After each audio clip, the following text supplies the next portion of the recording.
Hello everyone, my name is Sophie and welcome to the big Throne of Glass recap, summary, whatever you want to call it, biggest video you will ever see. I'm glad we're here. I'm glad we're finally here. It took a while. I have reread all of the Throne of Glass books and now I will summarize them for you. I have a big wall here of everyone in the books. It's not everyone.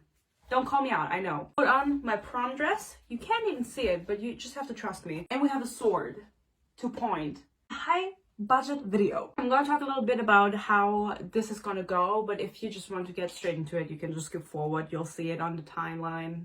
You know, just skip forward. Basically, I read the Throne of Glass books when Queen of Shadows came out, and I think that was 2015. So I read the first three, and then Queen of Shadows came out and I read them as they were coming out because I was a super fan. For this video, I reread the first three books. Not all of them, not yet, I will. So this video will be about Throne of Glass, Crown of Midnight, and Heir of Fire. Part 2 will be about Queen of Shadows, Empire of Storms, and Kingdom of Ash. Tower of Dawn will not be included. I have read Tower of Dawn. I will not read it a second time, respectfully.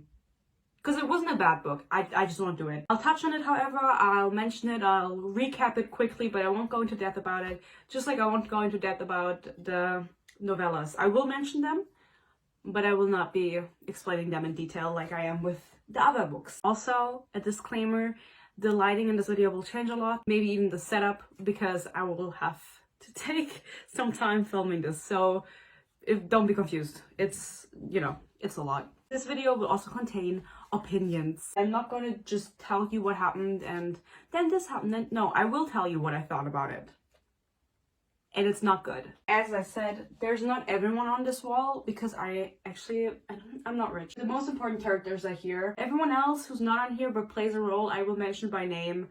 And I just won't have a picture for them, but I think that will be fine. Also, for the second part that I'll upload sometime in the future, because I have to reread. You have to imagine. I don't even know how many pages that is. Like the last 3 books, how many pages of rereading is that? In the second part, this wall will look different because some characters won't be here anymore, won't play a role anymore, and I'll just remove them because I will have to rearrange all of this anyway. Because more characters will also come.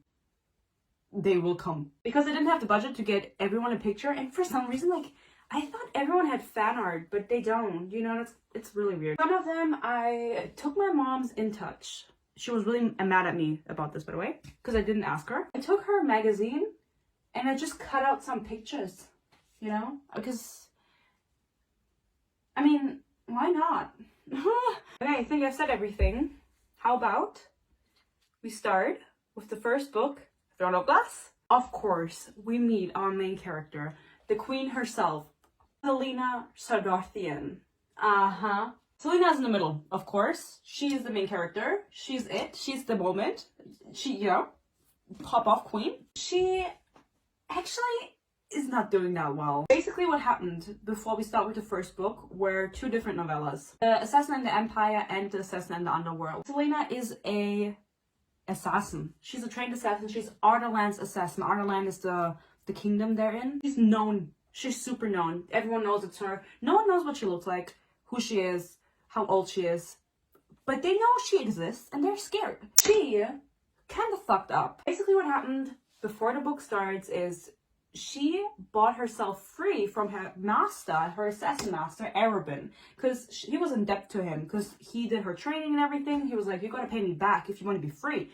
And so she did, because she's the best assassin ever. While working for Arabin, she fell in love with Sam, who, thank you to Shawn Mendes for being Sam for this video. Listen, I mean, there's no proper Sam fan art, and Sam is the best man Sarah J. Maas ever written in her whole entire life.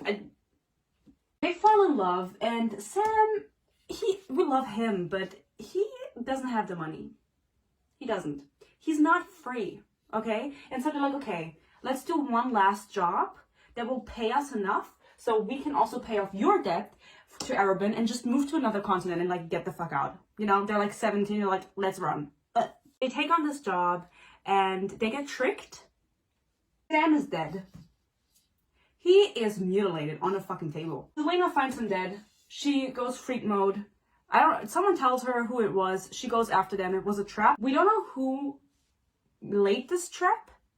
I mean, it's hinted at, but we don't know. And so she goes after these people. She's like, I'm gonna kill them. I'm gonna fucking kill them.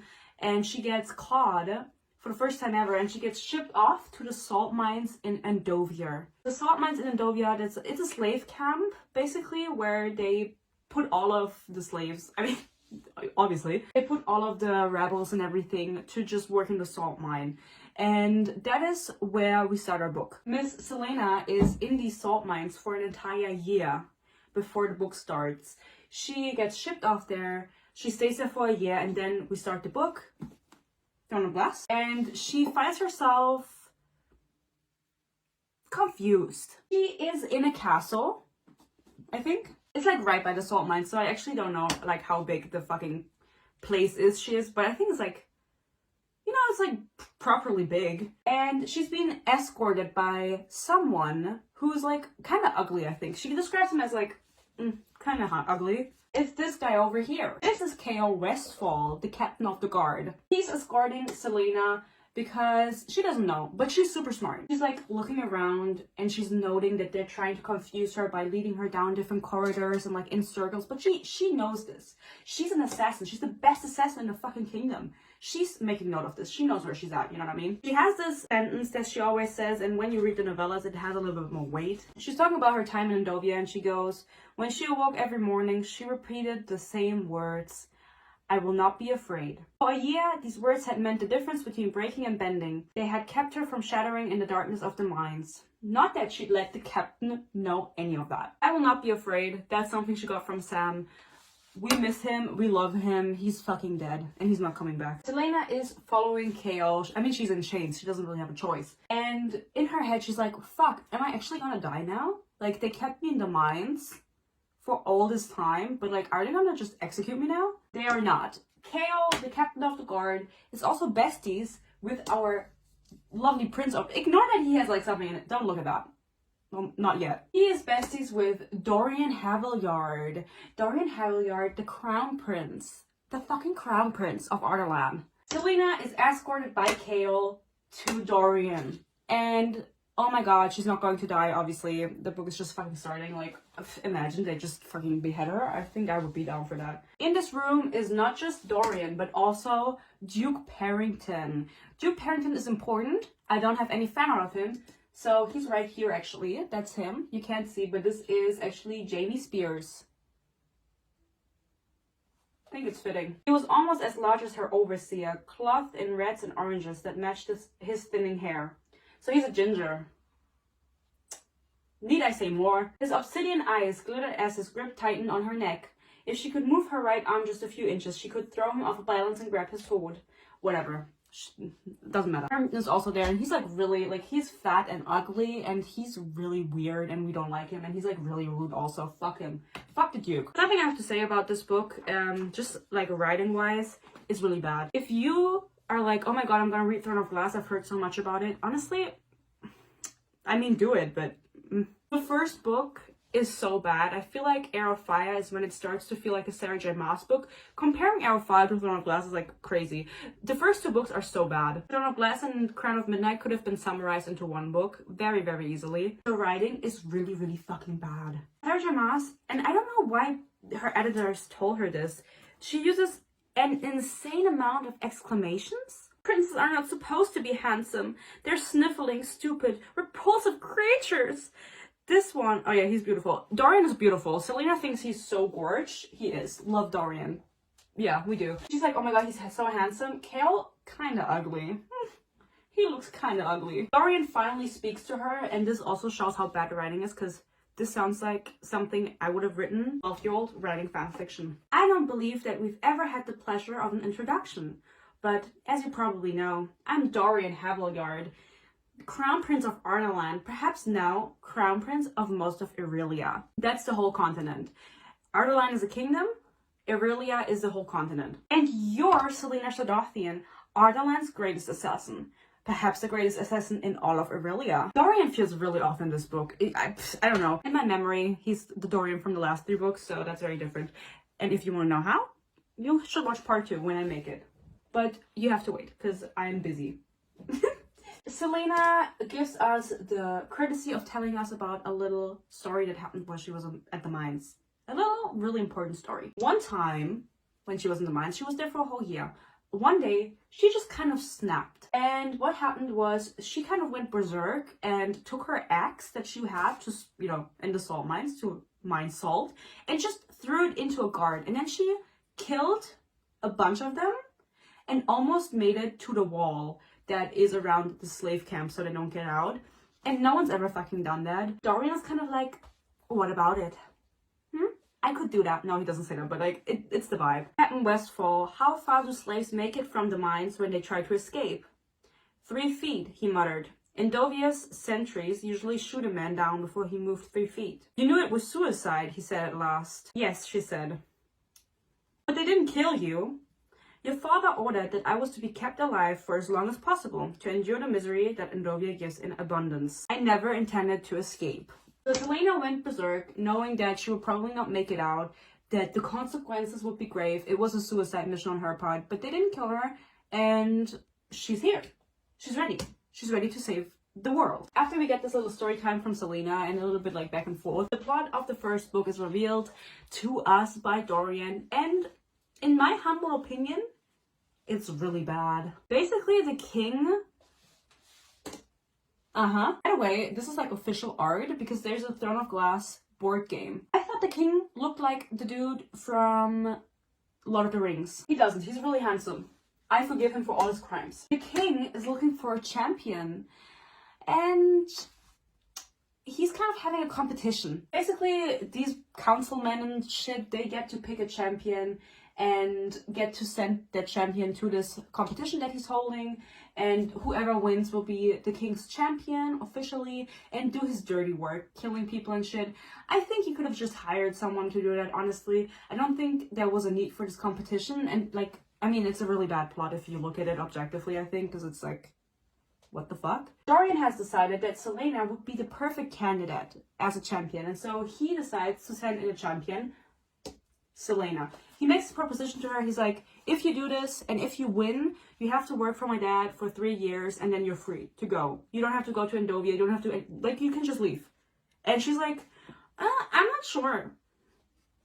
I guess. That is the plot of our first book. Selena is Dorian's champion, trying to become the king's champion by winning a competition. Before we go on, I will not be talking about every single thing that happens. While this is a summary video, I think I'm happy that I read the books before because I kind of could tell what would be relevant later on and what wouldn't be. If I had read these books for the first time, I would be talking about way different things. I will not be telling you about every single competition he has to do because it's not relevant.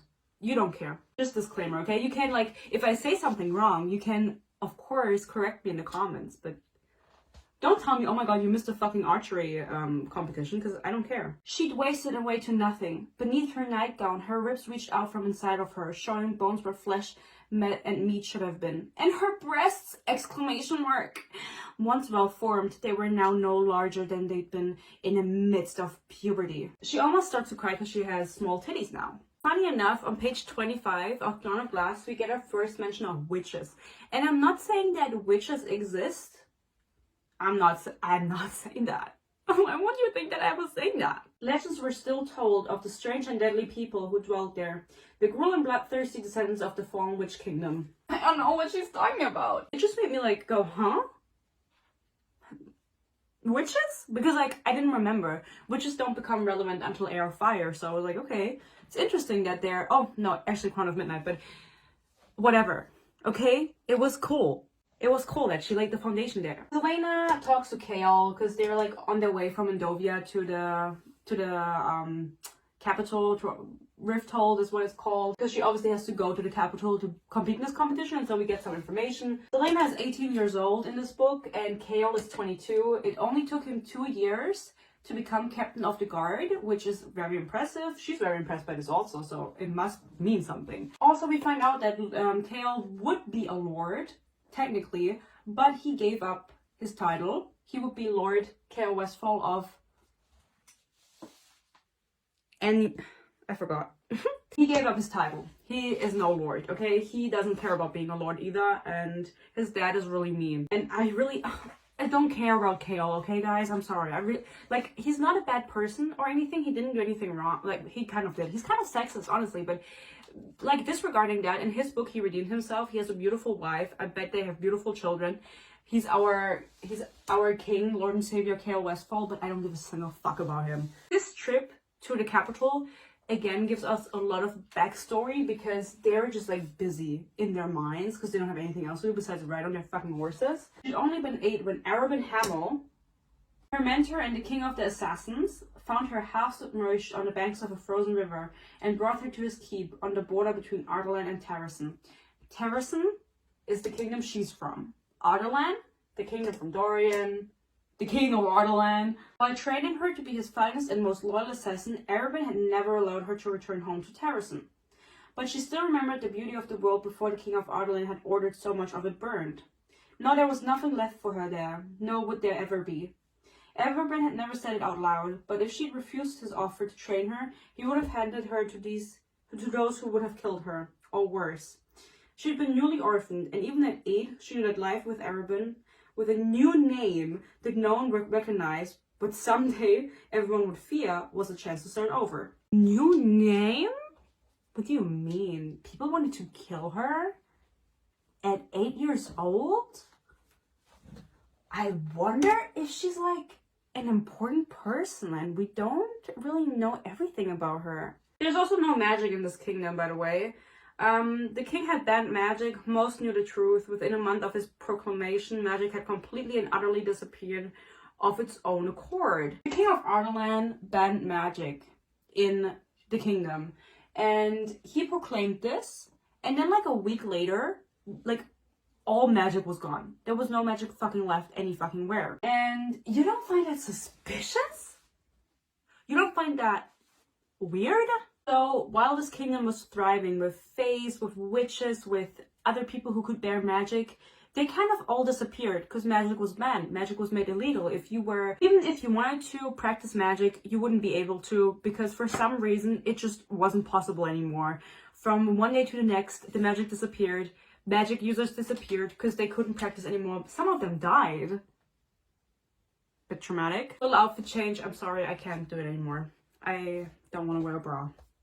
The king was consequently also hunting down everyone that was fae or had any sort of magic like registered or anything in those first initial weeks and killed them all. He was burning down cities, towns, everything, just trying to get rid of all the fucking magic. Now if you're saying, why the fuck did he do this? Well, he kind of told the people that it was impersonating the gods and goddesses of the world and basically people playing God, which is why he didn't want it anymore. He was like, they're gonna take that personal if you're gonna imitate their power. I don't buy it. I feel like there's more to it. Selena and Chaol arrive in Rifthold, the capital of Ardalan. They arrive in the city, in the castle, and there's something special about the castle. It's made out of fucking glass. There was a normal castle, and then they just built a glass castle on top of it. And Selena is really uncomfortable because of this, and so is Chaol. They're both like, oh my god, like, I don't feel safe in that.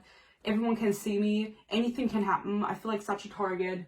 It's fucking disgusting. It's fucking disgusting. She gets a room in the stone castle underneath. There's still rooms there. They still use it.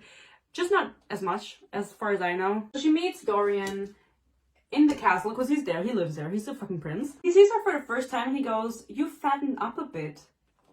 Why the fuck would you say that, Dorian? Take that back. Why are you calling her fat? Selena gets dressed, right? And she's wearing like a corset and she goes, the stupid cursed thing pushed on her ribs so hard that her breath was sucked from her. This was why she mostly preferred tunics and pants. She's not like other girls. She's not like other girls. She's not like them. This was also published in 2012, so you have to give it a heads up. She really is different. We meet Philippa Spindlehead. I bet you forgot that character, because I did. She's Selena's personal assistant. Honestly, like, I don't really know what's going on between them. She appears every now and then to, like, you know, be like, oh my god, you look good, or I'm gonna help you. Like, whenever, I feel like you could have left her out and nothing would have changed. She doesn't have a picture. Something new happens now. We get a conversation between the king of Ardalan, Daddy, and Dorian, his son. They're just kind of fighting back and forth. I don't really care what they're saying. The only thing that's revealed is that they're at war with Wendlin, and you're like, what the fuck is Wendlin? Wendlin is the other continent that exists, and it's a continent where there's still fairies and everything. There's still magic. It wasn't banned there, and they're basically going to be at war with them because the king of Ardalan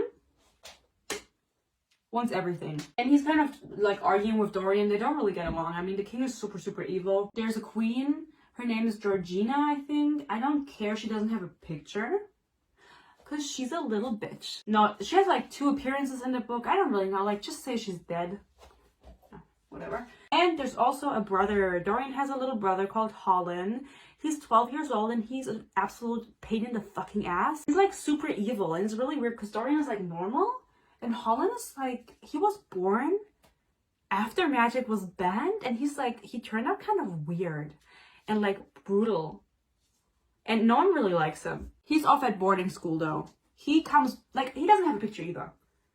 Fuck Holland. What is that awful noise? Selena said. The clock tower, Kaol said. As a child, I wouldn't go near it. You'd see something like this before the gates of Word, which is hell for them. Not in the garden. How old is it? The king had it built around Dorian's birth. What's this? She pointed at the mark engraved on the slate. It was a circle with a vertical line through the middle that extended beyond the circumference? I just thought it was like the rune from Shadowhunters. I don't really know what she described. I wasn't really paying attention. Both ends of the lines were hooked, one directing downward, the other up. What is this mark on the path here? He walked around until he stood beside her. I have no idea. Selena examined the gargoyle again. He's pointing at it. What does the symbol mean? It means you're wasting my time, he said. It's probably some sort of decorative sundial. Are there other marks? If you looked, I'm sure you'd find them. Yeah, okay.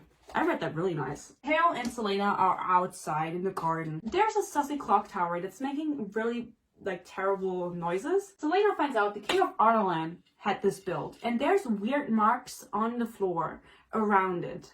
And there's weird gargoyles sitting on it and pointing at the marks. She points this out so you know it's important. What are the marks? They are word marks. But I won't tell you just yet what they do. I want to keep a little secret, you know? What, she breathed, is that? She pointed at the 20-foot oak doors, her eyes widening at the dragons that grew out of either side of the stone wall. The library. The 2 words were like a shot of lightning. She looked at the claw-shaped iron handles. Can we maybe go in? She loves reading. Yay! Yay, Selena, you're so cool. You're so relatable, queen. Dorian also loves to read, and they keep sending each other books back and forth. She asked him, she's like, can I go into the library? And he's like, yeah, sure you can. Here's some books I'm reading, so you can read them. And then they talk about them and stuff, so it's really cute. Dorian likes white. Basically, we meet Kaltain Rompier for the first time. She's up here. Our queen, we love her. We love her. Kaltain is super fucking annoying. She's like she really just wants to be with Dorian, and that is her whole motivation. She really wants to be with Dorian, but she's here with the Duke. They're there together, hanging out with the king, because the Duke works for the king. And so that's how they're all connected. Kaltain is super annoying. She talks about Dorian all the time. Every time it's her perspective, it's just like, oh my god, I hate the Duke and I just want to be with Dorian. So fucking bad. I respect the grind. She really grinds for it. She really does. She tries her hardest. Now, finally, after a few days, Selena finally starts with the fucking competition. Like, get to the business. Get to the cut to the chase. Or whatever the fuck you say. They're like meeting up with the other champions, potential champions, the other candidates, and whoever is like sending them in. So she's there with Dorian and she sees all of the others and she does a little assessment of them. And I will not tell you their names. I will tell you 2 names that you need to keep in mind. First one is Kane. Kane doesn't have a picture. Why does he not have a picture? Because there was no fan art of him and I got lazy. That's why. He should have a picture though. Kane is the only one that stands out. Like, I mean, a few people stand out to Selena, but Kane is the only one that's like super sussy. And guess who he is the champion for? The Duke. He's the Duke's champion and he just is really super big, super strong. And Selena's like, okay, I'm making note of that. And the other one is Nox Olwyn. Now, she doesn't talk to him until later, but I mentioned his name now. And this is one of the reasons I'm glad I read all of the books before I read this one. And I will not tell you why. Because that would take out the fun. Why is Nox Owen relevant? I don't know. You'll see. Keep watching. Now, obviously, she can't really just be Ardalan's assassin, so she gets a new identity. So her competitors don't know who she is and they underestimate her, kind of like a Katniss vibe when she is training for the arena and they're like, everyone's like, oh my god, Katniss, you can't let them know. You can't let them know you can shoot a bow really fucking well. And so that's why she gets a new identity. For everyone in this castle, Dorian said, your name is Lillian Gordania. Your mother is dead and your father is a wealthy merchant from Belhaven, which is just a city, whatever, we don't care. You are the sole heir to his fortune. However, you have a dark secret. You spend your nights as a jewel thief. She's a random ass jewel thief and she kind of takes offense to this because she's like, I'm the biggest assassin in the world and you're making me a jewel thief? They start training. I mean, there's a lot of training in this book. Obviously, she spent a year in salt mines and not being able to train. She's really weak, she's really thin. She kind of has to, you know, muscle up a little bit, and she does a lot of her training with the other competitors. They have that daily, but she also does her training with Kale. And they start getting along a little better, and you know, they end up being friends as the book progresses, but not 100 pages in. We're 100 pages in now. Woo! But they do get a little, you know, bestie vibes. Selena's eating. Kale comes in. He goes, you don't care for salmon? I hate fish. I'd rather die than eat it. That's surprising, he said, taking a bite. Why? Because you smell like one. She doesn't wash her pussy. Within these first 100 pages, we also meet another character that is very, very important. It's her. She's hanging out with Kaltain. When we first meet her, they're walking around together. She's kind of showing her around the castle. Kaltain gestured to the girl, poorly hidden distaste written across her beautiful face. This is her Royal Highness, the Princess Nehemia Yitka of Eowe. I don't know how to say these words. Basically, this is Nehemia. And just random side fact while we're at it. Look at all of these characters. Why is she the only one that's black? Sarah J. Maas doesn't have much representation in her books. And I think she wouldn't have added it either if people didn't complain, you know, because later on she does have some more representation. We get some more diverse cast, but would she have done that if people hadn't complained? I mean, she still rarely, like, she still doesn't do it much, you know what I mean, in her most recent books. Nehemia is basically visiting from her kingdom, and that's the only kingdom, really, that is in Aurelia, in the same continent, but wasn't overtaken by the king. They are still autonomous, they still have their own kingdom, and she's there to be kind of like she's there as like a kind of a messenger, like, to kind of see what's going on in Rifthold, in the capital, to kind of look what the king is up to and figure all of that out and kind of, you know, tell her dad back at home. Nehemia and Selena get on immediately. Selena is actually fluent in her language, in Eowe or whatever. And Nehemia can't really speak the common tongue of Ardalan really well. She can speak it, but she makes mistakes, you know, she's not really fluent. And so they get along really well because Selena understands her and she can communicate with her. They both kind of discuss how much they think Kaltain is fucking annoying, and they immediately form a friendship, basically. They're like besties, immediately. Love them. Power girls duo, whatever. Girl power. During Kale's perspective, we also get the reveal. Oh, you can't even see him. I know the light is a little bit glaring, but just trust me that this is Kale, okay? During Kale's chapter, we also get the reveal that something weird is going on in the castle. They have these dogs, right? The dogs that they take hunting with them and everything, that kind of, you know, why not? Makes sense that they have dogs. Some of them were found around the castle and they were half eaten. And the rest of their remains was just laying around. And it's kind of weird. You know, that just like a bunch of dogs were half eaten in the castle and no one really knows what's going on. So Kale tells us this in his perspective. He doesn't tell Selena. And we get the vibe that there's like something weird going on at the castle. Besides the fact that the plot is really bad. A few pages later, we finally officially meet Nox Owen. Remember how I mentioned earlier there was another competitor called Nox Owen? We meet him officially. Selena already noticed him when they introduced himself, but he's now formally introduced himself to her, and they form like a friendship, you know, they help each other out and they train together sometimes, and we like him. He's just there and he's nice. And they both kind of they rant a little bit. One of the competitors was found dead in the castle. So first it was the dogs, and now 10 pages later, it's revealed that one of the competitors was also found dead, and like his remains, and he was like eaten. Baron said it wasn't pretty, like someone ripped him wide open. Like his intestines are just everywhere on the floor. Also, Selena is observing this. I mean, they're with the other competitors right now. They're training together. And she kind of watches Kane, because Kane is sussy. And he is wearing like a weird ass ring, okay? It's a deep black obsidian ring. And she noticed that the Duke had been wearing the same ring. And also the King has the same ring. So just the three of them have like friendship rings. She takes note of this, because it just looks so eerie, because it's so dark and like solid black stone. She makes a mental note of this and continues with her day. Because what else is she supposed to do? She's gotta win this competition, you know? Stay focused. Now let me read this out to you, because I made a little anecdote to Katniss earlier. She's at her competition. They're having weekly competitions, and then whoever like does the worst is, you know, has to leave the competition. I'm Selena Sadothian, Ardalan's assassin. If these men knew who I was, they'd stop laughing. I am Selena Sadothian. I am going to win. I will not be afraid. She pulled back her bow, the sore muscles in her arm aching with the effort. She shut out noise, shut out movement, shut out anything other than the sound of her breathing as her focus narrowed on the first target. She took a steady breath. As she exhaled, she let the arrow fly. Bullseye. Some of the men had stopped laughing, but she paid them no heed as she knocked another arrow and fired the second target. Basically, like, they're laughing at her, and she's the only woman in this competition, so the men are like laughing at her, like, haha, like, what the fuck is she doing? And then she hits the target bullseye, and she does more. It's the Hunger Games. It's the Hunger Games right now, okay?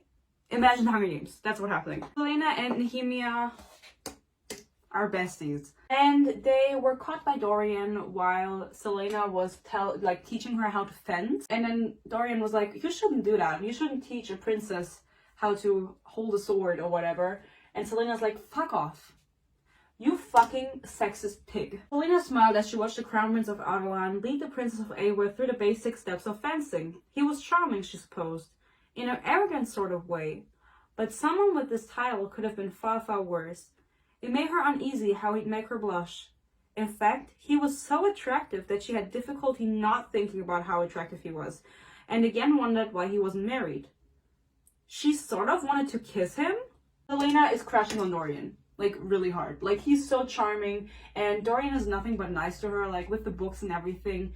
They love each other. They are meant for each other, okay? They're crushing on one another. Dorian's also crushing on her. We have a little reveal that she can play the piano really beautifully. There's basically nothing she can't do. And this is like the first time she truly thinks of Shawn Mendes, aka Sam, who died. I will mention this every single time I mention him. He's dead. She hasn't really played. She kind of connected with Sam. It makes her sad, and she's just sad. She's a sad girl, you know? And I get it. I miss him too. You should read the novellas. Dorian listens to her play the piano because he made a joke earlier about coming to her rooms at night, because he's a fuckboy. I forgot he was a fuckboy, but he very much is. He's like pulling bitches left and right, and honestly, like, get it, bestie, you know? You deserve it. So he actually makes it to her room and listens to her play the piano, and they have a conversation. It's whatever. They talk a lot, okay? Like, the trio, they hang out a lot, they talk a lot with each other, they spend a lot of time together, but it's very repetitive in the first book, so it's not really exciting. But they're besties. Just believe me when I tell you that. She has another competition. It's a climbing competition. The only notable thing that happens here is that she saves Nox. Instead of just kind of winning. The person who wins is Kane, by the way. He always wins. Really weirdly. He's like getting stronger and more muscly day by day, and it's really odd. But he wins every competition. He wins this competition. And what happened was another competitor was trying to sabotage Nox, Owen. And Selena was like, I can't let this happen. And she saves him. And he's now in her debt because she saved his life. Because he would have fallen off the fucking tower or the castle wall and died. So love her. Selfless queen. By the way, after this happens, more and more competitors keep dying mysteriously, like in the same way, like ripped open, but they don't know who it is and what's like happening. It keeps happening, and so Selena has an uneasy feeling, and she kind of tells Nox to just get the fuck out and tells him how to do it is like, that happens a little bit later, you know, down the line, but I'm just saying it now because I'm not mentioning him again. He doesn't die, he escapes. He just leaves the castle like mid-competition, doesn't get killed or anything. He leaves. Selena warned him with the good of her heart. Selena and Nehemia are taking a little walk in the garden, and they find Cain in the garden, and he's kneeling on the floor by the clock tower, and he's like digging in something. When he sees them, he leaves, and they approach where he just was, because they're like, what the fuck is he doing here? He had been digging around one of these weird rooms that I mentioned earlier, like on the floor. And so Selena is like, what the fuck is that? Like, do you know by any chance? What do you think this is? She asked the princess, pointing at the mark etched into the tile. And why had Cain been cleaning it? A word mark, the princess replied, giving it a name in Selena's own tongue. It's a word mark. Oh my god. Nehemia reveals this. She knows a thing or two about word marks. We don't really know. Selena has heard of word marks, like some kind of ancient magic that isn't really magic. Anyone can practice it if they know the right marks. If you just draw them, you can basically practice this word magic. Can you read these marks? She asked. A word mark. How strange! Exclamation mark. No, Nehemia said quickly. Quickly? Why did she say that quickly? Is she lying? They're part of an ancient religion that died long ago. What religion? Selena asked. Look, there's another one. You should leave it alone, Nehemia said sharply, and Selena blinked. Such things were forgotten for a reason. Really sussy. She knows what's up, okay? She's just not telling us, obviously. Like, why is she being so weird about it? Sometime later, Selena is in her room. There's a weird-ass tapestry hanging there, and she's like, okay, what the fuck is this? So she decides to check out the tapestry in her room, and it's a secret passage. And when you follow the secret passage, like down some gloomy ass stairs, you get to the sewer. And the sewer kind of leads out of the castle, so there's a big gate, but it's not closed, it's open. So she could basically just take one of these rancid, rusty, old ass boats that's down there, get in it, and fucking escape, and just leave the competition, leave the castle. This is around page 200. She says, no, I'm better than this. I will not leave. I will keep staying here. I love Dorian. I love Nehemia. Kale is alright. I gotta win this competition. And so instead of leaving through this secret passage that you just found and just leaving, like just go somewhere else, she stays. But she now knows that there's a secret door in her room, which is weird. Why would you put this woman into a room with this, like any of the competitors? They're all like crime lords and shit. Why would you put them anywhere where they could potentially just escape? Why did no one check out the room beforehand? When I mentioned earlier that she was playing the piano and Dorian saw her, Carol also saw them. Like, he saw them together, and he's a little bit jealous, but he doesn't really know it's jealousy. It's very sweet. He brings her a ring because there was a ball happening, because we're in a castle and in a fantasy book, so of course there's balls, like, constantly. And she wasn't allowed to go, and she was really sad about it because she was like, I just want to dance. Like, just let me fucking dance. And so he felt kind of bad and visited her while she was sleeping after the ball and brought her a ring. A little cute ring, because they were handed out as like a present to the women visiting the ball, and he stole one just for her and brought it to her, and she's like, oh my god, thank you, and she keeps it. She really likes it. I just noticed like the weirdest line, and I didn't even, like, I don't know how I didn't catch onto this. He was fairly certain she was a virgin, but did Dorian know it? It probably made him more interested. That's a random ass line. Kale, he's kind of what the fuck? Does it fucking matter if she's fucked? You know? Like, does it matter? And why is he throwing Dorian on the bus? Now, this is where it gets interesting, and this is also where the story will get complicated. From now on, this story will not be simple. And even, like, I'm struggling. Like, before I started filming, I had to Google some characters because I was so confused who's who, okay?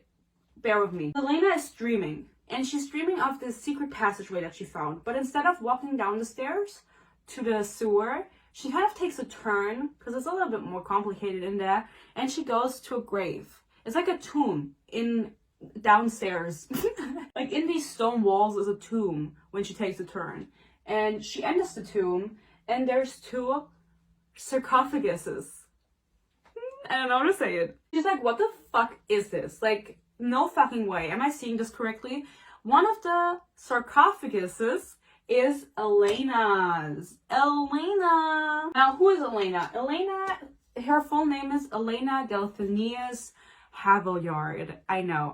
Now, Dorian is also a Haviljard, and so is the king, obviously. So, the Ardalan royal family, they are the Haviljards. The Delphiniuses, that's the royal family from Terrasen, where Selena is originally from. Elena married into the Haviljard family. Her husband was Gavin.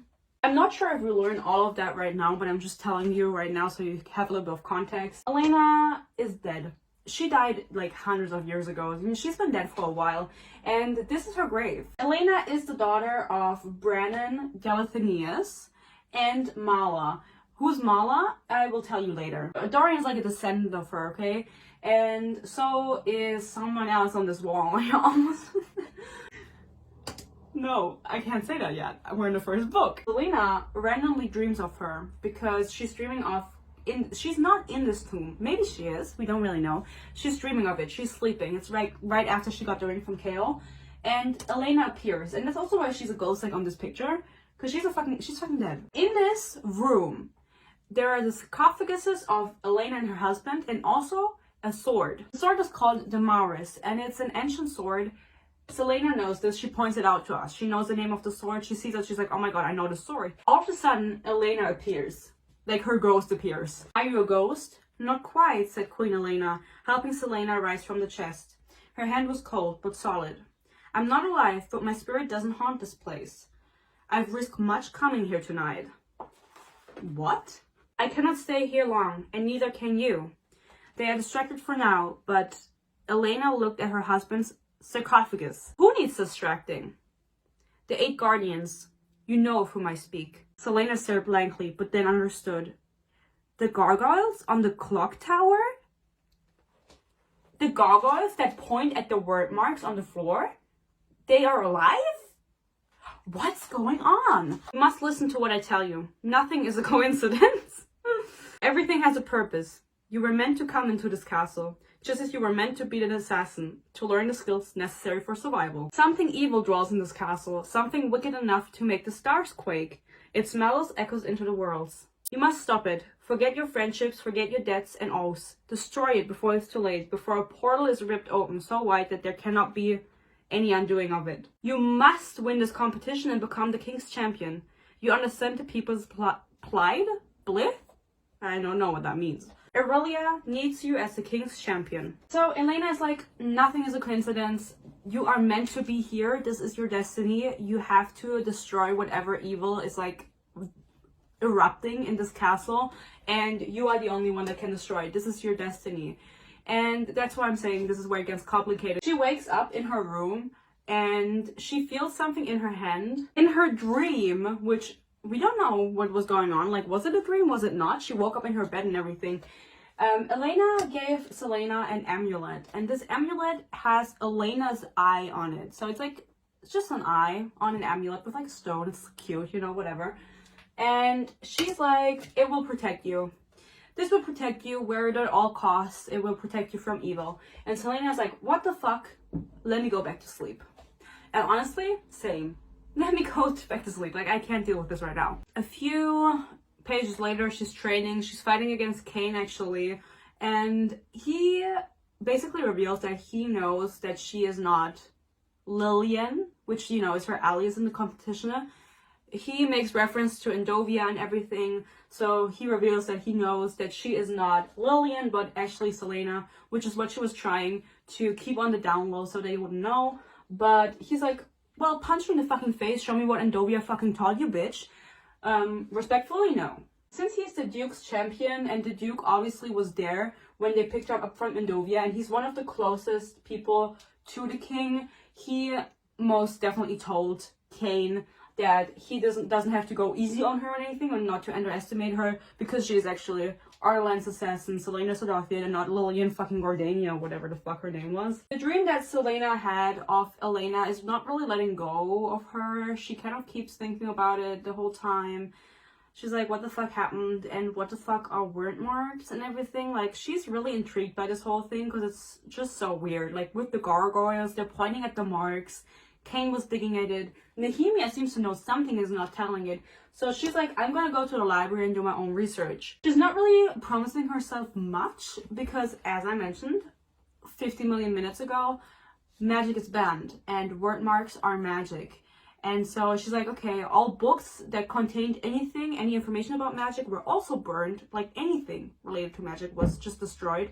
She's not really thinking that she'll find anything about word mark. She finds one book. It's called, and bear with me, it's called The Walking Dead. Yeah. I don't know if that's a reference to anything. And in that book are some informations. And it's like a really eerie book. She kind of feels uncomfortable reading it. But she finds out about word gates. So we have word marks and word gates. The gates were both real and invisible things. Humans could not see them, but they could be summoned and accessed using the word marks. They opened into other realms, some of them good, some of them bad. Things could come through them, the other side, and slither into Aurelia. It was due to this that many of the strange and fell creatures of Aurelia existed. I don't know what that's, oh, like evil creatures in Aurelia. Because people open word gates with word marks and then the creatures came into the world. Also, I lied. It's not in The Walking Dead, this information. I lied. I thought it was. But in The Walking Dead, there's other information that's relevant. Basically, she finds this book. She wasn't reaching for it. It just kind of appears like it was looking for her. And there's a picture of a really vile creature in it. That's what's in it. Not the word gates, but a very disgusting looking creature. And she's like, how the fuck did this book escape the burnings? Like, this is creepy as fuck. This should have been burned long a fucking go. And she puts it back. She's like, I don't want to look at this anymore. And I respect that. I respect her for that, honestly. Selena and Dorian are kind of hanging out. You know, they just be hanging out and talking about shit. And Selena's going to bed, just lays down. And all of a sudden, the necklace, the amulet that she's wearing from Elena, kind of tumbles out of her shirt. He felt as if it were familiar somehow, like he'd seen it before. Does Dorian know something? What's up with Dorian?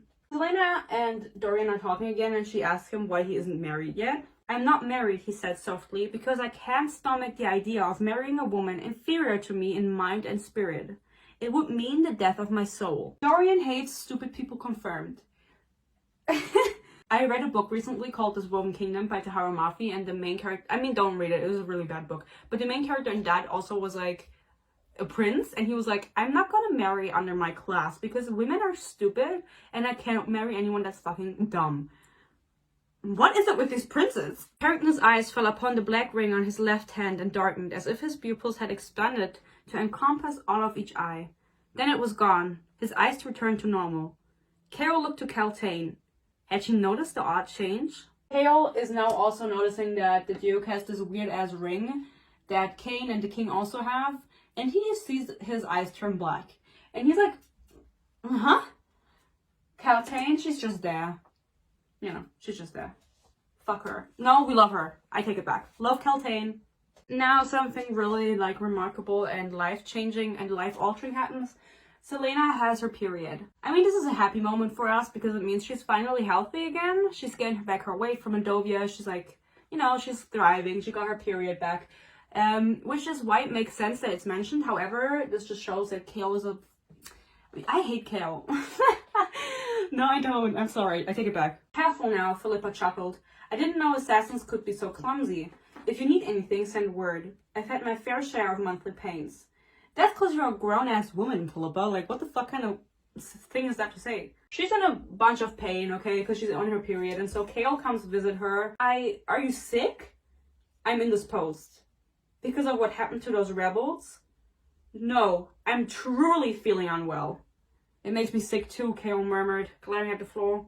All of it. And after seeing Endovia, basically, he just keeps on speaking, and Selena's like, no, I'm on my fucking period. And it's supposed to show, like, he doesn't know what's going on, whatever. I think it's ignorant and fuck Kale. And then she also vomits. Yeah, I don't really know why. Kale just kept on talking. She kind of vomits, like, on his fucking feet.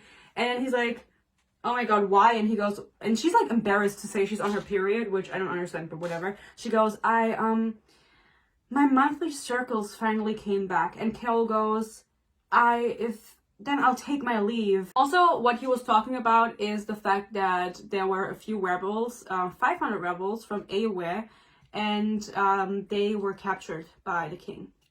And yeah, that's what he's talking about. What's so disgusting. But it's just like, of course that's going on because the king is evil and he's trying to take over Awe, where Nehemia is from. And so Nehemia is already like, I don't know why she's still there. Like, girl, leave. You know what I mean? You're like in the enemy's territory. Whatever. Dorian and Celaena talk, which I've said multiple times, but they just talk. They just hang out, you know? You just hang out with your besties and you talk with them. He's like, I hate my dad. I'm sorry for what he did. I don't want to be that kind of king. I know you can never forgive me, but my dad won't listen to me, blah, blah, blah. Basically, Dorian is like the opposite of his dad, and his dad is evil and he's not. Then we get some information about the past, about Elena and the weird-ass amulet, okay? Are you ready? This is Dorian telling Celaena the story of the ancient war between Elena and Erawan. I don't know how to say his name. I want to say it's Erawan, because that's how you would pronounce it in German, but this is not German, so Erawan is what it is. When I was a boy, I used to read tales about the dawn of Ardalan.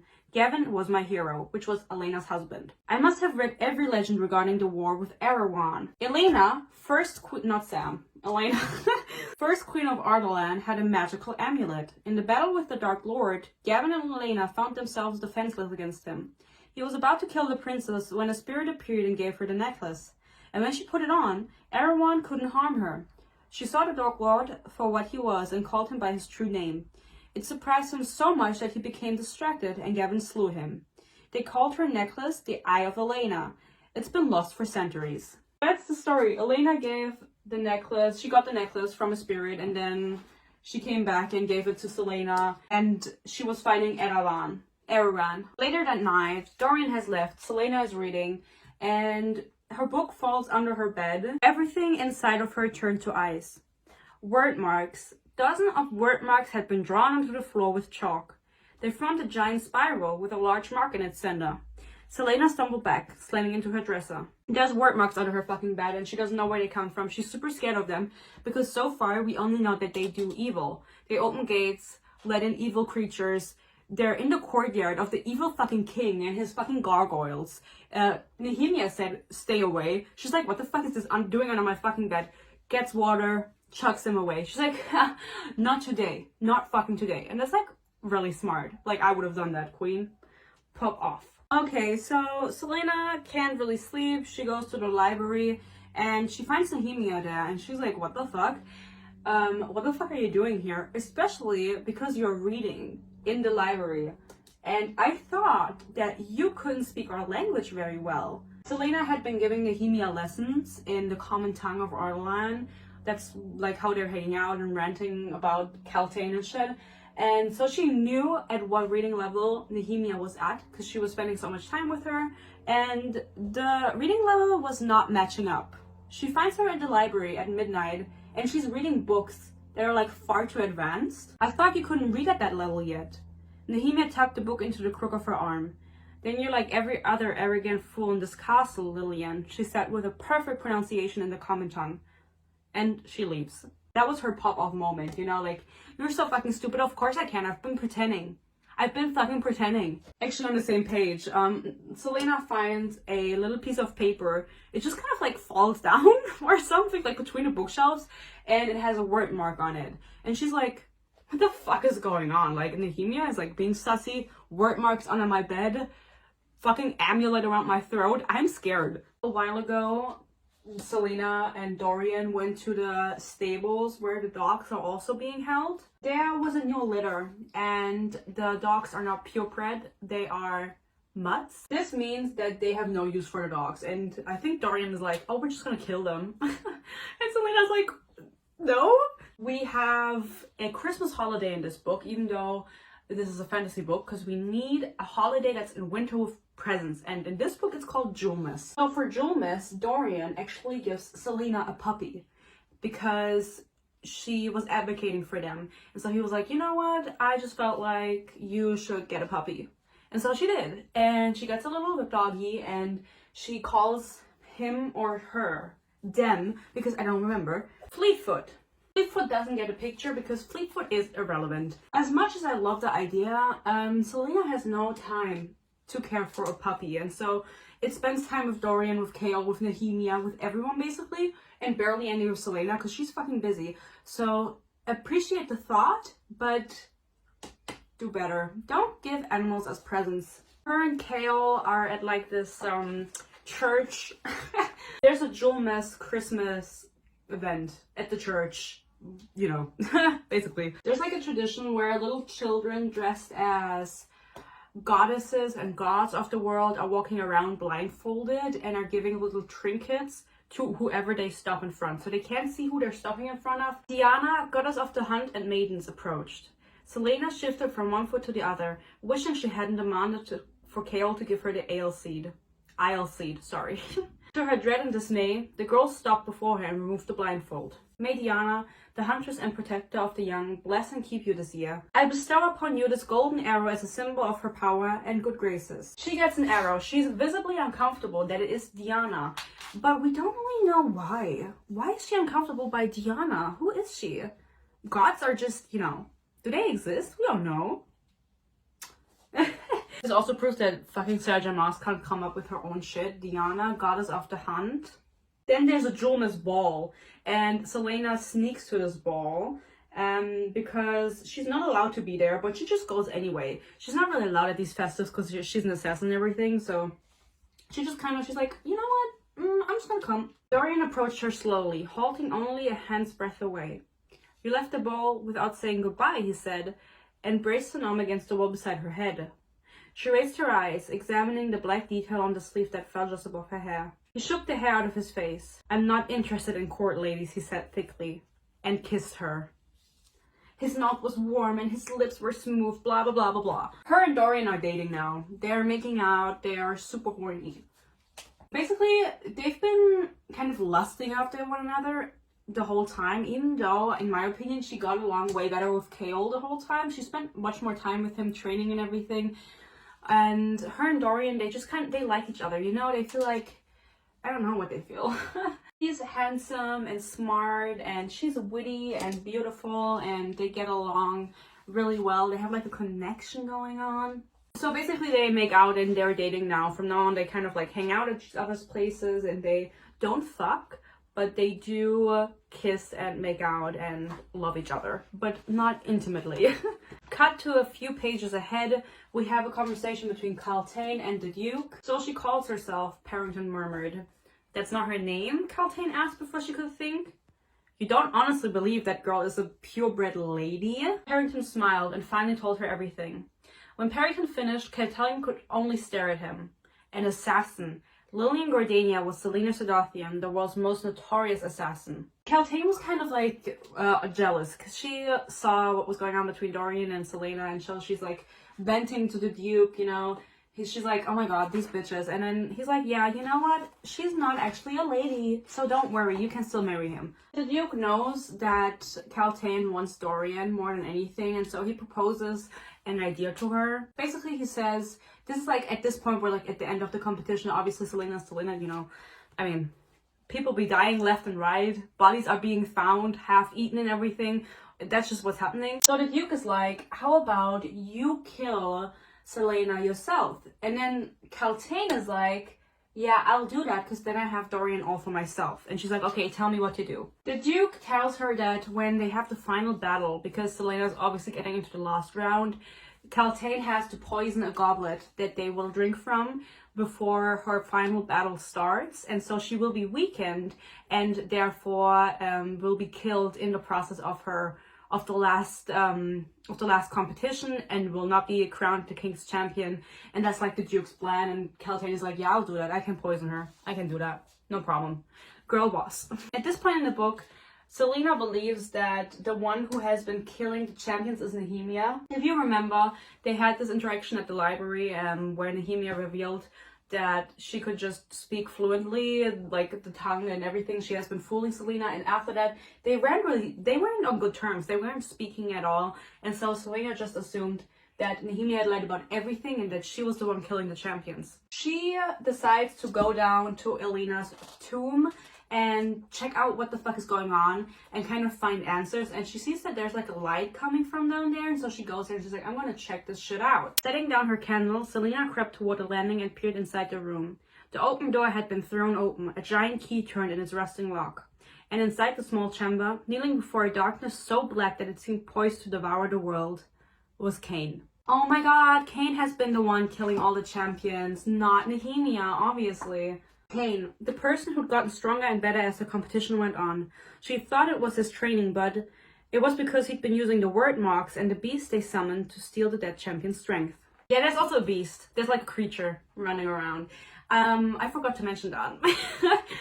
So basically, he is summoning like creatures like Selena saw in the Walking Dead book in the fucking tomb. Not in the tomb, it's like a different room. I don't really know the architecture of the castle, I'm sorry. He's been summoning them, stealing strength from the other champions, like transferring them into his body by using word marks. And Selena busts his ass and sees him do this. And so they start fighting, obviously. But it's not her against Cain. Cain kind of dips. It's her against the creature that he summons. And it's like a really vile, disgusting ass creature. Like, I don't really know how to describe it. Like the alien from Alien. That's how I imagined it. She fights against the creature. Nehemia comes and saves the day. She saves her with word marks, kills the creature. Now they're kind of like, okay, what are we gonna do now? Obviously, the two make up and they kind of speak the truth. Nehemia is like, what the fuck is going on? And then Selena's like, well, you know what? I'm Selena Sardothien, and I'm here because of a competition, because she wasn't allowed to state that any earlier. It was kind of a secret that was going on. I don't really know. I mean, the plot is really bad, so it doesn't really matter. So then Nehemia is like, okay, like, I still love you. I wish we would have been honest from the beginning. And then she says this: you bear many names, and so I shall name you as well. Her hand rose to Selena's forehead, and she drew an invisible mark. I name you Alentia. She kissed the assassin's brow. I give you this name to use with honor, to use when other names grow too heavy. I name you Alentia, spirit that could not be broken. I don't really know why she does this. I mean, it's nice, but I mean, sure, you know? Like, I think it's nice. So she gets like a new alias. We have Selena, we have Lillian, we have Alentia, however the fuck you want to say it. And then we're already at the end of the book, okay? Selena is under the final competitors along with a bunch of other dudes we don't really care about, obviously. She has to fight someone named Grave first. Not Graves, which is like a name I know, but not, it's Grave. Straight up. She fights Grave. She wins. She wins very easily. And we're like, yay, Selena. And then obviously Cain is also under the last contestants. I think her fight against this creature was like maybe the day before the final battle began, or like close to it. So she didn't really, I mean, what was she supposed to do? Go to the king and be like, hey, Cain is summoning fucking creatures? You know, I don't think she can do that. So she fights Grave. Keep his name in mind, just for the next book. Then it doesn't matter anymore. She has to fight Cain in the final round of this grand championship, and before the fight commences, she drinks from a goblet. The goblet is poisoned. Keltane is like, come here before it starts, like, let's speak a toast. And she's like, okay. And so she drinks from the goblet, and obviously because Keltane is giving it to them, she could just poison it, and she did, and then Selena was poisoned. During this fight, she's completely out of it. I mean, she took Bloodbane, I think the drug was called, and she's like completely delusional. Cain is just like beating her ass. She's like, I don't know what to do. Like, was I poisoned? What the fuck? We also get a little bit of a teaser to her parents. Cain let out a breathy laugh. What was it like when you woke up between your parents, covered in their blood? How does he know this? We don't know how he knows this, but obviously he knows her parents, so he knows that her origin, okay? Because she got a new name, Selena Sardothien. She was someone else before. We don't know who she was, but her parents are dead. And she woke up between them covered in blood. What happened? Keep on watching, I'll tell you later. Selena almost gives up. She like lands on the floor. She's like, it's like a circle of chalk on the floor, what the arena is. It's just like outside in the freezing cold, and a chalk circle, and they're fighting inside of it. And she falls on the ground, and she's like reaching for the lion, and all of a sudden she's like, I can't do this. Like, I have to give up. I can't fight him. The poison is just too strong. I'm too weak. And then all of a sudden, Kale appears in front of her.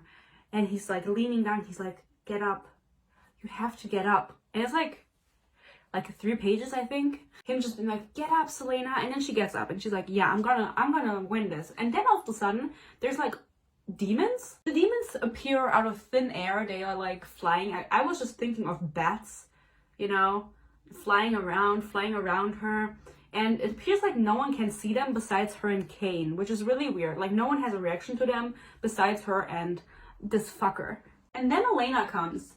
She just arrives like fucking Jesus himself, and she removes the poison from Selena and kind of fights off the demon bats. Kane can also see Elena, and so he kind of just says to the both of them, to Selena and Elena, fuck, who allowed her to make these names so similar? You were brought here, all of you were, all the players in the unfinished game. My friends, he gestured to the dead, have told me so. Very ominous. Unfinished game? What is he alluding to? By his friends, he means the demons, and so Elena is like, fuck you, and she like makes like a symbol with her hand, and then like wind blasts into him, and Ken gets blown back, and Selena is like, has no poison in her anymore, and so Elena's like, get up, Selena, like fight, and she gets up, she wins. She wins the fight. However, when she wins, Kane doesn't die. So while she wins like in a hair's breadth, and then she is like super weak and has her back to Kane, but her win is already announced, okay? And so Kane gets up and like wants to stab her in the back, and so Kale kills him in protection of Selena because she won and she's now the King's champion, and Kale is the best. Love him again. Here he is. You can't see him, but I can. During the final moments of this battle, there was a weird symbol, like a word mark glowing on Selena's forehead between her brows. The king notices this too, Nehemia notices, everyone basically notices, but no one really says anything about it, but you should keep it in mind because it will be important. Kaltain watched in despair and bewilderment as Dorian carried the weeping assassin in his arms. How had she beaten Kane when she'd been drugged? Why was she not dead? And so Kaltain has a freak out. She yells at the Duke. She's like, I thought you said this would work. I thought you said this drug would kill her and this plan would work. And the Duke, being a fucking asshole, he plays dumb. He's like, what are you talking about? And Kaltain is like, well, this was your plan. This was your plan, and I was just executing it. You said this would work. He plays dumb. So everyone now thinks that this was Kaltain's plan to drug the assassin. Why did I say it like that? To drug Selena. The king orders for her to be thrown into the dungeons because she was trying to kill the champion, the king's champion that Selena now officially is. And she kind of gets just scammed, thrown under the bus. She was just trying to get Dorian to fuck her, and it didn't work. Maybe they did fuck once, and you know, I don't know, whatever. I was doing research on the word marks, as you call them in your language. I lied to you when I said I didn't know anything about them. I know all about them. I know how to read them and how to use them. My entire family does, but we keep it a secret, passed down from generation to generation. They are only to be used as a last defense against evil or in the gravest of illness. And here with magic band. Well, even though the word marks are a different kind of power, I'm sure that if people discovered I was using them, I'd be in prison for it. Nehemia reveals this at the end. She's like, yeah, I know what's going on and I'm not gonna fucking tell you. She knows how to use the word marks, and Selena's like, oh my god, I'm so shook. Also, Selena now realizes that when she fought against the alien creature that Kane summoned, she was actually bitten in the thumb and she has like a scar on it now, and Nehemia healed her with word marks. She protected her with the word marks under her bed. That was also Nehemia, and she feels super stupid for thinking that Nehemia could have been the one killing the champions because she's just so nice. Also, her and Dorian break up after being together for like 200 pages. His eyes darkened. Are you saying that you don't want to be with me? I'm saying that I'm going to leave in 4 years after she's done being the champion. And I don't know if this could possibly end well for either of us. I'm saying I don't want to think about the options. I'm saying that in 4 years, I'm going to be free. And I've never been free in my entire life. And I want to know what that feels like. And he goes, as you wish. And Dorian is really bitter about this because he was like, before he went and talked to her, he was like thinking, oh my god, I'm gonna make this work. She's everything to me. I love her so much. And then Selena's like, I want to break up. And he's hurt by this, and I understand. But you will go through much worse, Dorian, so don't dwell on it. So that's how the book ends. That's it for the first book, Throne of Glass. In summary, what happened? We meet the main crew, Selena, Dorian, Kael, Nehemia. They fight off evil from other realms through word marks. We get to know what word marks are, what word gates are. We get to know that Selena has a really sussy past. There's something about her past that we don't know, but we should like find out ASAP. Her and Dorian have a little fling. They break up at the end of the book.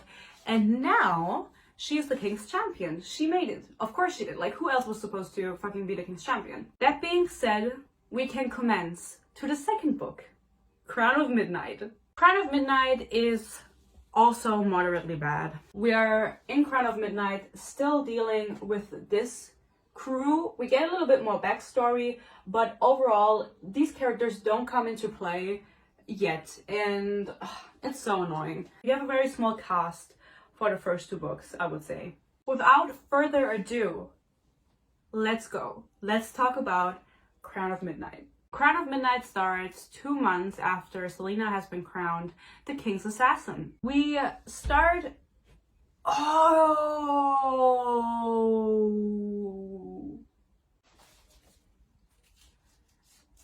I don't like to admit to my mistakes. However, we have a character in this book and he needs a picture. So the only picture that I have for him is this cutout of Itachi Uchiha. We start the book with Selena being on a mission. As you know, she's now the assassin. She now has to do the king's dirty work, so she's on her way to assassinate someone. There are rebels, as she learns, in the city, and the king doesn't like that. He does not want to be overthrown, so she is sent out to kill them. She gets a name every time, and then she has to kill the person, and then she gets the next name, and then she has to kill them. That's how it works. On her mission, she hears about someone called Archer Finn. Itachi in our case. Archer Finn is a friend she had when she was younger. Well, not really a friend. So the king tells her the first name of the rebels and he goes, it's Archer Finn. The name is Archer Finn. And Selena's like, oh, I know that one. She knew Archer, had known him since she was 13, and he'd come for lessons at the Assassin's Keep. So he'd been several years older, already a highly sought after courtesan. So he's not an assassin, he's a sex worker, who was in need of some training on how to protect himself from his rather jealous clients and their husbands. Selena also had a little crush on him when she was younger, and she hadn't seen him in years, okay? But she knows the name, and so she's shook when he's on the list. She's like, what the fuck? I know Itachi. She reveals to us that even though she's been sent on several missions by the king now, she has not killed any of them. She had embarked on the first mission intending to quickly dispatch the target. She prepared herself for the kill, told herself that Sir Carlin blah blah blah was nothing but a stranger. She tried to bully and coax and bribe herself into doing it, but she couldn't. So she has to pretend, so she gives them a choice, and either I kill you or you flee. And they always flee, use under a different name, you know, never using their name again, and she just gets a fake body, or a real body, but from someone else, like that's already dead, and makes it look like it was the person. Kael is very depressed because he killed Cain. I think this was the first man he killed. He feels really guilty about it, and I don't give a single fuck, but he does feel guilty. We also get another new character who does not have a picture. His name is Roland, and he is on the King's Council. And here I was thinking all the ladies were out so early for Roland and me. When all of them catch a vicious cold, I let their fathers know that you're to blame. Allow me to introduce my cousin, Dorian said to her, clapping Roland on the shoulder. Lord Roland Havilyard of Meha.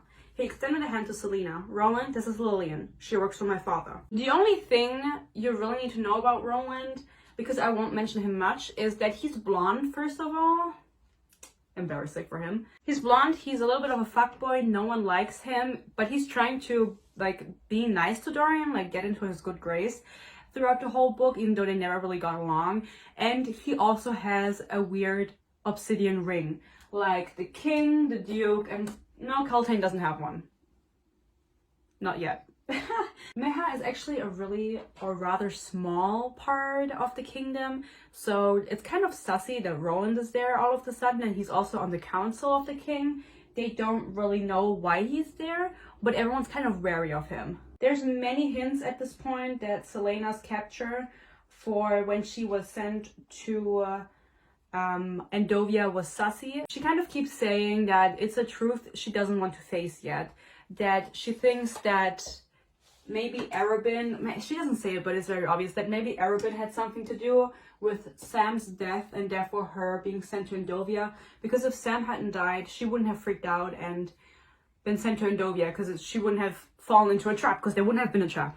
Now Celaena sees a weird ass creature in the hallway, okay? She's running around in a hallway and all of a sudden there's like an alien monster once again in the fucking hallway. It was just a person, she told herself, as the figure now turned to face her fully.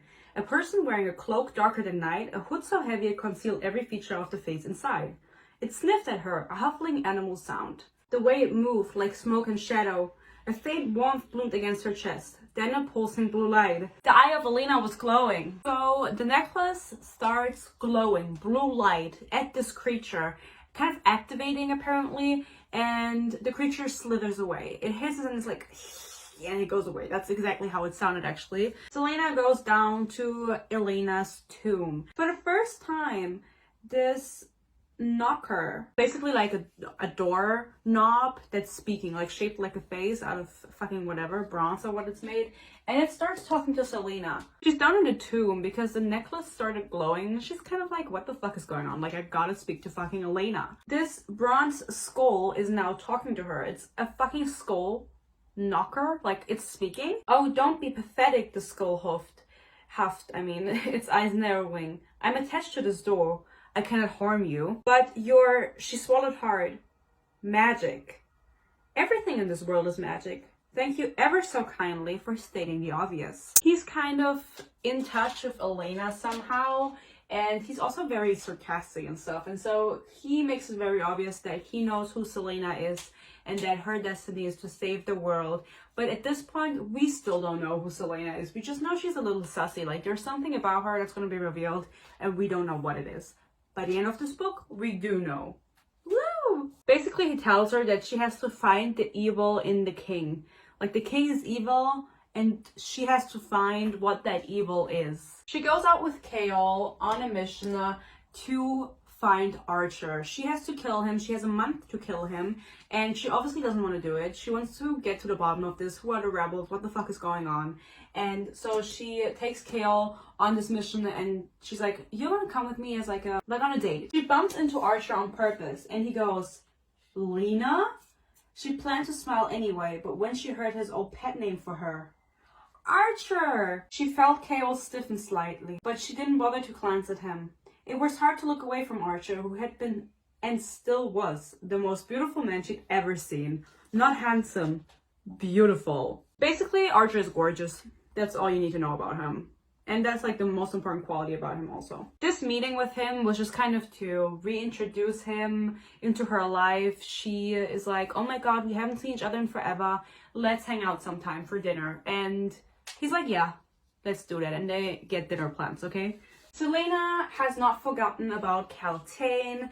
She's thinking, oh my god, maybe if Kaltain, you know, she was close to the Duke and to the King. Now she's in the cell because she poisoned Celaena. She's like, maybe Kaltain knows something about the evil. Maybe she knows a little bit of what's going on. She visits her in the cell, and Kaltain is going like absolutely crazily insane. I hadn't seen her since the duel, since the day Kaltain had drugged Celaena's water with bloodbane, so she would die at Kane's hands. Kaltain is not really helpful, but she does tell Celaena something interesting, and that is that she is struggling with headaches. She's had headaches since the first book. She mentioned them, and she kept hearing birds, which is really weird. Like, how do you keep hearing birds? She's like, oh my god, can you hear the birds? And Celaena's like, fuck no. And so she's like, oh my god, this woman is going insane. There's no fucking birds here. We're in the fucking cells, in the dungeons, like underneath the castle.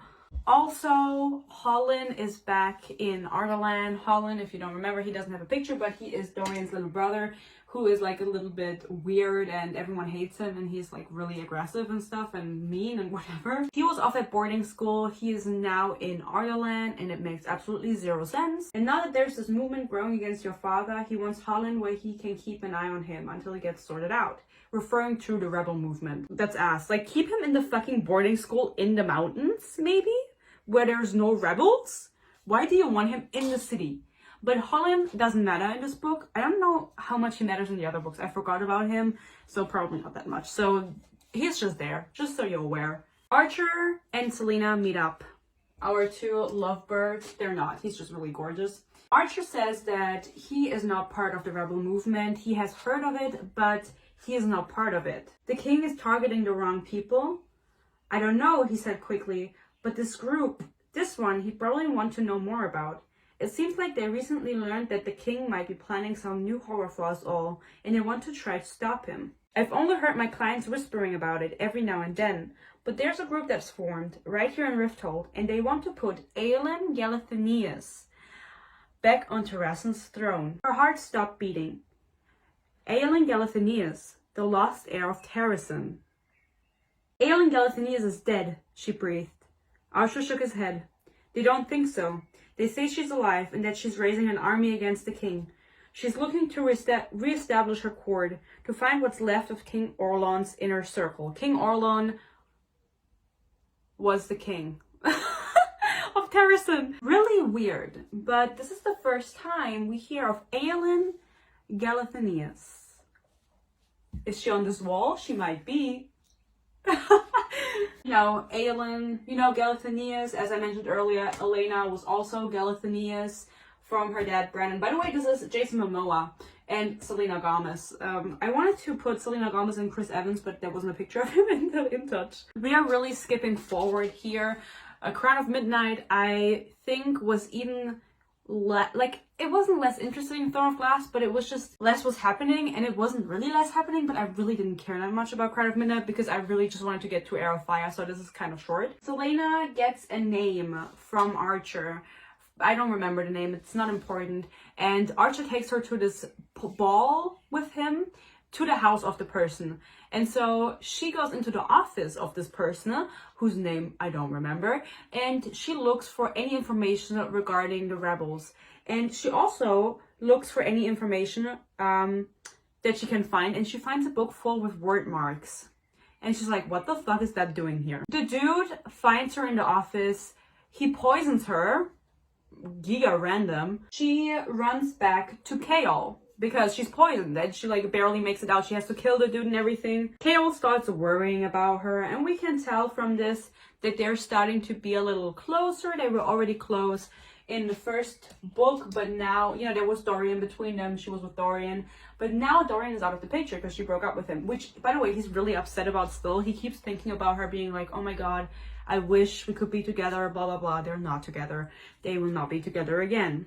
While at the library, Selena finds a weird door at the bottom of the library, because honestly, if you've read ACOTAR, the way I was imagining it was the same way the ACOTAR library, Night Court library is described. There's like a spiral down. That's how I was imagining this one too. It goes down multiple levels. It keeps getting darker and darker. And she finds a weird ass iron door, like in the back behind the tapestry or some shit. And she goes down the stairs, and on the walls are like pictures of fae, of monster, like of a battle or something. And she finds this really weird, and it looks super abandoned also. And just keep that in mind, that that's there. Dorian kind of 200 pages in, he's been mourning Selena the whole fucking time. He kind of gets his shit together because they're at there's a concert going on at the castle. Dorian closed his eyes and took another long breath, and when he opened his eyes, he let her go. He let Selena go. She is with Chaol now, okay? He sees them together. He's like, they would be a much better fit than me and her. He gets it. There was a concert, as I mentioned, and there was a singer. And she did something that she should not have done. She sang a forbidden song. If I'm being honest, I don't exactly remember what it was. Maybe the Hymn of Terrassen. But basically it was about magic and fae and everything that is not allowed in this kingdom, and it also is not allowed to speak of magic. So her performing at the castle in front of the king a forbidden song about magic obviously is not going to end well. Basically, we get a scene of her in the dungeon. The king, the duke, and Roland, who I mentioned earlier, are all there watching as she gets beheaded. So Roland is in on their little thing. Then fast forward, Nehemia is also in this book. Her and Selena, they are just kind of hanging out. Nehemia is teaching her about word marks, but they have a little bit of a falling out at this point. How can I convince them that your soul isn't rotten? I didn't realize that I needed parental approval. They're talking about Nehemia's parents. You're in a position of power and knowledge, and yet you just obey. You obey and you do not question, and you work only toward one goal, your freedom. This is Nehemia to Selena. She's calling her out. Selena shook her head and looked away. You turned from me because you know it's true. And what is wrong with wanting my freedom? Haven't I suffered enough to deserve it? So what if the means are unpleasant? I won't deny that you have suffered, Elentia, but there are thousands more who have also suffered, and suffered more.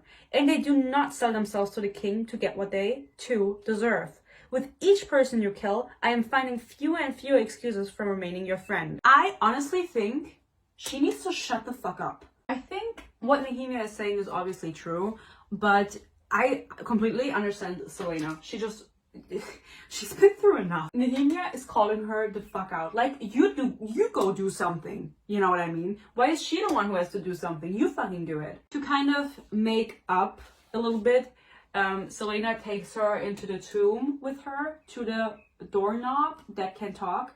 And he also has a name, but Mort. The name is Mort. At this point, Nehemia agrees to teach Selena about the word marks, not before this. So there's like 200 pages in. She's like, yeah, okay, I'll teach you because you showed me the tomb and we can figure this out together. Because Selena's like, there's more to this tomb because there's like a hole in the wall. And when you look through it, you can't see anything. And it's just really sussy. And she's like, there's more to this. We got to figure it out. We get a rather iconic line, which I forgot that this happened. Gail and Selena are at the ball and they're dancing together. And Selena just goes, the rest of the world quieted into nothing. In that moment, after 10 long years, Selena looked at Kale and realized she was home. That doesn't sit well with me, and I also don't agree. I don't like them together. It's because I don't like Kale. After this dance happened, Nehemia approaches Dorian, because they also interact apparently. Nehemia goes, you have power in you, prince. More power than you realize. When it is time, I will help you. What is that supposed to mean, Nehemia? Do you mean this? Also, a few pages later, after Nehemia conveniently says this, we get a little scene with Dorian. And let me just read this out to you. He's really angry, okay, in the scene because, like, Selena and everything. Heart racing, Dorian lowered his hands from his head and looked at them. There wasn't a bruise or a cut or even a trace of pain. But he hit that wall as hard as he could. He should have broken his hand. Yet his knuckles were unharmed, only white from gripping his fingers in a tight fist. On trembling legs, Dorian rose and surveyed the damage. The wall had splintered but remained intact. The ancient window, however, had shattered completely. And around him, around where he crouched, a perfect circle, clean of debris, as if the glass and wood had showered everything but him. It wasn't possible because magic. Dorian dropped to his knees and was violently sick. Dorian has magic. Dorian has magic. He just throws a fit and like punches the wall and it just completely splinters up to a big window and the window explodes. He's super strong and like there's no explanation for it other than that he's magic. And he's like shook by this because up until this moment, he didn't really notice anything that was off about him. Also, on a random side note, all of the three bitches, that means the king, the duke, and Roland, have the obsidian rings. I'm just saying, because it gets pointed out now that they all have these eerie rings and they're like bad vibes. Stay away, okay? Stay away from the obsidian rings. For Holland, either for his birthday or for his arrival, it doesn't fucking matter, but for Holland, the queen, who never appears, by the way, she organizes a carnival. Yay! So, what is up with this carnival? Nothing much, except for the fact that someone is there that's rather interesting. It's a witch. Her teeth were razor sharp, like a fish's, and made of metal. Of iron. She has iron teeth. Dorian had heard the legends of the fallen witch kingdom, where bloodthirsty witches had overthrown the peaceful Croatian dynasty and then ripped apart the kingdom stone by stone. 500 years later, songs were still sung of the deadly wars that had left the Iron Teeth clans, the only ones standing on the killing field, dead Croatian queens all around them. But the last Croatian queen had cast a spell to ensure that as long as their Iron Teeth banners flew, no bit of soil would yield life to them. Let me explain this to you. Back in the day, 500 years ago, there were two different witch clans. The Iron Teeth witches and the Croatian witches. They were different kind of witches. The Croatians were more peaceful, more like magic, healing, prophecies, and the Iron Teeth are the brutal ones, like lusting for blood, killing, and everything. The Croatians had been the ones that were like ruling over the kingdom of the wastelands, and the Iron Teeth just didn't want to take it anymore, and so they began a war against the Croatians. They won the war, but at what cost? Because the last Croatian queen that survived lay a curse on the Iron Teeth, which meant that as long as they ruled over the lands of the witches, there would be no thriving land. They wouldn't be able to harvest anything. It would be like, you wouldn't be able to live there, basically. Now, what is going on at this carnival? There is a random ass witch there. She is very obviously of the Iron Teeth clan because she has iron teeth, and her name is Baba Yellowlegs. Baba Yellowlegs is at this castle carnival, and she's like, come in, I'm gonna tell you your fucking prophecy of your life and shit. Some witch shit, you know, making up shit, whatever. Keep that in mind for later. She's there, Baba Yellowlegs. Doesn't have a picture. I wonder why. What happens to her? Why doesn't she have a picture? Anyway. Fast forward, we learn that it is the death anniversary of Selena's parents. They died 10 years ago, officially on this date, and she reminisces a little bit about her time in Endovia and the day that she went berserk. As I mentioned earlier, Selena had this one day in Endovia where she was like, no more, I'm gonna go on a suicide mission and kill a bunch of guards. I know I'm not gonna make it out. I know they're not gonna keep me alive. I'm just gonna do it. That was actually the day that her parents died. She goes out a bit, you know, she's really sad. I get it. I would be too, respectfully, you know. Rip. Kale waits for her because, you know, she left and she didn't tell him. He waits all day for her to come back, and she's like, you don't have to tell me anything, like, I just want to be by myself. And he's like, okay, sure, but here's a present to make you feel better, and it's chocolate cake. So he's being very thoughtful, very nice towards her. Dorian never brought her chocolate cake. Dorian is now trying to find out what the fuck is going on with him, what is up with his magic, and he does a little bit of research into the family tree to figure it out. And that is when we learn about the family tree. And now I can finally tell you about the bitches down here. So, as I mentioned, Elena, this bitch, she is a Galathinius because she is from Terrasen. She is a half fae, not a full fae. Her dad was Brannon Galathinius. Brannon Galathinius had a kid with Mala Lightbringer, who might or might not be a goddess. I'm not going to tell you because it doesn't say it yet, but she might be, you know. Pop off, Selena Gomez. So Brannon and Mala had a child. They had Elena. She's a half fae, which means that she has magic from Brannon, okay? And she married into the Havilyard line. She married Gavin, who doesn't have a picture because fuck Gavin. Maybe he'll get one later. If he's nice, maybe. Brannon was Terrasen's first king, and he actually gave Gavin Havilyard the territory of Ardalan, which made Gavin the first king of Ardalan. So Brannon was the first king of Terrasen, where she is from, and Gavin was the first king of Ardalan, where Dorian is from. Since then, no Fae blood was mixed into the line. So the only magic he could have gotten would have been from Elena, because she was the only one with magic in the entire line hundreds of years ago. Also, Brannon is super nice. I mean, he's Jason Momoa. I love him. Dorian flipped through the pages, his brows raised. He'd known the line was blessed with magic, but it was a powerhouse. A bloodline so mighty that other kingdoms had lived in the terror of the day the lords of Terrasen would come to claim their lands, but they never had. While they'd been gifted, they'd never once pushed their borders, even when wars came to their doorstep. Basically, Terrasen, super powerful, but also super nice. Despite all their power though, the Galathinius family had fallen, and their noble lords with them. In the book he held, no one had bothered to mark the houses his father had exterminated, or the survivor sent into exile. Without the heart of the knowledge to do it himself, Dorian closed the book. Period. If the heir of Terrasen, Aelin Galfanias, had lived, would she have become a friend, an ally, his bride perhaps? He reminisces about when he met Aelin when they were really young. Dorian met Aelin when their family had visited Ardalan under the king, and he knows her and he remembers like this one incident where he spilled whatever on her fucking dress and she was like mad at him. So that's all he remembers of little Aelin, but she's dead, so whatever. Also, while he's reminiscing, he remembers Aedion Ash River, and I'm not saying that Aedion is on this like becomes relevant. Like I'm not, you know, like I'm not saying that, but like he mentions him. It's the first time Aedion is mentioned, and he'll be mentioned later on. He's here, okay? This is Aedion. He's blonde. Selena is the best person ever. It's Chaol's birthday, and so she kind of organizes this little dinner for him. It's on a rooftop. It took her a bunch of planning, a bunch of persuading. I think Mr. Archer Finn also had like a hand in it and figuring everything out, but whatever.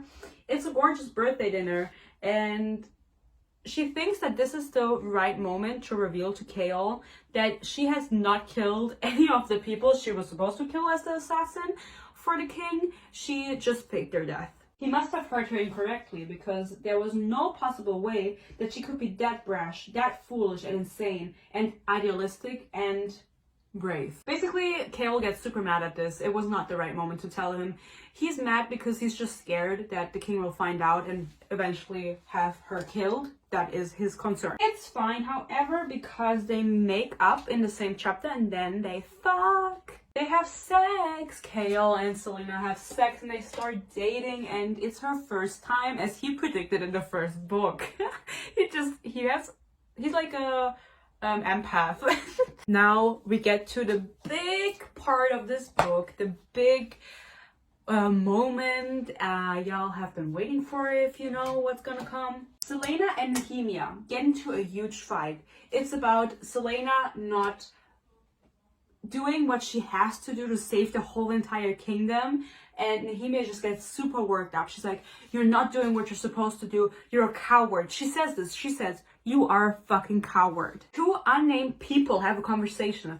Two unnamed people are Nehemia and Elena. Oh my god, what? They have a conversation by themselves without Selena being involved. One of them has to break. The queen said to the princess, only then can it begin. It's the queen, Elena, Princess Nehemia. They're talking about Selena and Dorian. I know the princess said softly, but the prince isn't ready. It has to be her. Then do you understand what I'm asking of you? Blah, blah, blah, blah, blah. Basically, it's like Nehemia has to die. Okay? And this is a conversation where no one else is present. So this is just a conversation she's having with a fucking ghost. Listen, okay? This is important. Archer kidnaps Chaol. There was talk about Nehemia having to talk to the king, or the king asking Nehemia for a private audience. The Archer gets a wind of this, and so he kidnaps Chaol. Selena finds out, and she obviously goes to save Chaol because she doesn't know it was Archer who kidnapped him. She just know he was kidnapped, and there was like a letter like, come find me wherever. And she goes absolutely berserk at this place. It's like a warehouse. She kills like 20 men because she's just like, oh my god, they took Chaol. I'm not gonna let what happened to Sam happen again. Archer is at this place and he reveals himself after like 25 kills on her part. And he's like, stop, listen. Me, Archer, and Nehemia have been leading this rebel group that you heard of. That is supposedly Aelin Galathinias raising an army. That was me and Nehemia. That was the two of us. We brought him here because he was ordered to question Nehemia about her behavior. We wanted to know what kind of questions he'd been commanded to ask, and because we wanted you to see what sort of man he really is. So Archer is saying that about Chaol because, you know, she's supposed to have behavior therapy with the king, but they thought it was going to be with Chaol. And they realized their mistake, that Chaol was not the one who was going to do the questioning, but the king, when Selena arrives at the warehouse. And they're like, I think you need to go get Nehemia because she might be in big fucking trouble. Selena's just like, where the fuck is Nehemia? Where is she right now? She's at the castle.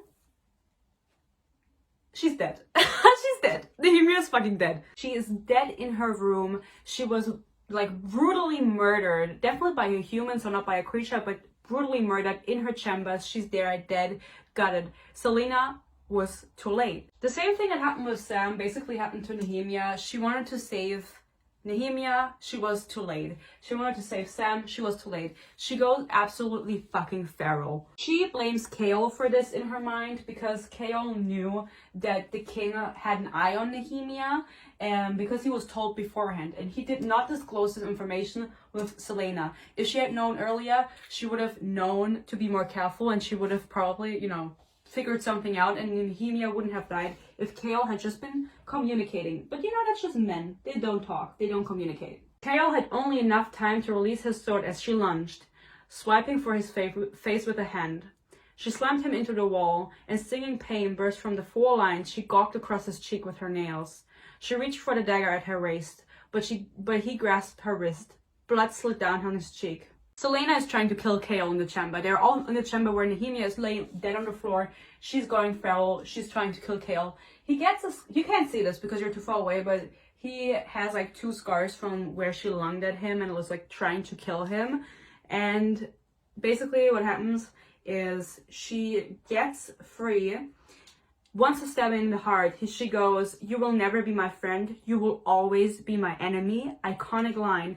Wants to stab him in the heart, but she can't. She can't because something is holding her back, her wrist. There's nothing there but air, but she cannot stab him. Guess who else is in the room? Fucking Dorian. Dorian is standing behind her, and his magic that he cannot control because he doesn't know how it works basically protected Chaol in this moment and stopped Selena from being able to push down on him and onto his heart. And this gives them the opportunity, because she's so confused by this, because she's like, why can't I fucking do it? To knock her out.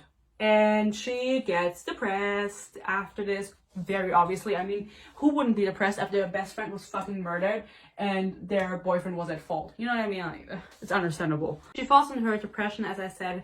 She actually gets put into the cell, the dungeons, with Kaltain for 2 days before she's let out again. Kaltain isn't doing too well, you know? She's like really losing it, and Selena is just like, whatever, I don't care. And she's depressed for a couple of days, maybe even weeks, I'm not sure the time frame.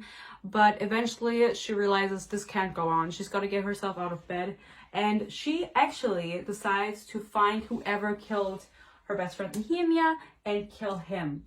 So she finds out who killed her, because she's a smart woman in STEM. No, but she could if she wanted to. She is able to figure it out because of the way that Nehemia's body was prepared. It reminded her of someone she met in the first book called Grave. Grave was the one she fought before she fought Cain in the final battle round, whatever, before she became the king's champion. And as I mentioned, he was left alive. He was just roaming the streets, and he had a very distinct pattern when he killed people. He's also an assassin, and so she recognizes that, hunts him down and kills him, gets her revenge on Nehemia. But you know, I mean, is it really doing something? I'm not sure, because she's gone. Like, no amount of killing in the world will get her back. That was really sad. I'm sorry, like, rip my girl, the only black character. She feels better after that. She kind of gets her groove back together. I mentioned earlier that after Selena and Nehemia had heard their first fight, they kind of make up by Selena showing Nehemia the tomb where Elena is buried, and they also talk to Mord. They saw this hole in the wall. They looked through it and nothing was there, and she couldn't figure out what the fuck was going on. Now, also, I mentioned earlier that there is a sword in this tomb called the Maris, and so Selena kind of figures out that she needs to hold the sword up to the wall and align it with something, and there's like word marks and shit. It doesn't really matter, you know, but eventually she figures it out, and there's a poem now on the other side of the wall when she looks through the hole that wasn't there before. By the Valk 3 were made, of the gate stone of the word, obsidian the gods forbade, and stone they greatly feared. In grief he hid one in the crown, of her he loved so well, to keep with her where she lay down inside the starry cell. The second one was hidden in a mountain made of fire, where all men were forbidden despite their great desires. Where the third lies will never be told by voice or tongue or sum of gold. Also, Elena appears at this point, but it doesn't really matter because she says absolutely nothing of importance. It's just kind of like, you have to reach your destiny and follow who you are, blah, blah, blah. She keeps saying that over and over again. Like, we get it. We get a queen, okay? Kale has been a little bit wary of Selena because remember how he brought her chocolate cake on the day her parents died and she was like out all day and sad? He had followed her and saw that she was out and she was singing. And he couldn't understand what she was singing. It was like a different language. He does some research on this, and this is what he finds out. So there are no dirges in Terrasen that are sung in a different language? No, but I once heard that in the high court of Terrasen, when the nobility died, they sang their lemons, I don't know what that means, in the language of the Fae. So what he's saying is that when people in the court died in Terrasen, where Selena is from, they would sing for them in the language of the Fae, in an old language that Kale, he wouldn't understand that. He wouldn't get it. Would these songs have been known by everyone, not just the nobility? Oh no, those songs were sacred to the court. Only those of noble blood ever learned or sang them. They were taught and sung in secret, the dead buried by the light of the moon, when no blah blah blah blah blah. I'll admit to my own morbid curiosity and that I'd hoped to hear them 10 years ago, but by the time the slaughter had ended, there was no one left in those noble houses to sing them. No one except you will always be my enemy. He's kind of putting two and two together, like Selena is from Terrasen. She sang a song only nobility knows. It's kind of sussy.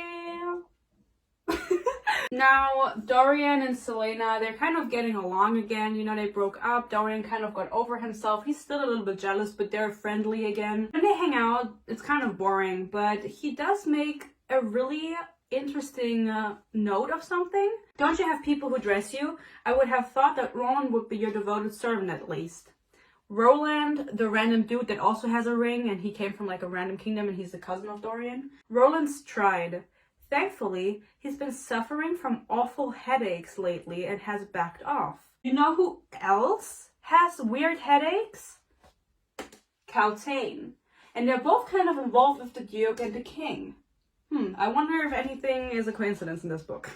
A while back I mentioned the witches and the carnival with Baba Yellowlegs, and Selena doesn't go there until now, like 400 pages in. However, Dorian visited Baba himself before, after that incident with his magic, because he thought that maybe the witch could tell him something about the magic that he had, but she didn't really give him any answers that he could make use of. Also, Baba Yellowlegs tries to sell Selena, who's now visiting her, the questions Dorian asked. So she's like, oh, if you pay me more, I'll tell you what questions the prince asked me. But Selena she noticed the magic that was holding her back when she tried to kill Kale. So she like added one and one together, that makes two. She kind of knows that something's up with Dorian. She doesn't really need that information, you know. The reason Selena goes to Baba Yellowlegs is because she wants to ask her about word marks and word gates, and I'm gonna tell you what she tells us. The word governs and forms the foundation of this world, not just Aurelia, but all life. There are worlds that exist beyond our knowledge,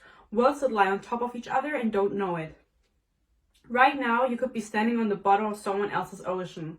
The word keeps these realms apart. There are gates, black areas in the word that allow for life to pass between the worlds.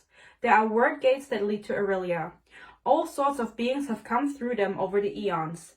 Benign things, but also the dead and foul things that creep in when the gods are looking elsewhere, like the creatures that Cain summoned in the first book. But long ago, before humans overran this miserable world, a different sort of evil broke through the gates, the Vault. Demons from another realm, bent on the conquest of Aurelia, and with the force of an endless army behind them. In Wendlin, they fought against the Fae. Try as the immortal children might, they could not defeat them. Then the Fae learned that the Valk had done something unforgivable. They had taken a piece of the word gate with their dark magic and split it into 3 slivers, 3 keys. Something like it was mentioned in that riddle I read to you earlier. One key for each of their kings. There's 3 Valk kings, demon kings. Using all 3 at once, the Valk kings were able to open the word gate at will, to manipulate its power and strengthen their forces, to allow an endless line of soldiers to pour into the world. The Fae knew that they must stop it, and so a small band of Fae set out to steal them from the Valk kings. It was an impossible task. Most of those fools didn't return. But the word keys were indeed retrieved, and the Fae Queen Maeve, she's up here, we'll get to her soon, banished the Valk to their realm. Yet for all her wisdom, Maeve couldn't discover how to put the keys back in the gate, and no forge, no steel, no weight could destroy them. So Maeve, believing that no one could have that power, sent him across the sea with Brennan Galathinius, Elena's dad, first king of Terrasen, to hide on its continent. And thus the word gate remained protected, its power unused. So the riddle that Celaena discovered in the tomb was basically a map to all of the 3 word keys. One in like a volcano, one in a tomb, I wonder what tomb, and one that should not be spoken of. Thank you, Baba, for this information, for this info dump. Thanks, Queen. What might one do with the word keys? The person who holds all 3 word keys would have control over the broken word gate and all Aurelia.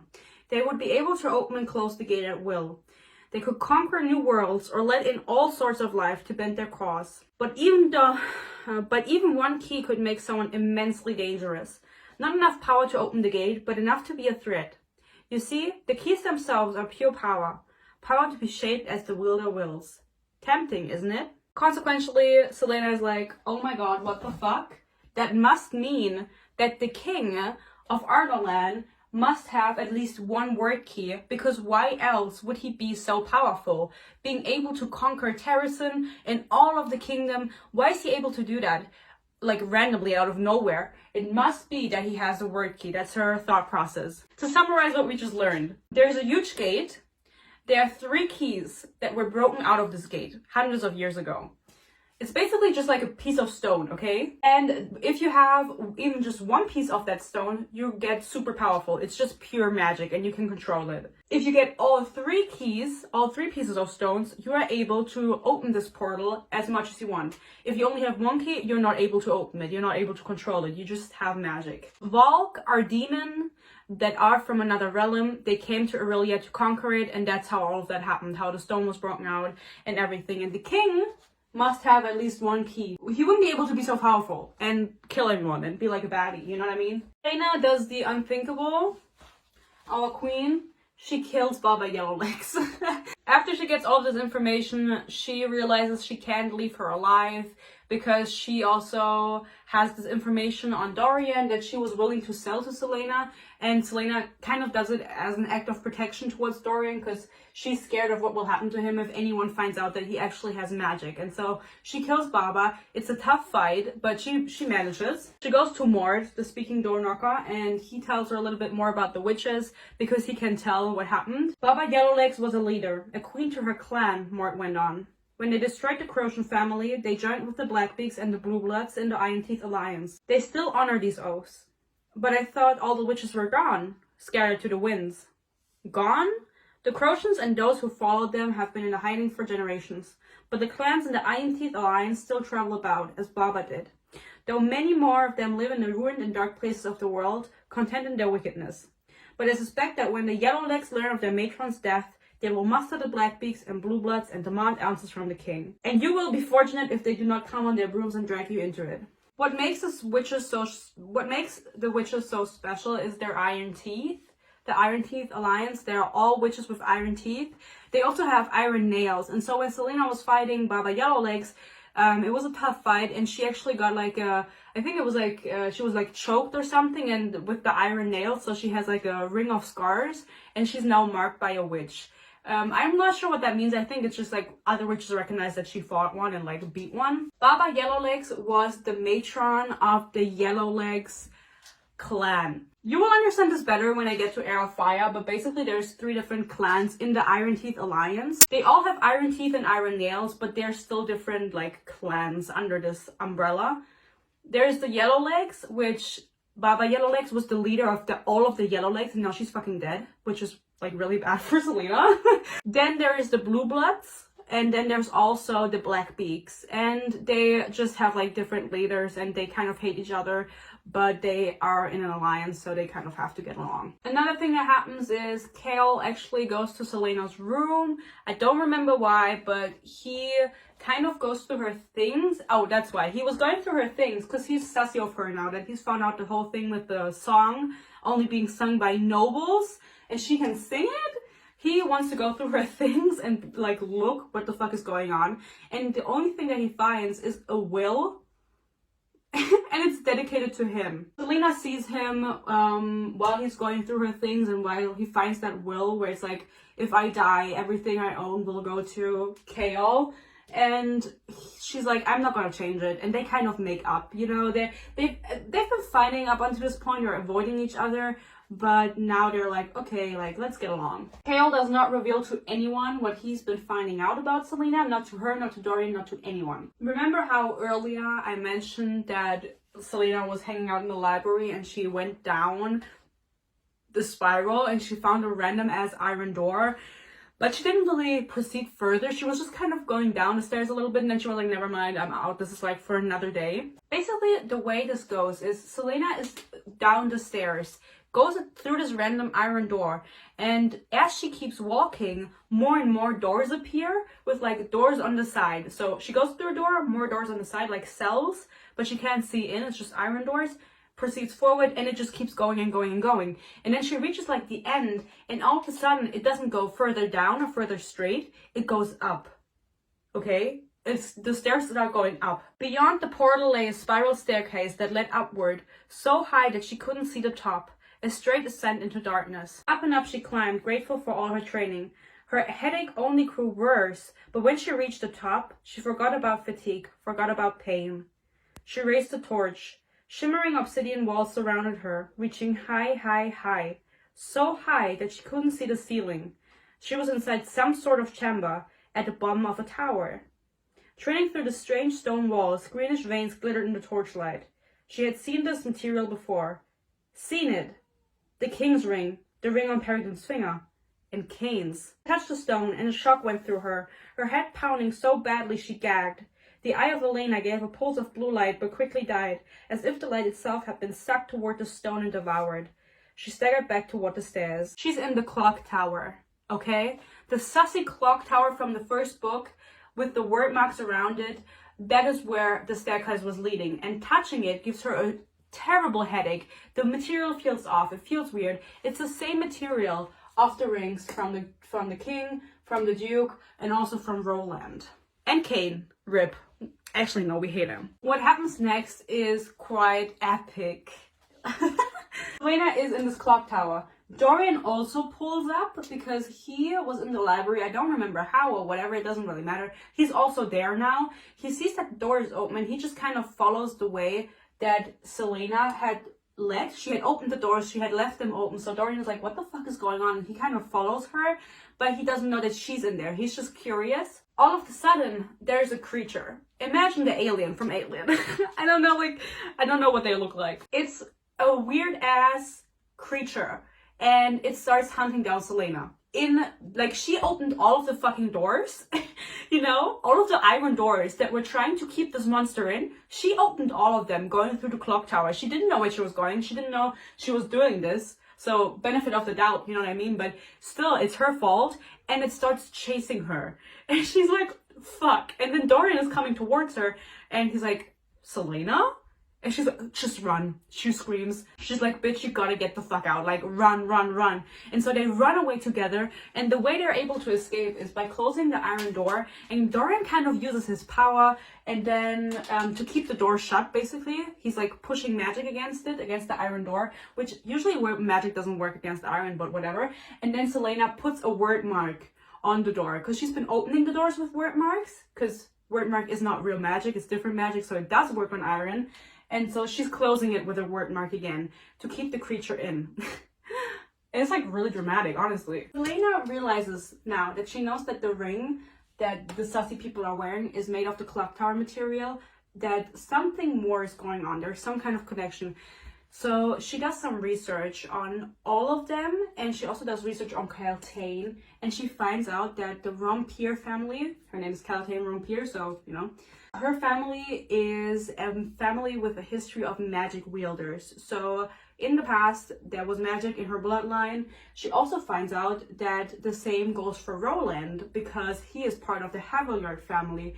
And through Elena, there was magic in the Havillard family. So they both have like an affinity for it. Doesn't mean they ever showed any signs of having magic, but they could have some because they have some in their bloodline. Selena is like, okay, what the fuck? So she is like, I'm gonna visit Caltaine in the cell to ask her a little bit about this. Maybe she knows a thing or two. Goes to visit her. It turns out Caltaine is no longer in the cell because the Duke took her to Paranth.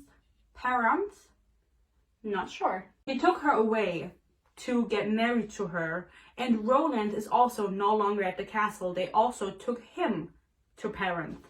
So Caltaine, Roland, and the Duke are gone. They're no longer in Ardalan and they're still in Ireland, but they're no longer in Rifthold in the capital. They're gone, okay? Then Selena does some more thinking because she now knows that the riddle she got was for the word keys. And she remembers the one line about the tomb, that it was like somewhere in the tomb, blah, blah, blah. And it fit the description of Elena's tomb. So she goes there. She tries to find the word key. She finds the spot where it should be, but it's no longer there. Thank God we have Mort. Mort tells her that years ago, while the king of Ardalan was still young, he figured this out too. He found the tomb, he figured out how to solve the riddle, or how to see the riddle, because, you know, you had to, like, go through a few steps. He found the first word key, the one that was in Elena's tomb, and he took it. So it is now confirmed that the king of Ardalan has one word key at least. So now we're in the tomb, and I don't know if this happens at the same time actually, but whatever. We'll just pretend like it does. Basically, Dorian, at the same time as Selena is in the tomb, he has a nightmare, or not a nightmare, he just has a dream about Gavin. Who's Gavin? Gavin is Elena's husband, Gavin Havillard, you know, the one that's also in the tomb, but he never really appears. It's always just... Dorian has a dream of Gavin, and Gavin tells him in this dream to hurry the fuck up and to go into the tomb, which Dorian has no idea that this exists. He gets it shown in his dream because Selena is actually trying to open a portal. A word portal with word marks. She's trying to do that in the tomb, okay? And Gavin is like, you gotta stop her. Like, something bad is gonna happen if she actually does it. And so Dorian wakes up. I think he meets Kale on the way. No, he doesn't. Kale comes later, but he'll be there. Basically, Selena opens this portal. She wants to speak to Nehemia because she figured out that you could talk to the dead. Because if you open a portal to another realm, why wouldn't you be able to open a portal to the realm of the dead? And Nehemia actually pulls up and she's like, don't you ever fucking do that again, bitch. Nehemia is shook that she actually opened the portal to call her because it's so dangerous. Selena is so inexperienced with the word marks and the portals that she could have easily opened the portal to somewhere else and it could have ended up very, very poorly. So Nehemia is there. She's like, don't ever do that again. Love you though. Mwah. And she disappears again. However, the portal stays open. Why? Selena tries to use a closing spell, but it doesn't really work. So Nehemia tells her, don't do that again with the portal. Do what you have to do. Don't open the portal again. Selena tries closing the portal with a different sort of word mark array. It doesn't work. It's not working. She doesn't know what's going on. She starts trying to rub away the word marks because it's not working. She can't rub them away. They won't fucking get off the stone floor or whatever. And by rubbing them, she's altering them. So because she's frantically like rubbing at the word marks and they're not fully gone, they are now still there, but in a different way. So it's not the same spell. She doesn't realize this in the moment. She realizes this later, but the portal kind of changes because of this, because now it's a portal to somewhere else. Instead of to wherever Nehemia was, because it looks different. Because she was, you know, like, get away, and then it changed, and there you go. For some reason, Archer is there. Archer Finn turns up and he's like, don't do that. Stop rubbing. Stop rubbing the fucking word marks. Selena, she's really confused why he's even there, and so am I. And then she goes to like lung at him and like hold him down and whatever and fight against him because she's like, what the fuck are you doing here? Like, get the fuck out. And she realizes that he has a tattoo that looks like something she's seen before. After Nehemia died, Selena, you know, she went in her depression and everything for a while, but after she felt better, she went to Nehemia's old room to sort through her things because she was her only true friend in the castle, and so she thought it was appropriate that she was the one to sort out her belongings. While sorting out the belongings, she actually found something really interesting. Selena found a note that said, "Don't trust," and then a symbol. And at the time, Selena didn't know what the symbol meant. It looked kind of like something from the royal guard or whatever, but not quite. It looked similar with like serpents and stuff. She couldn't really figure out what it was supposed to mean, but she kept it in the back of her head because Nehemia, it was very obvious it was a message to her, do not trust, and then the symbol. As I just said, Archer Finn has a tattoo, and Selena didn't notice this tattoo until right fucking now. It is the symbol that Nehemia had drawn on the piece of paper that says, "Do not trust." When Archer Finn had kidnapped Chaol, if you remember, he revealed to Selena that he was the one that was kind of navigating this rebel whatever cause with Nehemia, that they were the leaders of it. Well, so the night at the warehouse, she went on, raising an eyebrow. "Why did you really kidnap Chaol? I had to get you away from Nehemia, and when I took that arrow for you, I knew you'd trust me, if only for that night. I apologize if my methods were harsh. Trick of the trade, I'm afraid." Trust him, lose Nehemia, lose Chaol. He had isolated her from her friends, the same thing she'd suspected Roland had wanted to do with Dorian. And that threat the king received before Nehemia's death, the threat on her life, Selena said, her lips curling outward. "You planted that threat, didn't you? To show me who my real friends are. Who I can really trust." Basically, the reason Nehemia died was not Chaol, we knew that. It was also not the king who killed her, it was Archer Finn. Archer had this whole conspiracy. He was working with Nehemia, they were working together, but Nehemia didn't trust him. Nehemia kind of did all of this for a greater good. She wanted to put Selena into motion. She had the conversation with Elena where they were talking about her having to die for Selena finally to start acting the way she should and finally start like saving the fucking world. Grave is still the murderer of Nehemia, the random ass dude from the first book, but it was not the king who told Grave to kill Nehemia, it was Archer Finn who went to him and said, "Kill Nehemia for me." And so he did. A bunch of other stuff happens now, and I'm of course going to tell you, but just so you know, Archer dies. So I'm going to take him off the fucking wall because he's not relevant anymore. Selena freaks out after everything that's going to happen right now, and then she follows him because he runs away, and then she just kills him. The reason, by the way, he did all of this was because he wanted power, and he wanted more. He wanted to be the leader, and he actually wanted to have Selena at his side, and that's how she tricks him. She's like, "Yeah, we can do that," and she stabs him in the heart. What happens now, I bet no one saw coming. Basically, in this tomb, it's Selena and Archer. Archer runs away, leaving Selena behind. Still, the portal is open. Dorian makes it there. He makes it there, and Chaol also makes it there. So it's the three of them down by the portal that's still open. Fleetfoot, Selena's dog, who is still around, by the way, is also there, and the dog gets dragged into the portal by like a random ass alien creature that appears, because, you know, she changed the word marks, and so it's like an evil portal now with evil creatures. The dog gets dragged into the portal, and Selena loves her dog, and she cannot let that happen until she goes into the portal after Fleetfoot. The fire vanished to reveal the creature slamming into the ground, flipping again and again. It was on its feet before it finished rolling, whirling towards Selena in the same move. She was between them now, sword raised. She roared, revealing elongated cannons at the sound, and the sound was unlike anything he'd ever heard. There was nothing human in it. Because she wasn't human, Chaol realized, gaping up at her from where he still crouched over Fleetfoot. No, she wasn't human at all. Selena was Fae. Because this portal opens a way to another realm that is not the kingdom of Ardalan, magic is still existent in that world. While in Ardalan, no one can practice magic because it's banned mysteriously, in this other realm, it is not. And so Selena entering the portal, kind of getting Fleetfoot out, pushing the creature back into it, she is able to activate the magic that she has. It turns out she's Fae. And maybe you knew this because on this picture she has pointy ears, but you're far enough away, so maybe you didn't see this whole time. Now, we still don't know who she is. We just know that she just transformed from a human into a Fae. She pushes the creature back into the portal, gets everyone else out, jumps into the portal, and she actually like splits the earth between the portal.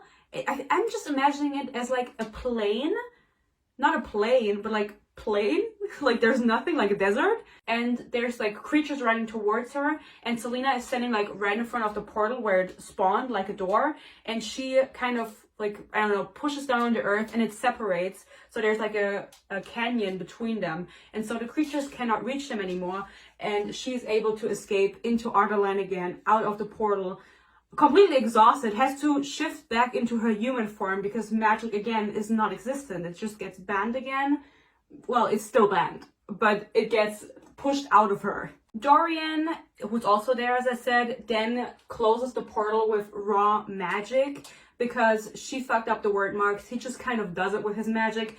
We'll talk about his magic later, but he can do this. It's fine. Like, it makes sense that he can do this. So after this, after the portal is closed by Dorian, she leaves behind the two of them with the dog. She hunts after Archer, who didn't get far, kills him. He's dead now. That's why he's not on the wall anymore. Fuck you. Chaol then proceeds to make a deal with his father, who is visiting from Aniel, where they're from. It's like a small kingdom. He makes a deal with his father that if he supports Chaol's proposition in the council, he will return home and become the lord of their little, you know, kingdom, whatever the fuck it is. He basically says, if you support me in council when I say that Selena should be sent to Wendlin, the other continent where magic is still legal, where fae still live, then I will come back home with you.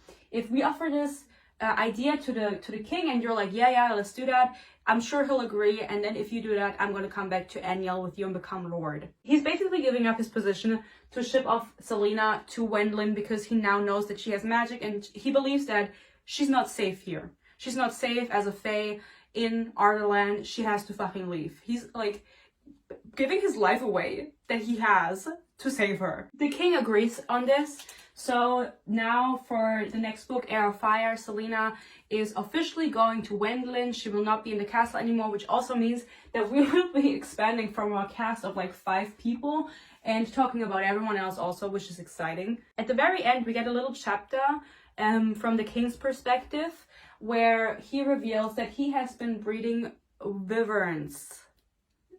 I'm not sure how you say that. It's just like small dragons. He has been breeding them, and he has been breeding them in Parenth. And if you don't remember what Parenth is, that is where the Duke and Caltaine and Roland went. Caltaine has been complaining about headaches and hearing birds. And what she has been hearing is like somehow she's been hearing Parenth, where the wyverns have been breeding and the king has been like making this army of flying dragons. Also, interestingly enough, the king makes reference to Selena when she was fighting Cain at the end of the first book. If you don't remember, at the end of the first book, you know, she was poisoned, she was like delusional, but she had this weird word mark glow between her brows. And it's not really mentioned again until the king tells us that this is a word mark that means nameless. He couldn't figure out where it came from, but he could figure out that it was a word mark, and the meaning of the word mark was nameless. Before she leaves to Wendlin, she hangs out with Chaol at the dock, like before she goes onto the ship, and she hands him the Eye of Elena and says, keep this with you to stay protected while I am not here. It's going to protect you. I will not need it with Wendlin, you know, I'm gonna be fine.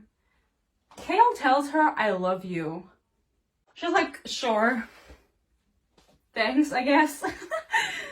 She doesn't say it back. She doesn't see a future with him. Too much happened between them with Nehemia and everything. She sees him as a friend. She does not the vibes are off, you know what I mean? Of course, she now goes off to Wendlin. She now goes to where Heir of Fire is taking place. But before we get to Heir of Fire, there's still one big question. Who is Celaena Sardothien really? Hale has been researching, okay? He's looking at the Terrasen royal family tree. 2 spots about Evelyn's name was written Mob. Mob is represented by Lily Collins. Aelin's great-grandmother. She was one of the 3 sister queens. Maeve, Mora, aka Camila Cabello, and Mob. Mob, the youngest, the fairest, who, when she died, had been made into a goddess known to them as now Diana, Lady of the Hunt. The memory hit him like a brick to the face. The Julmas morning, when Celaena had looked so uncomfortable to be receiving the golden arrow from Diana, the arrow of Mob.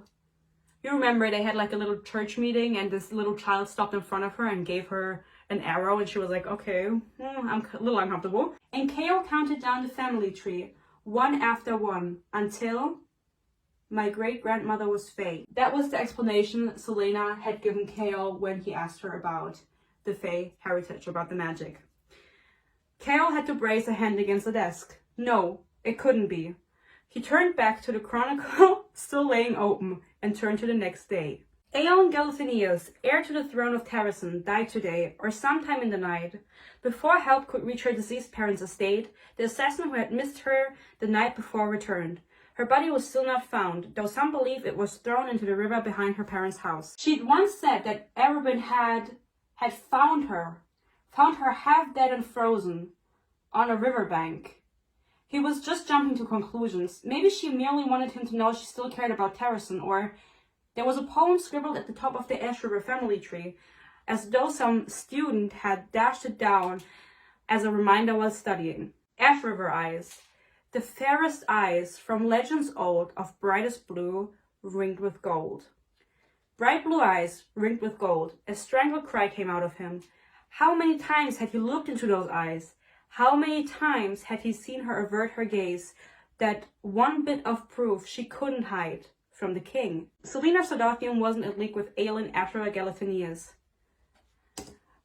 Celaena Sardothien was Aelin Aethra Galathinius, heir to the throne and rightful queen of Terrasen. Celaena was Aelin Galathinius, the greatest living threat to Ardalan, the one person who could raise an army capable of standing against the king of Ardalan. Yay!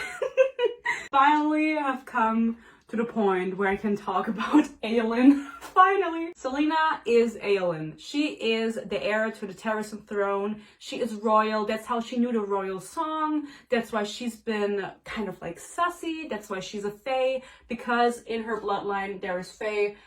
She has like a really popular great-grandmother. Her mother was also half Fae. That's her dad, by the way.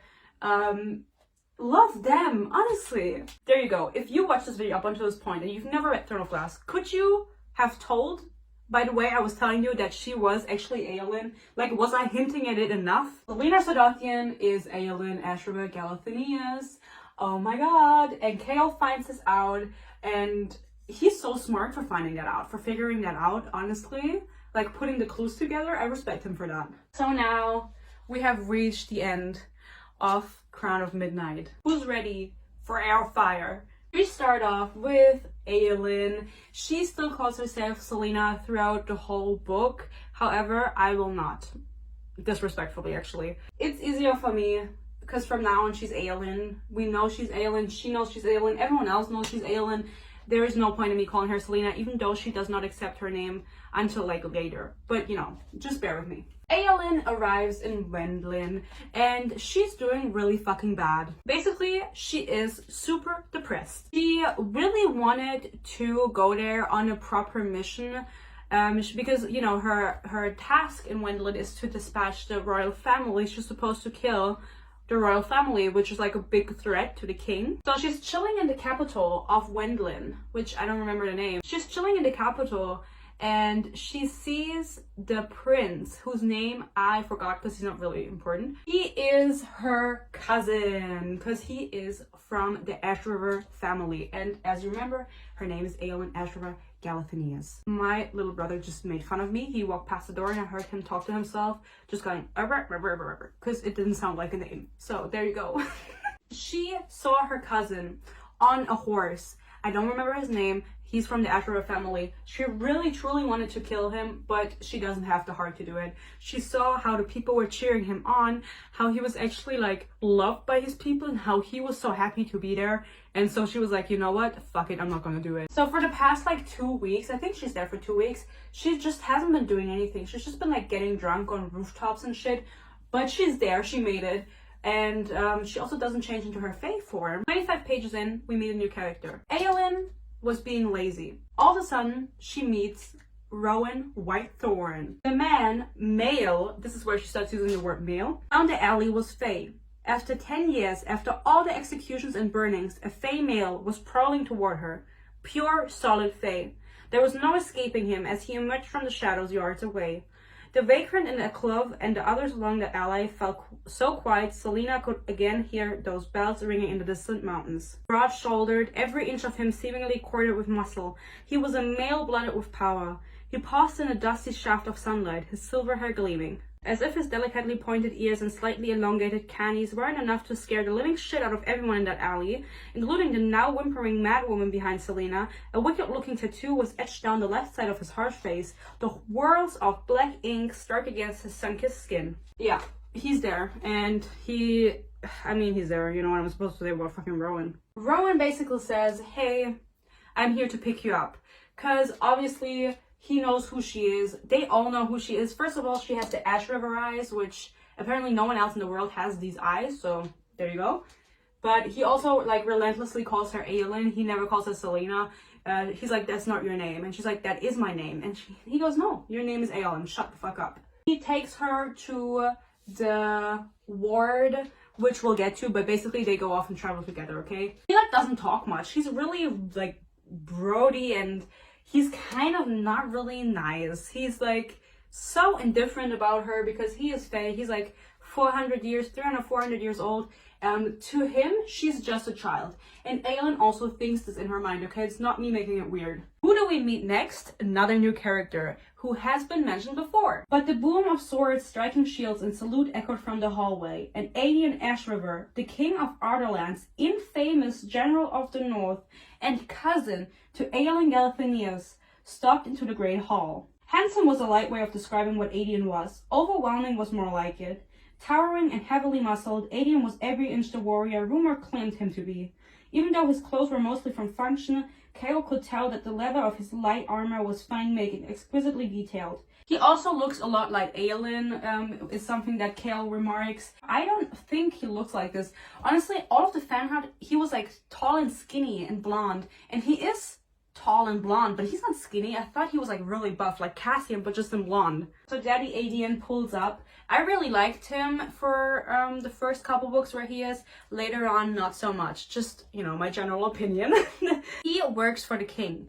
He is from Terrasen. He's Aelin's cousin. As mentioned, they were childhood besties.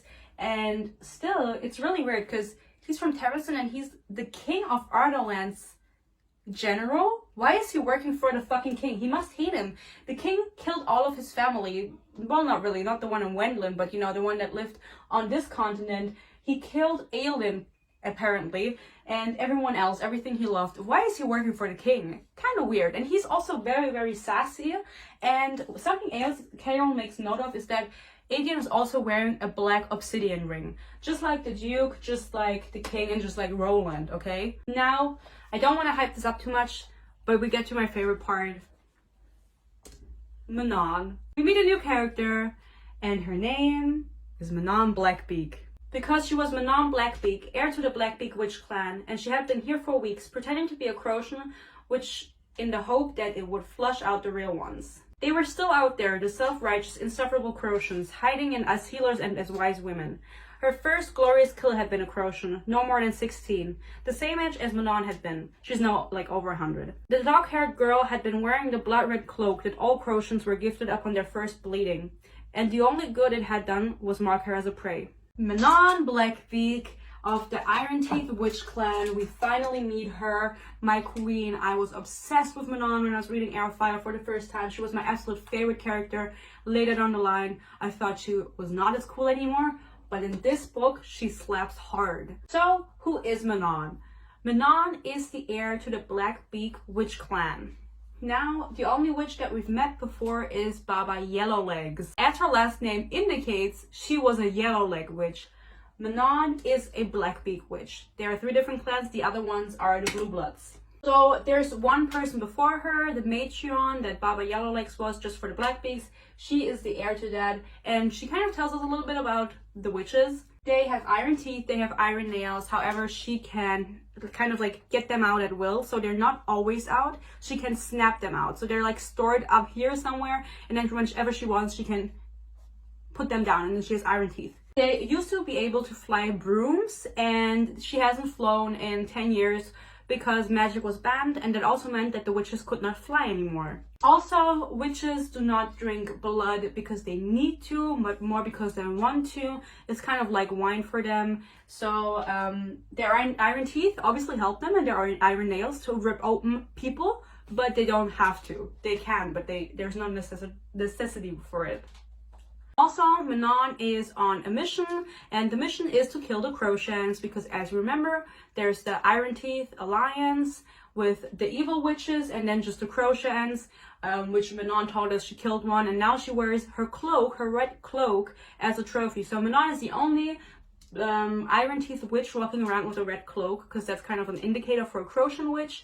And she took it as a trophy, and she's allowed to do this because she's the heir, and the heirs are a little bit more, you know, they get to do what they fucking want. Meanwhile, Aelin and Rowan make it to their destination, which is kind of like a ward, which is like in the middle of the forest. It's not really close to anything as far as I'm concerned, and she meets up with Maeve. As mentioned in Crown of Midnight by Chaol at the end, Maeve is one of the 3 famous Fae Queen sisters.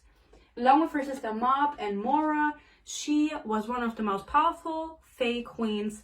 Both of her sisters fell in love with mortal men and gave up their immortality to be with them, which makes Maeve the last remaining sister. Rowan is sworn to Maeve by a blood oath. So he is part of her like personal guard and everything. He's super powerful. His bloodline is super powerful. And so she had him sworn to him with a oath, and he cannot escape this oath, okay? He brings Aelin to Maeve in this ward. This is not where Maeve lives. She's just there for a visit to kind of like tell Aelin what's up. Aelin also knows that she is quite irritated by Maeve just because she's a little scared, because when she was younger, her mother especially was trying to keep her away from Maeve.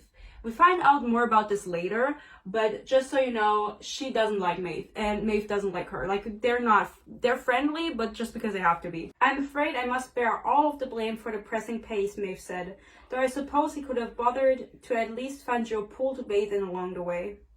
Prince Rowan, Prince, she swallowed the urge to turn on him. It is from my sister Mora's bloodline. He is my nephew of sorts and a member of my household, an extremely distant relation of yours. There is some ancient ancestry linking you. Another move to get her on uneven footing. You don't say. Aelin has always been sassy to everyone, even the king of Ardalan, and she's not going to change it for Maeve. But what we gather from this exchange is that her bloodline comes from Mob, and Rowan's bloodline comes from Mora. So these were sisters, which means that Aelin and Rowan are related in some kind of way. And I'm not sure why. This is a thing that could have easily been left out. Rowan could have been powerful without having one of the sisters be related to him. I think there's no necessity for it, especially because Aelin keeps mentioning in those initial first couple pages, oh cousin, oh you were like cousins, haha, like you're related to me, blah blah blah. It's weird, especially considering what happened. I'm not saying anything, but like it's weird, okay? There's no reason for this to happen. Okay? Thanks for coming to my TED Talk. Meanwhile, we get another storyline. There's a lot of different storylines going on because the main cast is now not together anymore. They're all separated and kind of doing their own thing. Dorian doesn't have much going for him, and if I had to rank the perspectives in this book from least to most boring, I think least boring would be Manon and Aelin, and most boring are definitely Chaol and Dorian. Both of their perspectives I didn't care about. I just wanted to get to the main story because they're kind of doing their own thing and it's important, but it's like, it's not as important. Like, it's important, but like, I didn't care. Dorian meets Sorsha. Thank you, Rihanna, for representing Sorsha. Sorsha is at least half black. All of the fan art I saw of her was white. But it gets specifically mentioned that she is from Aowe, or at least one of her parents must be from Aowe, is what Dorian thinks to himself, which is where Nehemia is from, which is basically where the black people are from in this book, okay? So I don't really know why all her fan art was white. He meets Sorsha. Sorsha works at the castle and she is a healer. She has actually been healing or taking care of the injuries from our main trio, Aelin, Dorian, and Chaol, for the past 2 books. She was the healer that was always appointed to them and taking care of them. Dorian was unaware of this. He was not aware it was Sorsha because he didn't pay attention to the healers that came, but she reveals this to him. And also Sorsha has a big fat crush on Dorian, and she has a big fat crush on him, and she's had that for like 10 years. So that is the storyline that Dorian gets. He gets to be with Sorsha. What they're doing, I'll tell you later, but that's like what's going on with them. He goes to her because I think he got injured. I don't remember by what. I think he was like practicing his magic, trying to train it. Obviously he has to keep that on the down low because otherwise the king will beat him the fuck up and kill him or something. So Sorsha helps him, and he kind of keeps visiting her more and often because Chaol is busy and he doesn't have any friends. Meanwhile, Aelin and Rowan, I mean, they're not doing too well. They finish talking with Maeve. Maeve basically tells her, you have to train because even though you are Fae, you have to be worthy to come to me, to the capital where I fucking live or whatever, to her castle. You have to prove your worth. And so Rowan will be the one training you. And when he deems you worthy to come to me, you are allowed to come to me. And then you are also allowed to ask me about the word keys. It's also revealed that Aelin has powers of controlling fire, okay? So that's her power. She knows this because she was a child in Ardalan before magic was banned, in Terrasen, I mean. But she's like really scared of using them. And also Maeve appears to be really like, not scared, but like very respectful because the amount of magic that she has, and also it being fire magic, appears to be something rather rare because it's the same power that Brandon had, who is Elena's father, who was a Galathinius. And she's also a Galathinius, so, you know, bloodline and stuff, so it's like really special. So you get an idea of what the relationship between Aelin and Rowan is like. And then she said one of the foulest things she'd ever uttered in her life, bathing in the pure hate of it. Fae like you make me understand the King of Ardalan's actions a bit more, I think. Faster than she could sense, faster than anything had the right to be, he punched her. She shifted enough to keep her nose from shattering, but took the blow to her mouth. She hit the wall, whacked her head, and tasted blood. He struck again with that immortal speed, or would have, but with equally unnerving swiftness, he halted his second blow before he fractured her jaw and snarled in her face, low and vicious. Her breathing turned dragged as she purred. Do it. Why should I give you what you want? You're just as useless as the rest of your brethren. They absolutely despise each other. When Aelin gets to Wendlin, she is depressed as fuck. Nehemia is dead. She left Dorian and Chaol behind. Now she's with Maeve, the one person that her mother had been trying to protect her from her whole life. I mean, before she died. And she's just kind of lost, you know? She doesn't know where she belongs and she doesn't know what to do. And so all this hatred that she feels, I mean, you know, when you're sometimes just mad and you just want to be spiteful, she lets it out on Rowan because he's the one that's responsible for her now. But he punches her in the face. You can think of the relationship whatever the fuck you like. I'm just giving you the basis. I mean, was she right in saying what she said? No. Was he right in just punching her across the fucking jaw? No. Also, he's like a fae. warrior, 300 years old, just punches a normal fucking woman across the jaw. I mean, she's in her human form. She's not fae, in her fae body. She's not extra protected. That's their relationship for you. Manon, meanwhile, is actually hanging out with the Duke. Can you believe it? Basically, the Iron Teeth Alliance was called to Parenth, where the Duke is, where the Wyverns are, that I mentioned earlier. This was a command from the king. He commanded them to all come together. This is the first time in years that all of the different clans, all the 3 clans, have been together in the same spot, because usually it doesn't go well. Manon also mentions that because magic is banned, she now looks like she's in her mid-20s. She is over 100 years old, but because of magic, she wasn't getting older, and she looked no older than 16 for the longest time. And now, in the past 10 years, she aged 10 years, basically, you know? And so she looks like she's in her mid-20s. She's gorgeous. I love her so much. So all the clans arrive in Parenth, because they were commanded by the king. He was like, I have an offer for you. I want you, the witches, to be my aerial army. He wants them on the Wyverns, like they had flown their brooms. They can't anymore because magic is banned. So now they're getting living dragons to fly on. That's his plan. The witches are so down for this. They're like, fuck yeah, if we have to fight for you, we'll do it. We just want to fly again. We also learn that Manon's little gang is called the 13. In her clan, there's different covens, and her coven is the 13. So it's 13 witches. Her second in command is Asterin. Asterin is her cousin. She's also called Asterin Blackbeak.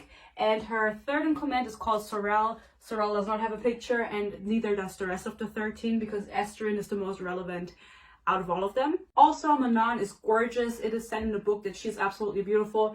If you can't tell, she has golden eyes, which is super, super rare. It's kind of like a sign of power among the witches, if you have eyes that it has like a little bit of gold in it.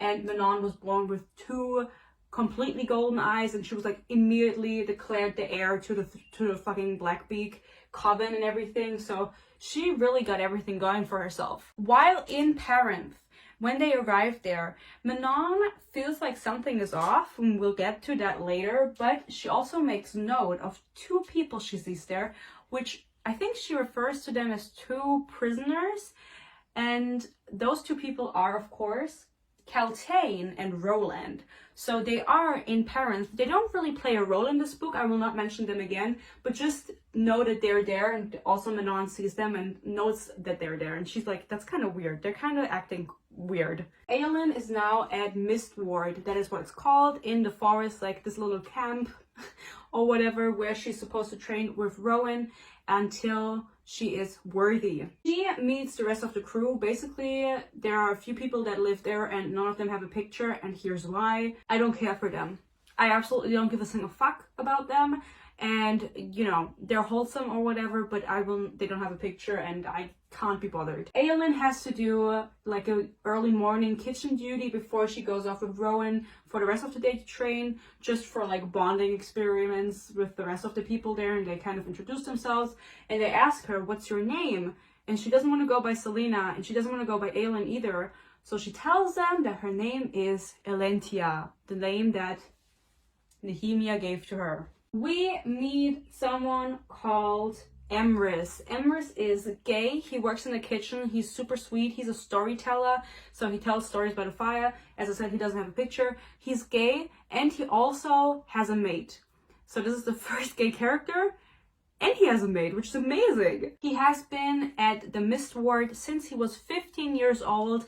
They're all there to prove themselves worthy to Maeve to go to where she lives, because that's kind of the Fae capital wherever she is. And most of them just have never proven worthy or powerful enough to be of interest to her. So Emrys, with other people, with his mate, his name is Malachi, I think, and there's another dude called Luca. They never proved themselves worthy enough, even though they have Fae blood, all of them do. They just never got to go there. Mate, not husband. The Fae had mates, an unbreakable bond deeper than marriage that lasted beyond death. By the way, mates are also rare, but yeah, whatever. Sarah J. Maas doesn't really abide by that rule. Oh, you're all half-breeds? Only the pure-blooded Fae call us that. We prefer demi-Fae, But yes, most of us were born to mortal mothers, with the fathers unaware they'd sired us. The gifted ones usually get snatched away to Doranel, which is where Maeve is.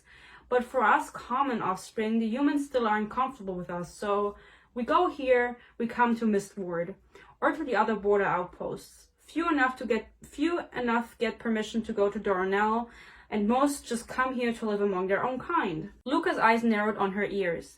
Looks like you got more human in you than Faye. You know, he says this because she's in her human form, so her ears aren't pointy. Also, she asked them about Rowan, of course, because everyone's like, oh my god, you're here with Rowan. He never really speaks to us. We don't really know anything about him. But they do know that Maeve has a gang of 6 people, the cadre. I don't know how to say it. Rowan is part of this. The other 5 we'll meet later. They don't have pictures yet. In the second part, they'll get pictures. While this is happening, all the witches meet up. It's been 50 million years since they'd all met up.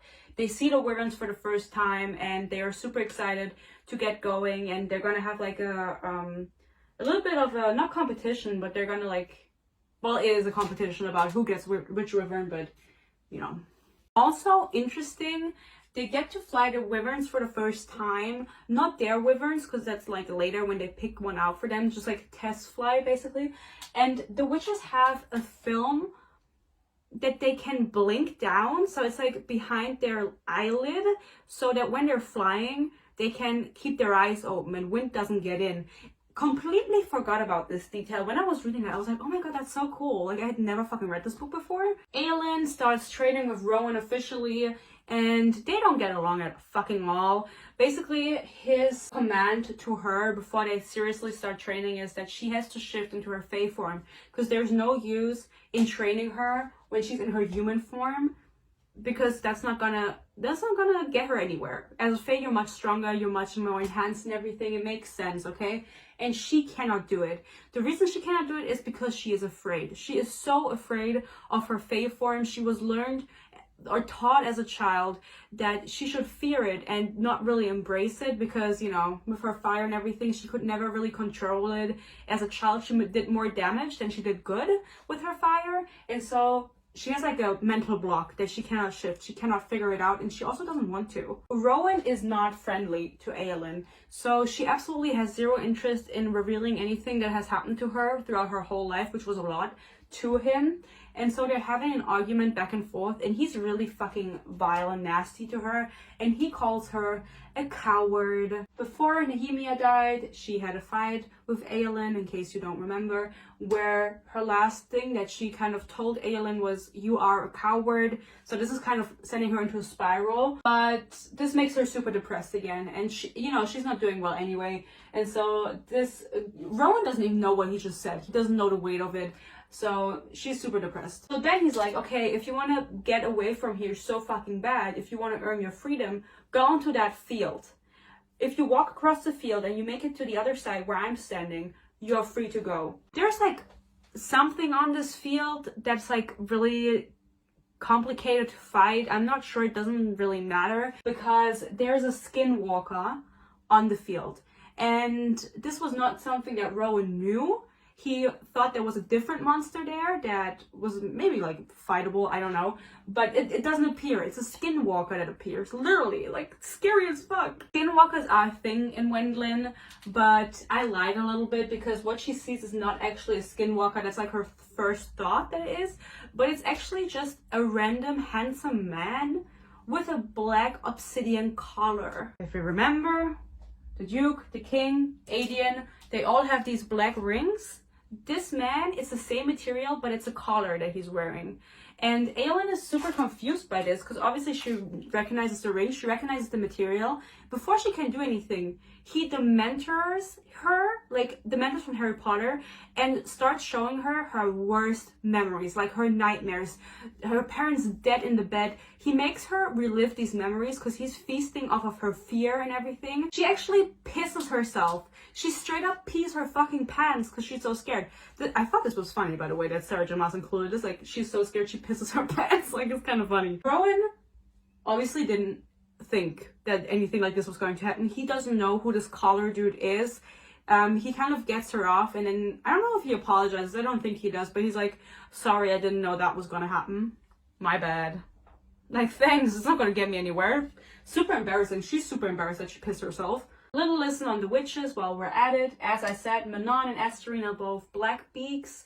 There's nothing particular about them besides that they're like really beautiful and really deadly. Then there are the blue bloods. This is Petra. This is Petra Blue Blood. She is a blue blood. She is the heir to the blue blood clan, and the blue bloods are usually more calm. They are still Iron Teeth witches, but they are a little bit more like Crocians, like priestesses, and just a little bit calmer. If you're gonna ask me who this is, well, I can tell you. This is supposed to represent Iskra Yellowlegs, the heir to the Yellowleg clan. Iskra doesn't have fan art. I couldn't find any, so I just printed out a sexy witch costume.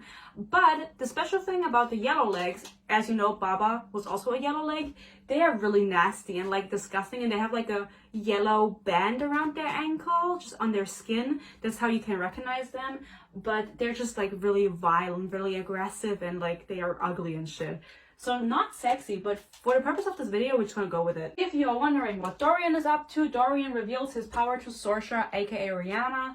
And Rihanna is like, wow, didn't know you could do that. But he feels comfortable with her, he reveals his power to her, and she basically agrees to help him to find a way to suppress this. He doesn't show her on purpose, even though he's comfortable with her. It's an accident, where it just kind of bursts out when he feels a strong emotion that he can't control. It just comes out. And so she's like, okay, I'm not scared of you. I will not tell anyone. I will most definitely help you and try to find a way so your magic doesn't just burst out of you. That's what they're doing the whole time, so I will not be talking about them much because I don't care. That's just what they're doing the whole time, the whole book. They're trying like different methods and falling in love. Meanwhile, Chaol follows Adian because Adian has come back from the north where he is a general and like fighting battles, and he has been throwing a lot of parties. However, Chaol notices that Adian is never even at these parties. He finds this really sussy because also Adian's gang of people, like his legion, is called the Bane, and like the king and Chaol and everyone keeps asking him, when is the Bane coming? Because it's just him, it's not his gang. And he's like, oh, soon, whatever, the Bane is coming soon. And they never come, and he's never at his own parties. And so Chaol follows him. Chaol has been trying to kind of figure out where Adian was going the whole time, and he finally like confronts him after following him, because he goes to the party in like the beginning, and then 5 minutes later he leaves. So Chaol finally finds the opportunity to follow him. To maintain control in the north, to keep the bloodshed down to a minimum and a lie. Half the Bane were rebels and the other half sympathizers. So many of their battles in the north had been staged, the body count a deceit and an exaggeration. At least once the corpses got up from the killing field under cover of darkness and went home to their families. Ardalan's whore, he had not minded until now. Basically, there are no fights in the north. He is the general of the north for the king of Ardalan, pretending to fight. It's all a lie. He's not actually fighting anything. He's doing this to protect the people that still live in the north. Like kind of a cover up. And he's like letting people call him Ardalan's whore, someone who sold out Terrasen and the people, even though he's not doing it. He's just pretending. So he's taking all the blame onto himself, even though he knows. I mean, he knows what he's doing because he's there. Cousin, that had been his most beloved title. Cousin, kin, protector. Those were the secret names he harbored deep within, the names he whispered to himself when the northern wind was striking through the staghorns. Sometimes that wind sounded like the butchering blocks, and sometimes it sounded like Eowyn. Eowyn, whom he had loved, who should have been his queen, and to whom he would have one day sworn the blood oath. The captain was beside him, spitting blood into the water thanks to the beating given to him by Ren Alsbrook, Adian's newest conspirator, and yet another dead man risen from the grave. Ren Alsbrook is over here. He gets a picture. For some reason, I don't know why I got this. Like, I should have not gotten him one. Honestly, I hate him. Ren is the heir and the lord of Alsbrook, which is basically a small part in Terrasen. He knew Adian when he was a child. They trained together when they were children. So he also knows Eowyn. So it's kind of like a little bit, you know, he's trying to get the Terrasen people back together. Ren is his name. He also has a father. And I will not be talking about the father because I don't care about him. He's like an old lord. He's also there helping them out. It's just like the three of them, kind of trying to figure out how they can get the people of Terrasen back together and I don't know what they're doing, honestly. Chaol gets to know all of this. He's now in on the rebel movement, even though he denies this. He doesn't really know what side he is on, because he is on Aelin's side. He understands that the king is doing evil, but also he loves Dorian too much. He doesn't really want to get involved, even though at this point they're not really friends anymore. They talk like 2 times in this book, you know what I mean? It's like they're not close anymore.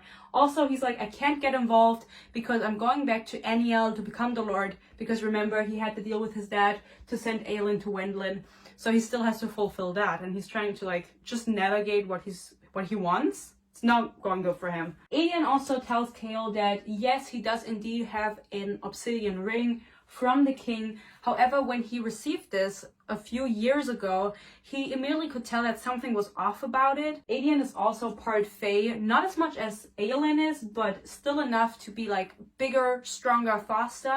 And also he has a keener sense of hearing and a keener sense of smelling. His mother was human and his father was Fae. He doesn't know who his father is. Do I know? I don't know. But basically he could tell that something was off about the ring when the king gave it to him, and so to not raise suspicion, he had a replica made, and he has been wearing the replica ever since, and he's not actually wearing the obsidian ring, so the king can't influence him or whatever the ring does. We don't know. He's so smart. King. Love him. Mwah. Alright, so now we go back to what Aelin and Rowan are doing. You can guess what they're doing. They're arguing. Aelin's like, oh my god, I don't know how to shift. I cannot figure it out. Can you show me how you do it? Rowan has an animal form, like all of the cadre, so all of the people that follow Maeve have. He can shift into a hawk. So he has this Fae form and a hawk form. And so for Aelin, she has her human form and her Fae form. Her human form is basically like her animal form, the same as it is for Rowan, and her Fae form is supposed to be her true form, but she doesn't accept it. They argue back and forth. He agrees reluctantly. He shifts because she kind of wants to know what happens with the clothing and everything when he goes into a hawk form, but his clothes just stay on. And she's like, where does it go? And he's like, somewhere in between.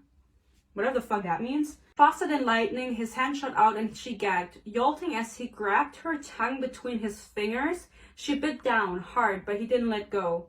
Say that again, he purred. She choked as he kept pinching her tongue, and she went for his dagger, simultaneously slamming her knee up between his legs, but he shoved his body against hers, a wall of hard muscle and several hundred years of lethal training trapping her against a tree. She was a joke by comparison. A joke. And her tongue. He released her tongue, and she grasped for breath. She swore at him a filthy foul name and spat at his feet. And that's when he bit her. A primal act of aggression, the bite so strong and claiming that she was too stunned to move. This prompts her to shift, by the way. Her anger at being bitten by Rowan, which if you've read other Sarah J. Maas books, you know this is kind of like the man claiming his woman.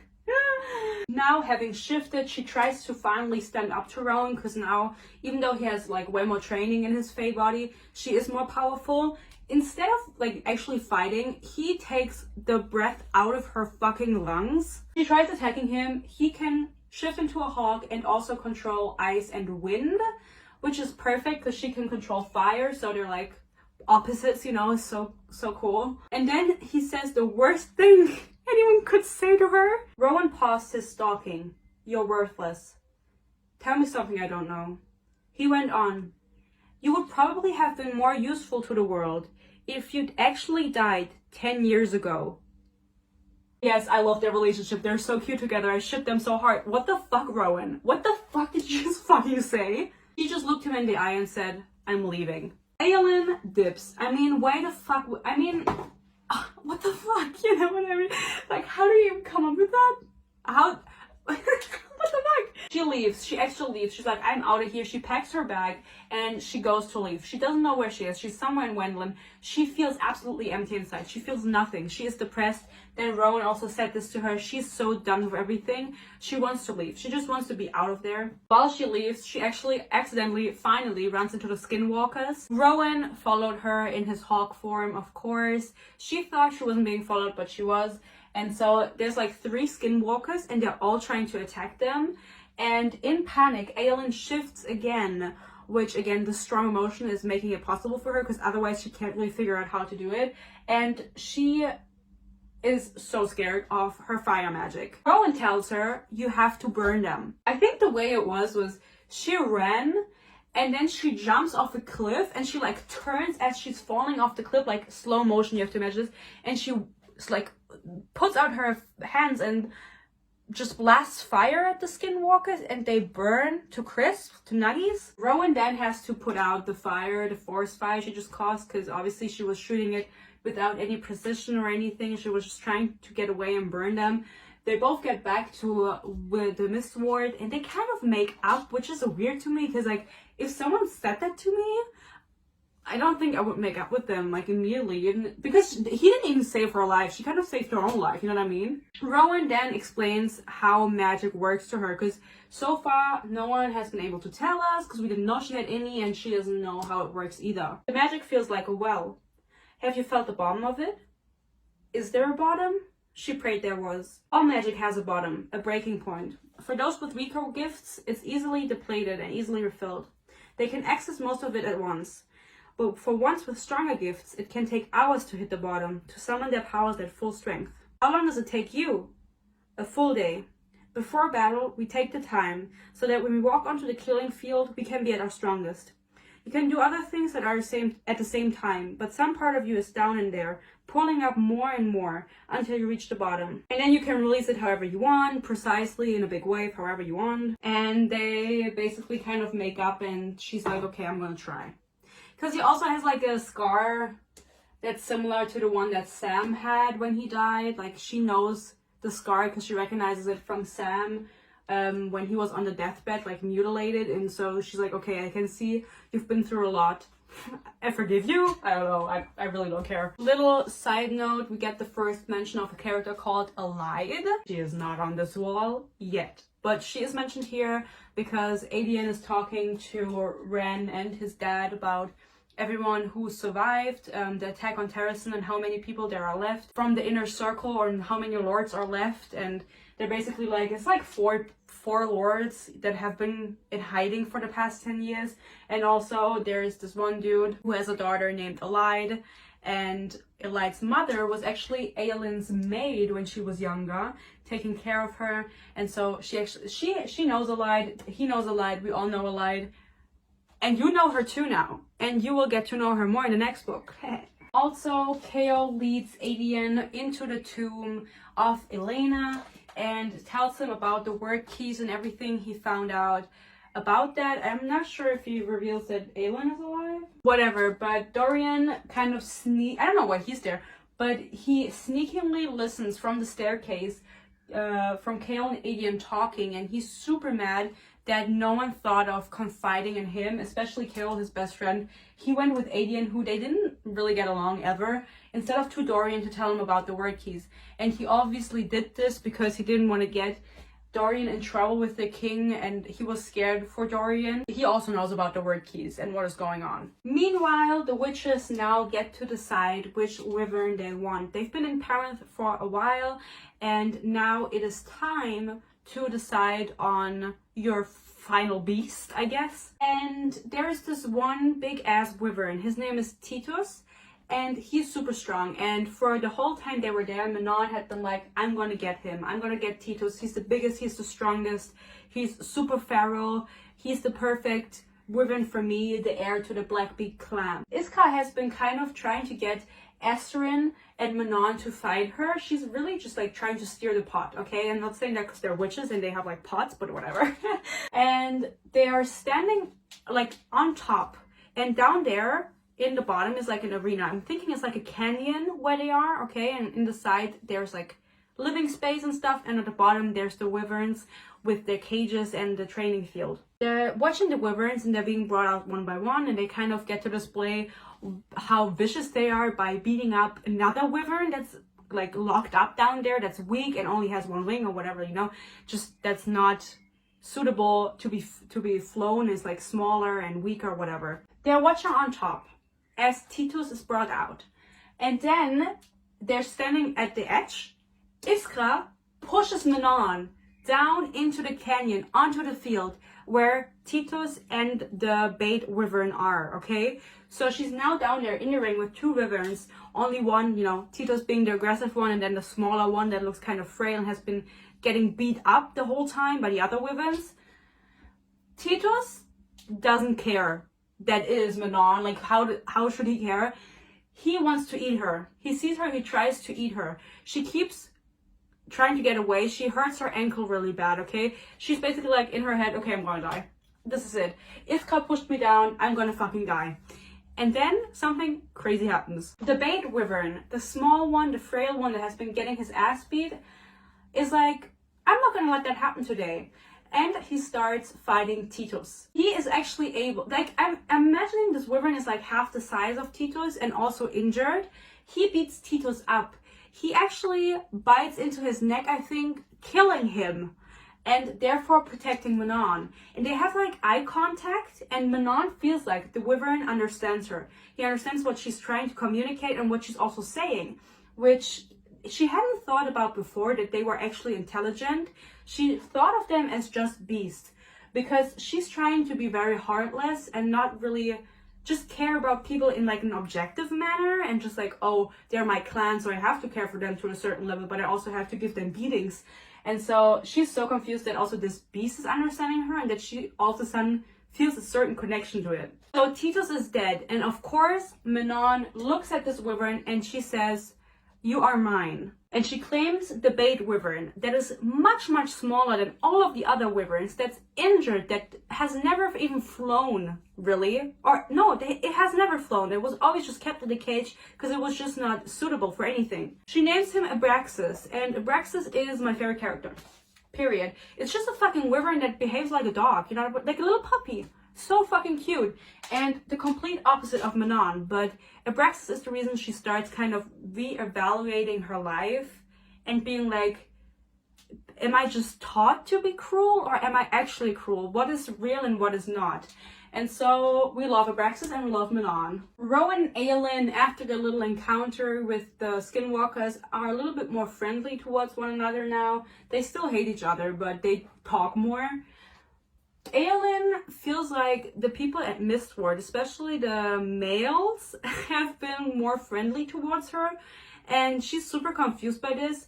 So she asks Rowan, there are more males than females here, so they're fairly isolated from the world. Haven't you wondered why they haven't approached you? They stayed away because I smell? Your sense says that you don't want to be approached. The males smell it more than the females and have been staying the hell away. They don't want their faces clawed off. And then Aelin goes, I'm not interested in men, ... males. She corrected herself, and instead of men, she said males. So I'm now fully convinced this is just a Faye thing, and it's ridiculous, honestly. Chaol, you know, he found Selena's will when she was still Selena, and there was an apartment in that will, and so they kind of need a base, a rebel base, and they decide that her old apartment will do. And we get a little reveal, and this is really sad, okay?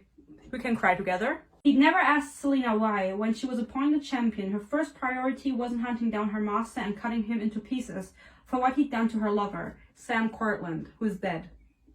Arobin had ordered Sam tortured and killed, and then devised a trap for Selena that got her hauled off to Endovia. Arobin must have expected to retrieve her someday if he'd left his apartment untouched. He must have wanted to let her rot in Endovia until he decided to free her, and so she crawled back to him, his eternally loyal servant. We don't get to see Arobin in action until Queen of Shadows. Queen of Shadows is the best book. I'm so excited to read it, actually. She had been hinting at it throughout the first two books. It was kind of up to us to guess what she meant, but I'd be mad too. I'm telling you that. Dorian kisses Sorsha finally. I think we're like 300 pages in at this point. I'm really flying through this, I have to say. He's very thankful towards her because she made a little bit of a potion that had a high amount of iron in it. Because if you remember, iron doesn't work with magic. So if you're trying to put magic onto iron, it doesn't work. And so she came up with the idea that if you give him a potion that has a lot of iron in it, he's not going to have outbursts of magic. And it actually works her theory, smart little girl, and he is so thankful he kisses her, and they start dating, and she's super happy because, you know, she's had a crush on him for 6 years, and he's just really horny. And I think I feel bad for Dorian. Honestly, I feel bad for anyone as Dorian, because he's gonna get it much worse. Manon, now final with Abraxas, wants to fly him for the first time in secret, and the overseers working in the canyon and parents are kind of not allowing her to do it, and so she threatens him, and like with one iron nail she kind of like draws blood on his neck or on his cheek to kind of scare him, and she licks her finger. And she notes that he tastes really fucking weird. Abraxas, by the way, he gets new spikes because these women have spikes on their tail. And he also gets new teeth because I think something was up with his teeth. I don't know if they were pulled out or whatever, but he never got to live really because he was always just kept away. So he gets a makeover. But yeah, the blood of the overseer tastes weird. And Manon had already made note of the weirdness of the food earlier. And she just keeps noticing it, and she's kind of confused why no one else has pointed it out. They eventually fly for the first time, and Manon and Abraxas are just the sweetest. I mean, Abraxas especially, he's just the sweetest. They land on top of like one of the hills, and there's a bunch of flowers, and Abraxas is just playing with the flowers, and Manon is like, what the fuck are you doing? Because she's never enjoyed anything besides killing in her life, and she's like, what is going on with you? He's so soft-hearted, and the only purpose in Abraxas' life is to protect Manon, and that's so sweet. Rowan and Aelin hang out for a bit because they also have a storyline besides training. Basically, there is something going on with these colored people, like this obsidian color, and something has been killing Demi-Fae in Wendlin around the Mist Ward, because that's where the Demi-Fae live. And so Rowan takes Aelin with him to kind of examine that, and that's what they're doing most of the time. Besides training, they're kind of trying to figure out and looking for clues on what's going on with these murders and stuff. I think we all know what's going on and who did it, but they are trying to figure it out. I could have just told you. Now, because they've been spending so much time together, and because they kind of have become not friendly but just civil, Aelin was hoping to find a friend in Rowan, and so Gabriel turns up, okay? And you're like, who's Gabriel? Have you heard of him before? No, you haven't. Gabriel is also part of the cadre from Maeve, and he also has an animal form. I think it's a lion or something, like a lion, like a mountain lion or something like that, like a cat. But he turns up during Storytime evening by Ambrose, because if you remember, Ambrose is like a storyteller that tells angel stories or whatever after dinner. And usually Aelin and Rowan listen, Rowan in his hawk form, and all of a sudden, like, this Gabriel dude shows up. He'll get a picture in the next video, don't worry. They disappear, and Rowan doesn't come back later on after the story time is over. So Aelin is like, okay, I'm just gonna check. Aelin believes that Rowan might be a friend. They've been a little bit more friendly with one another, not necessarily bestie vibes, but he's opened up a little bit. They've been hanging out a lot. You know, it makes sense that she thinks this way, and also she's just very, very lonely. His features remained impassive, turning vicious even, as he said, "There's nothing that I can give you, nothing I want to give you. You are not owed an explanation for what I do outside of training. I don't care what you have been through or what you want to do with your life. The sooner you can sort out your whining and self-pity, the sooner I can be rid of you. You are nothing to me, and I do not care." He is really a hater, okay? I hate their relationship. He has nothing good to say. There was a faint ringing in her ears that turned into a roar, and beneath it, a sudden wave of numbness, a too familiar lack of sight or sound or feeling. She didn't know why it happened, because she had been so dead set on hating him, but it would have been nice, she supposed. It would have been nice to have one person who knew the absolute truth about her, and didn't hate her for it. She walked away without another word. With each step she took back to her room, that flickering light inside of her guttered, and went out. Honestly, this made me sad for her. She is really, I mean, you can't deny that she's been through a lot of shit in her fucking life. Assassin, parents killed, fucking Endovier, goes to the castle, fucks 2 men, none of them really want to be with her. And then she gets to a Wendlin with Rowan, and he just beats her up the whole time, and she also hates her powers and herself. And I mean, it would have been nice, she supposed, and she's right, it would have been nice. Will it be nice? She's now in a hole. She doesn't know how to get out of it. She's super depressed and angry. She's talking to Emrys, his maid, and also Luca, who I mentioned earlier. All of them work in the kitchen with her, you know. Nehemia was gone and she had nothing left. Trembling so hard she thought her body would fall apart at the seams, she turned.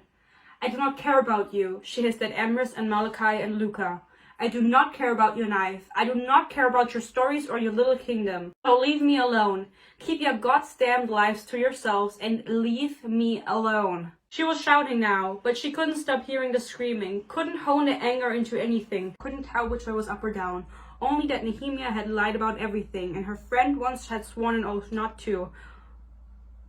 Sworn an oath and broken it. Huh? Nehemia had sworn not to lie to her, but she did. Just as she'd broken Selena's own heart the day she let herself die. She is not doing okay. She's like really depressed. And honestly, I think this is the best depression Sarah J. Maas has ever written. Not like it's a competition. Now, of course, we consequently think that Emrys must hate Selena for speaking to him and his mate and Luca like this, but he actually doesn't. Emrys pressed his lips into a tight line. What do you see when you look at her, Prince? He didn't know. These days, he didn't know a damn thing. So Rowan is also confused what he feels for Aelin. It's none of your concern either. Emrys ran a hand over his weathered face. I see her slipping away, bit by bit, because you shove her down and when she so desperately needs someone to help her back up. I don't see why I would be any use to... Did you know that Evelyn Ashriver was my friend? She spent almost a year working in this kitchen, living here with us, fighting to convince your queen that Demi-Fae have a place in your realm. She fought for our rights until the very day she departed this kingdom, and the many years after until she was murdered by those monsters across the sea. So I knew who her daughter was the moment you brought her into this kitchen. All of us who were here 25 years ago recognized her for what she is. She has no hope, Prince. She has no hope left in her heart. Help her. If not for her sake, then at least for what she represents, what she could offer all of us, you included. He's making reference to him being free from Maeve and basically a better world for the Fae, because even though they can live freely in Wendlin, Maeve is kind of oppressing them still. They're all a little bit scared of her. Emrys knew Aelin's mother, Evelyn Ashriver. By the way, her dad is Ro Galathinius, which is why she's a Ashriver Galathinius. He's a descendant of Elena, of Brennan. There you go, that's her bloodline. Aelin, in her depression, she actually dreams of her mother. Fireheart, why do you cry? Because I am lost, she whispered onto the earth, and I do not know the way. It's like in the fields, you know, like it's in the fields. They kind of make up, she kind of makes up with everyone because they realize what kind of situation she's in, that she's just absolutely like, she has no one really there for her. I mean, who does she get along with here? No one. And so everyone kind of forgives her. I don't remember if she apologizes. She might, but Rowan absolutely does not apologize for what he said.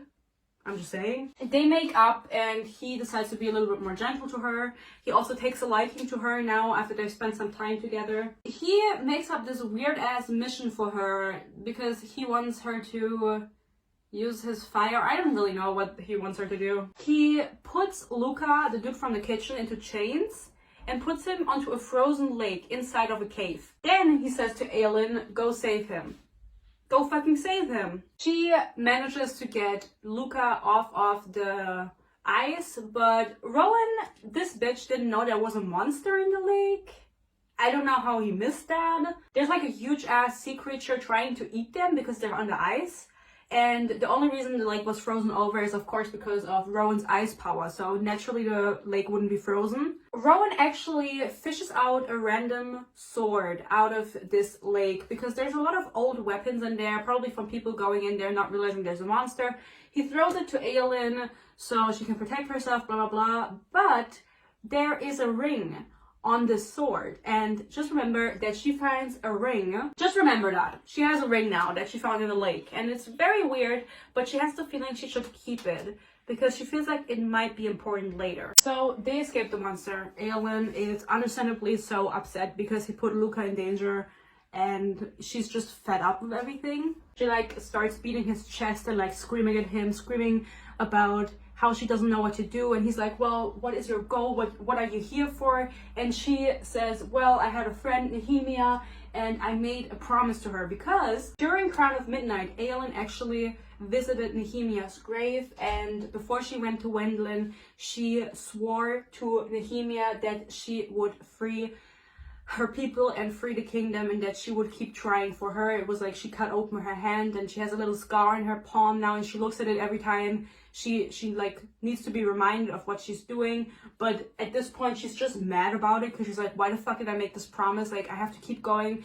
Why did Nehemiah leave me? I'm so mad, I'm so upset, and I really feel bad for her. Like, I think I would have killed myself at this point if I were her. So she kind of gets that whole thing off of her chest at Rowan.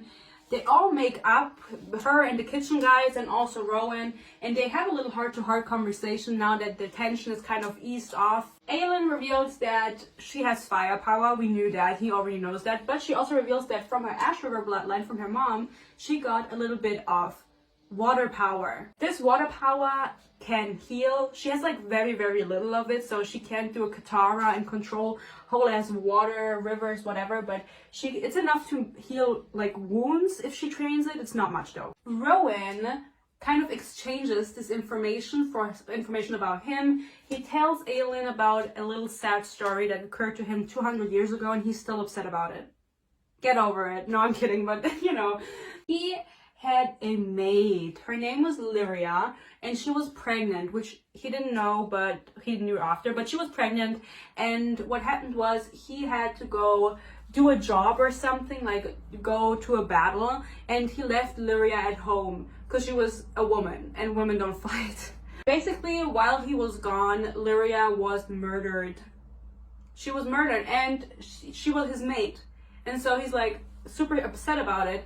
And in his grief, he didn't know where to go, he didn't know what to do, and that is how he joined Maeve, because Maeve offered him a place to stay and a purpose basically in life, to fight for her, to die for her with a blood oath, and that is the reason Rowan swore his blood oath to Maeve and became part of the cadre. Now for this part I'm talking out of my ass, so if this is not exactly 100% correct, keep it to yourself. Also, by the way, Aelin and Rowan are like, okay, let's heal together, because they both have scars and wounds from the past, and they're like, okay, let's figure this out together. So that's where they are right now.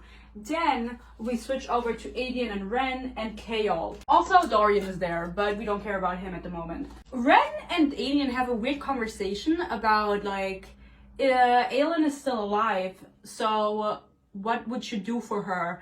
That's what Ren asks Adian, and Adian is like, I would do anything for her. Anything she asked me, I would do for her. And then Ren is like, would you marry her? That's his like first cousin. They look exactly alike. Okay. They kind of figure out how magic vanished 10 years ago, and you have to bear with me because, as I said, I'm talking out of my ass. They do a little experiment to figure all of this out. They find out that the king, like a while ago, went on a expedition to a volcano. And when he came back, he started building the weird clock towers that are made of obsidian, you know, with the word marks around it. The king got another word key, okay? Because if you remember the riddle, one was in a tomb, we know the king has that. One is in a volcano, the king has that, we know it now because they figured it out. And then there's one, no one knows where that one is. So this means that the king was able to banish magic because he had two word keys, not all three, but we can guess that it is his goal to get all three word keys eventually. They do a little experiment with Dorian's magic. Sorsha is not there, she's just in the circle. But they do a little experiment and they figure out, also through different witness accounts, they did some research, you know, that when the clock towers were built, it was kind of like waves that went over the land, because magic wasn't gone from one day to the next, but in 3 different waves. There's not just one clock tower, there's actually 3 clock towers, okay? They are built in like a triangle. So there's one in Rifthold, then there's one further south, and one somewhere else, as far as I'm concerned. But there's 3 of them, you know, on different places of the map. When they were constructed and pulled up, people started going mad. People were bashing their heads in. The vibes from the clock tower, like these waves that rippled over the world, kind of like the vibes were just off on the day the clock tower went up, you know, and the magic disappeared. People were going mad, and it was all because of fucking clock towers, because they have the word keys in them. And that's how the king was able to banish magic. Now, we've talked enough about these bitches. What is Manon up to? As we remember, Manon now is besties with Abraxas. He is her wyvern, and he cannot fly properly. His wings are way too weak. Manon is going like insane because she can't figure out what to do. Abraxas also does not want to fly this like special, this special path that they have to do to kind of be qualified as a wyvern or whatever. The normal wyverns fly them all the time. It's just like really vicious with the wind. It's really difficult to navigate. But Abraxas has barely ever flown. He can't get up in the fucking air. Manon has a plan. She goes out without anyone knowing and she gets something called spider silk. Spider silk is just like really good silk, really robust, can be used for anything to stabilize wings, for example. The spiders are really witty and they can speak and they're like really old and ancient, okay? Just ginormous tarantulas in a cave. And what they usually do is they steal life from the person who demands the silk as a payment, and that is how they are so old, because they just steal the life of whoever comes along. And spider silk therefore is really expensive, which is why Manon doesn't buy it. She just goes to get it herself. She scams the spiders out of the silk by kind of like tricking them and making them fall off the cliff. So the spiders are dead and she has a lot of silk, and it's able to get Abraxas into the air because they put it on his wings. It stabilizes the wings. It makes them really strong, and they can finally fly. And she's super happy about this, and I'm too, because I love Abraxas and also Queen Manon. Abraxas, who has never really flown, I mean, he has flown, but he's scared of flying this special path. He is scared, and Manon gets kind of worked up over it because while she feels some kind of way towards Abraxas, which she shouldn't feel because she should be really cold-hearted, she has like a weak spot for him, she gets really mad at him. And so Iskra, the sexy witch, is there and she whips him. She's like, okay, if he doesn't want to fly, let me take care of it. She takes a whip and she whips Abraxas. Okay? And like, what the fuck? This, of course, makes Manon and Iskra fight. Fight breaks loose. Honestly, they've been fighting the whole time. I just haven't really talked about it because they get into a brawl, or Estrin starts fighting one of the other witches, and then Manon gives her a beating to show like that you can't just beat up another witch, you know, consequences and shit. But that's just what's happening with them. They're just like fighting, and then one of them gets a beating and whatever. Petra, the blue blood witch, who's like the more peaceful one of the Iron Teeth clans, she actually has a really ominous conversation with Manon. She has been having ominous conversations with Manon the whole book. The Blue Bloods don't like engage in the fighting really. It's always just the Yellow Legs with Iskra and the Blackbeaks with Manon, and especially Estrin. Okay, she's really like, she really just wants to get it. But Petra implies that her wyvern speaks to her and understands what she's saying. And Manon is like, I don't know what you're talking about. And she's like, do you? You don't think Abraxas understands what you're saying? As I mentioned earlier, Manon feels like Abraxas understands what she's saying, and like they are smarter. The women are smarter than they lead on, or at least some of them have some sort of consciousness. And so Petra reveals in this that her wyvern also does the same as Abraxas, and they're like really close, okay? Her and her wyvern, they're like besties. Now, Dorian and Chaol have a conversation. They talk sometimes, but not that much, and then Dorian drops in a really iconic line, which is basically, you cannot pick and choose which parts of her to love, because, you know, Chaol doesn't really like everything that Aelin is, and so Dorian is like, you can't just decide what you like and what you don't like, bitch. That's not how it fucking works. It's a really iconic line, and you will see it in edits. I'm just saying. In their conversation, we also find out about a dude named Rolf, the Pirate King. There is a novella called The Assassin and the Pirate King. Rolf is important. She knows who Rolf is, and Rolf was not the Pirate King for a while, but he is again at this point in time. And he actually owes Aelin a favor. You can keep that in mind. But I will talk more about her experience while in that novella. And with Rolf, in the second part. No particular reason, but I just think it fits better. But what else is it that we learn? There is a dude called Narok, and he is one of Ardalan's generals, and he is going to Wendlin with a fleet. And what is so special about this fleet? First of all, they are trying to go to Wendlin to start a fight, you know what I mean? They're not just going there to visit. He's going there with people with these weird obsidian collars, just like the collars that Aelin saw on that one dude that was like feasting off of her nightmares like a dementor. They are going there to Wendlin, and they're like, fuck, what are we supposed to do now? And they don't really do anything about it. I think they sent Aelin a letter. But yeah, they don't really do anything. What are they supposed to do about it? Like, they're already on the way. They're supposed to be like, no, don't go. Well, they're going, you know? And no one can stop them. We finally get a little bit of a turn in Rowan and Aelin's relationship. I mean, they have agreed to work out their problems together. But this is even more iconic. It's getting more iconic by the page. Basically, there is a fest going on for whatever reason. It doesn't matter. They're just celebrating something.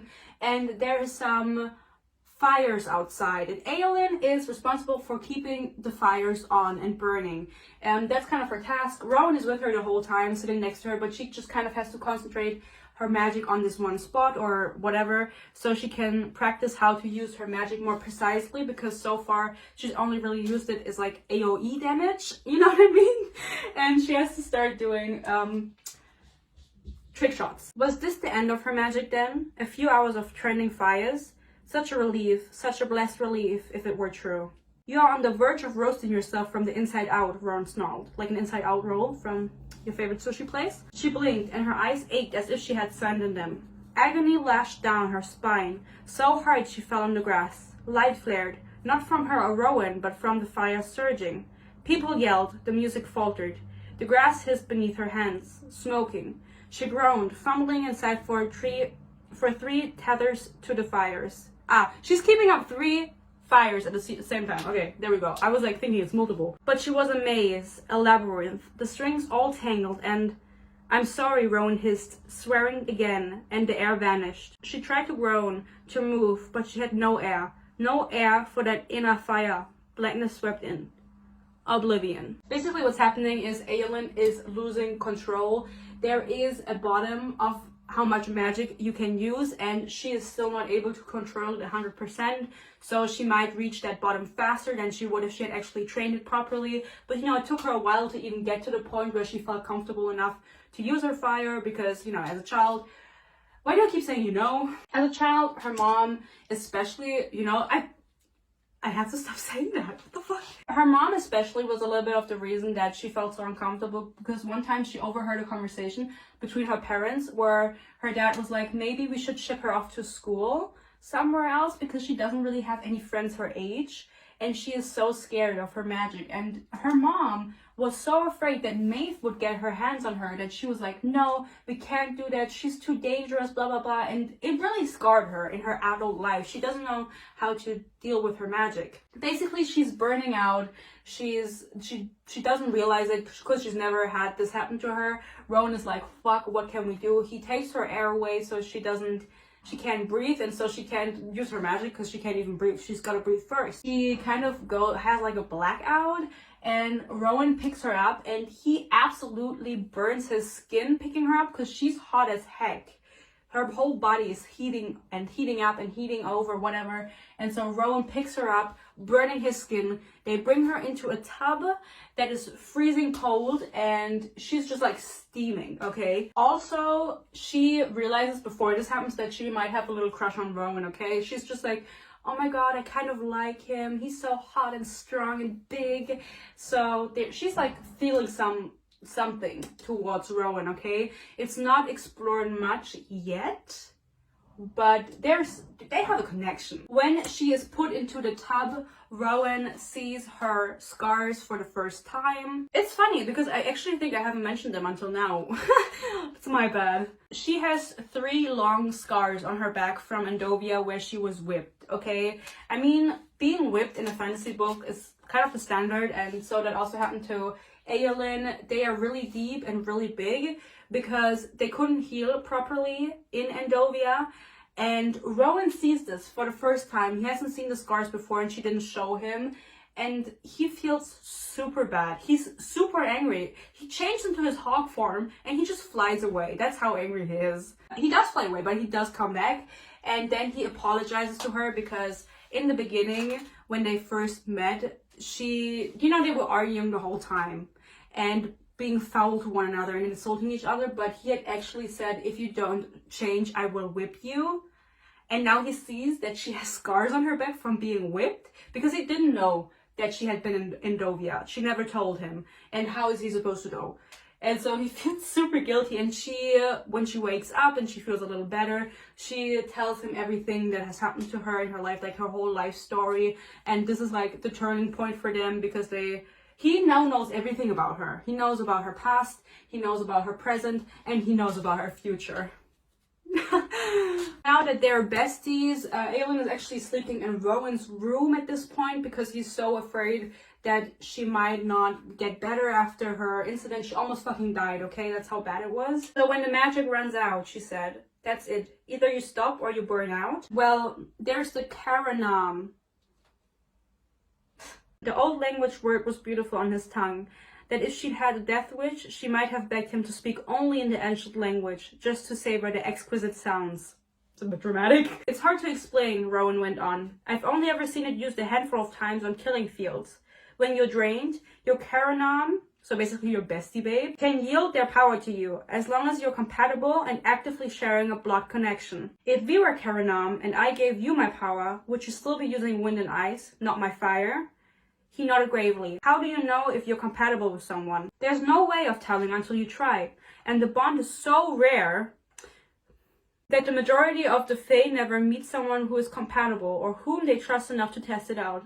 There's always a threat that they could take too much, and if they're unskilled, they could shatter your mind. Or you could both burn out completely. Could you ever just steal magic from someone? Less savory Fae once attempted to do so, to win battles and add their own power. But it never worked. And if it did, it was because the person they held hostage was coincidentally compatible. Maeve outlawed any forced bonds long before I was born, but I've been sent a few times to hunt down corrupt Fae who kept their Karanam as slaves. Usually, the slaves are so broken, there's no way to rehabilitate them. Putting them down is the only mercy I can offer. Putting them down, it sounds like he's putting down a fucking dog. Just say you kill them, bitch. Rowan tells her about the bestie babe connection, and then he also tells her, because he's kind of fussy over her all of a sudden after she got so injured and almost burned out. I think it just means she would have fucking died. He's like, oh my god, that's just what males do. That's just what females do. They're just so overprotective over females. It's just some ancient... whatever, he just talks some shit, you know? Now that Aelin is feeling better, of course she tells him about Indovia, as I already said. There were cells in the bowels of the mines that they used to punish slaves. Cells so dark you would wake up in them and think you'd been blinded.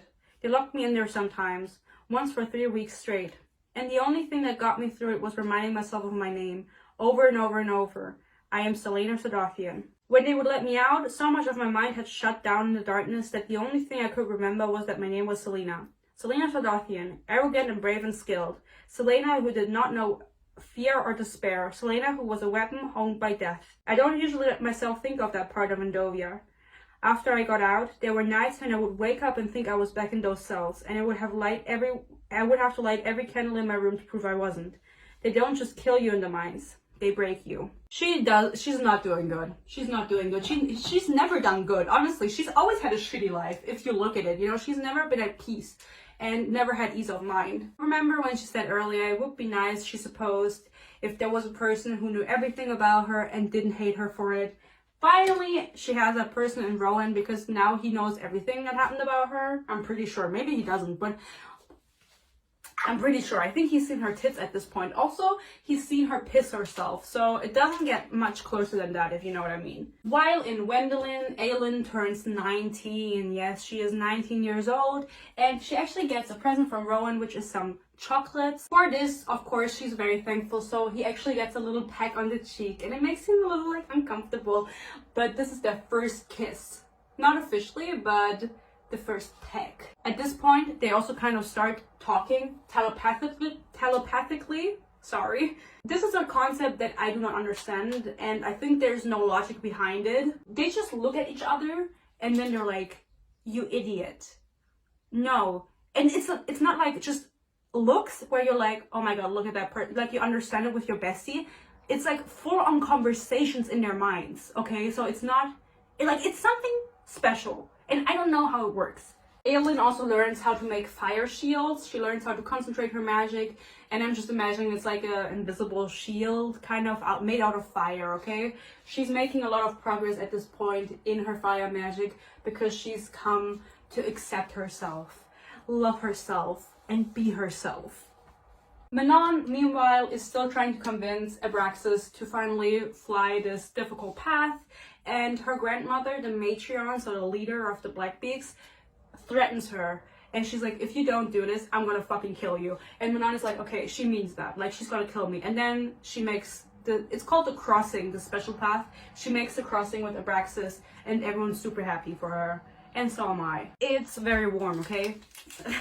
Turns out the thing that has been killing the Demi-Fae in Wendlin, you know, this is what they've been investigating the whole time, it's the same as the monster that Aelin and Dorian fought in Crown of Midnight, that she accidentally, when she went to the clock tower, like in the library, whatever, that monster she accidentally let free and they sealed again. That is what is also on Wendlin now, and it's killing Demi-Fae. Also, she has a conversation with Rowan about mates, and Aelin realizes that Chaol, even though she's not... Remember when Chaol bit her? Maybe you don't. Oh, no. Rowan bit her. Remember when Rowan bit her sometime earlier, like when they first started meeting? He actually said, oh, I can tell that you have a man back home. He can taste it, he can scent it, whatever. And even at that point, she was like, well, not really, you know? And so at this point, she kind of completely lets go of the idea of Chaol. I mean, she barely thinks of him, but at this point, she is now sure that they do not belong together because she could have killed him when she found Nehemia dead in her room. You remember? She wanted to stab him in the heart. And Rowan says, he can't be your mate if you would have been able to kill him.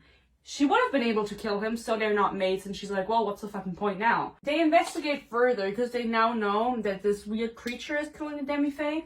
They actually discover that Narok, the general that was coming with the ships, already arrived on the island, and they live in weird caves, and there's 3 of these random dementors, you know, the dudes with obsidian collars. There's 3 of them living there. Rowan investigates by flying into the cave in his hawk form so they don't discover him and they're not really in danger, and he says that in the cave they're experimenting on Demi-Fae. So there's like one locked up there, and they're doing experiments on her, and they're also using word marks. I think Rowan just kills her.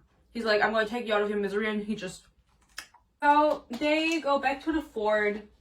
They announce that they're in grave danger. You know, there's skinwalkers, there's these colored guys, there's the monster that's been killing the Demi-Fae. The fort needs to get ready and prepare for battle because they're like, oh my god, we're gonna have to fight them eventually because they're looking for Demi-Fae and all the Demi-Fae live here. At this point, we find out some very devastating news. In Crown of Midnight, there was talk about slaves and heir slaves being sent to rebel camps like Endovia, and there's also another one. Basically, those slaves heard that Aelin was still alive, that the heir to the Terrasen throne was still alive, and that there might be a chance of her coming to Ardalan, killing the king, and taking back the kingdom or whatever. As a consequence, they start rebelling in the slave camps, and they are all executed.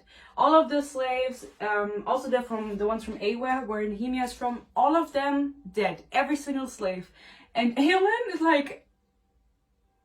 I mean, she very obviously wanted to go back to Ardalan and free the slaves out of the camps.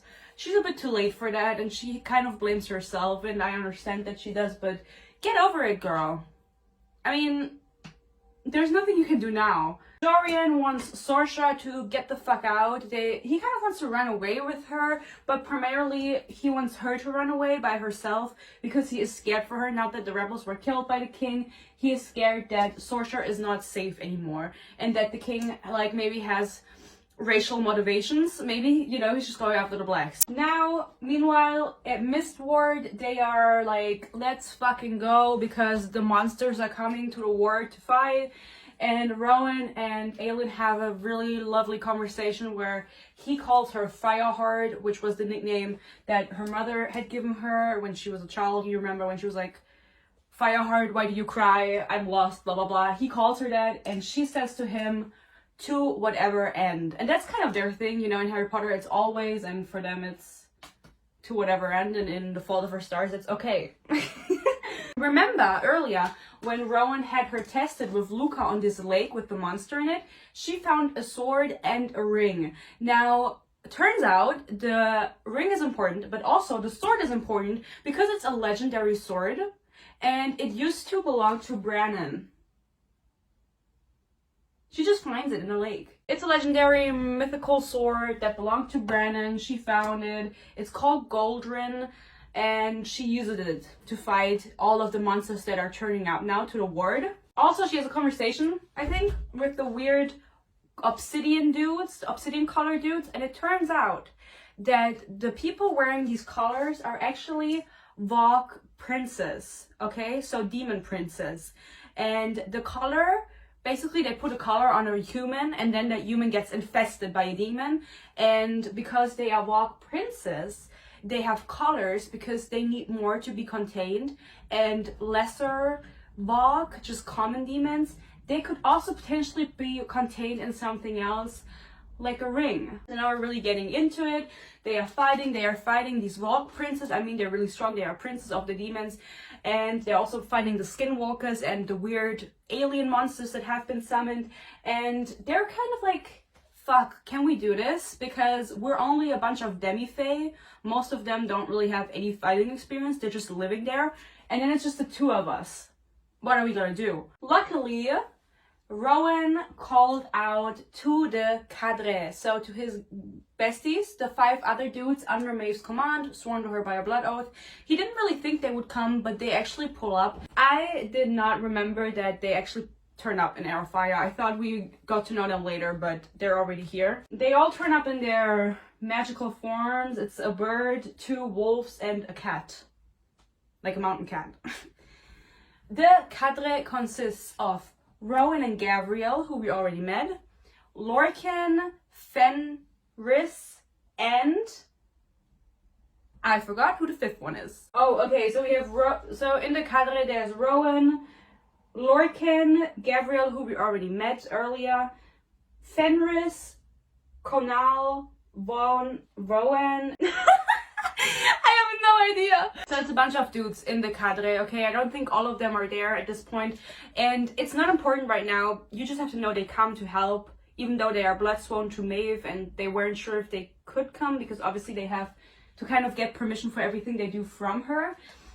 But they all get pictures in the next video, in the next part, okay? Because they are important. Aelin is kind of fighting by herself outside. You have to imagine Mistwood is kind of like, you know, it's surrounded by a magical shield or whatever, like an atmosphere that's keeping everything inside and nothing can come in, nothing evil. And so Aelin is like at the border of this shield fighting by herself. Rowan is somewhere inside fighting, and then the cadre comes, but at this point she's already like semi-dead because she has trained her magic, but she's not an expert yet, and so she's completely like, she's just burning out again. She has some visions of the past. When Aelin was younger, her and her parents met up with the king of Ardalan because he was already king. By the way, her parents were not king and queen. I don't know if I mentioned it before, but the king was King Orlon, and he is dead.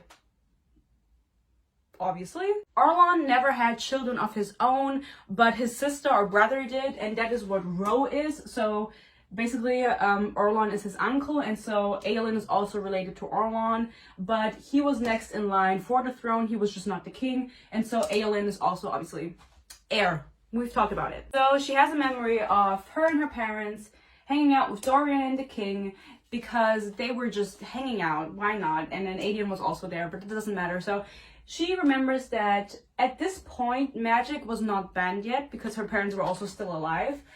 But the king kind of infested her at that meetup that they had at the dinner. She remembers having really bad headaches, like something was in her brain, like a worm, and it triggered her. So she released her fire magic and she couldn't have control over it. And she remembers this incident and now connects it directly with the king, saying, oh my god, of course it was the king who did that. I never understood why my magic just burst out and why I was having such bad headaches. The king, his magic that he had because of the word keys and the Valk, he was doing that to me. She remembers the night her parents died. We've heard about it. Basically, the night her parents died, it was really heavily raining, and so she was scared and went into their bed, and it was really wet. I mean, this is really dramatic, okay? She went into their bed because she was scared, and the window was open and the bed was wet, but she couldn't really see anything, so she just thought that it had rained onto the bed. And the next morning when she woke up, her parents were dead. That was blood on the bed and not water from the rain. Yeah. So she has like visions of her parents dead and everyone that died that night, and it motivates her, gives her like a spurt of energy to keep fighting and not just give up and keep finding the vault, because she's like almost dead at this point. Now that the cadre are there, obviously they stand a way better chance because they're hundreds of years old and they're super strong. So Rowan actually runs out to Aelin, sees that she's almost dead. I think Gabriel actually tells him, because he walks past her inside of the ward and he's like, yeah, you have to check on her. He runs out, and guess what they do? They don't kiss, they do something better. No, I'm kidding. She's about to burn out. She doesn't have any magic left in her, but she's able to basically burn all these creatures alive, which is like the most effective power you can have against them. And so Rowan does the unthinkable. They connect with a bond, with an oath.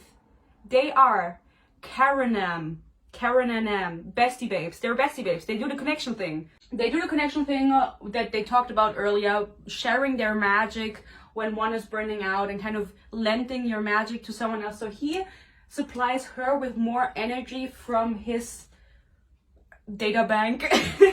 And she now has more energy and they win. Also, she gets a new haircut. So she has long hair in this picture, but at this point, because in the fight, she kind of got a new haircut. You know, she was fighting whatever, her hair was flying around, sword, bloop, and now she has like a Sakura moment and her hair gets cut. She now has shoulder length hair. Queen, love that for her. Suits her well. Now that they've won the fight, the cadre leaves and Aelin remembers, because she's been in the flashback zone with her parents and everything, she remembers the night they died, she had an amulet with her, and it was the amulet of Orinth. It was a family heirloom. I think it started with Brennan, so it was passed down generation to generation, and she was wearing it the night that her parents died and she escaped, and Erebin, her assassin master later on, found her. She has like a vision of this amulet and she's like, oh my god, wait a fucking minute. I remember that this amulet had word marks on it. Obviously back then she didn't know what that was, so now she remembers it, kind of, you know, suppressed memory coming back, and she realizes the king has the word key from the tomb, from the volcano, and the third one that shall not be spoken of.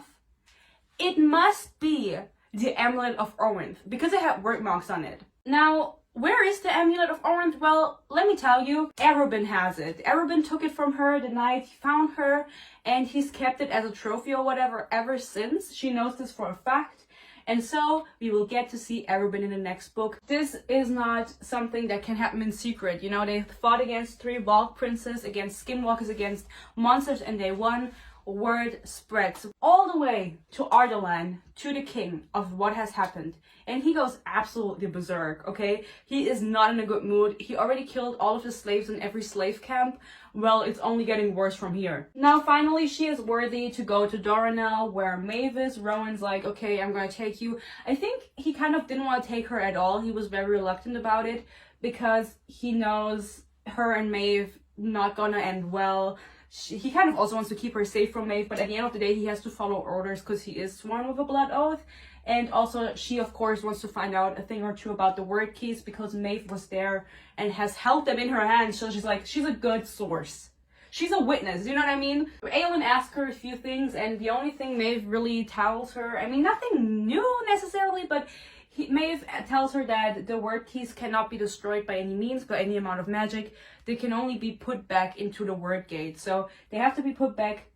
She can't destroy them, which was her plan. Also, the word keys can be used for anything, for good, for evil, opening portals, using magic in any type, shape, way, or form. This is how the king was able to contact the Valk, you know, and open and banish all magic and open portals to let Valk through and weird creatures through, because he can't do anything with the keys, and he has 2 of them. Also, Maeve told Aelin about the weird ass word mark that appeared on her brow, that was like glowing on her brow. As we know from the king, it means nameless, because he did some research in Crown of Midnight, but he didn't know where it came from.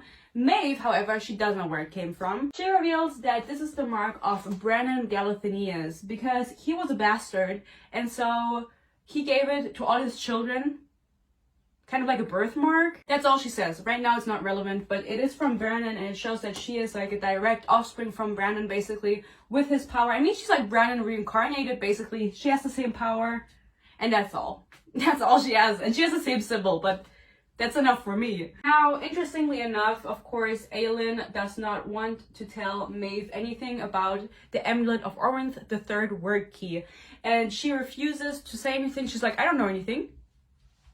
I don't know what you're talking about. Rowan knows though, because she was stupid enough to tell him, and she forgot that he is sworn to Maeve with a blood oath. So when she's like, tell me everything you know, tell me everything Aelin told you, he has to. He physically can't stop himself. Maybe if he ripped out his tongue. So he has to tell her, he tells her, he's like, it's in the amulet. He then whips Rowan, because we're in a fantasy book. Also, a note that Aelin makes during this procedure is that all of Doranel, where they are right now, where Maeve lives, all of it is made out of stone. Why is this relevant? Well, don't you think if you build a castle, there would be anything that would be another material than stone?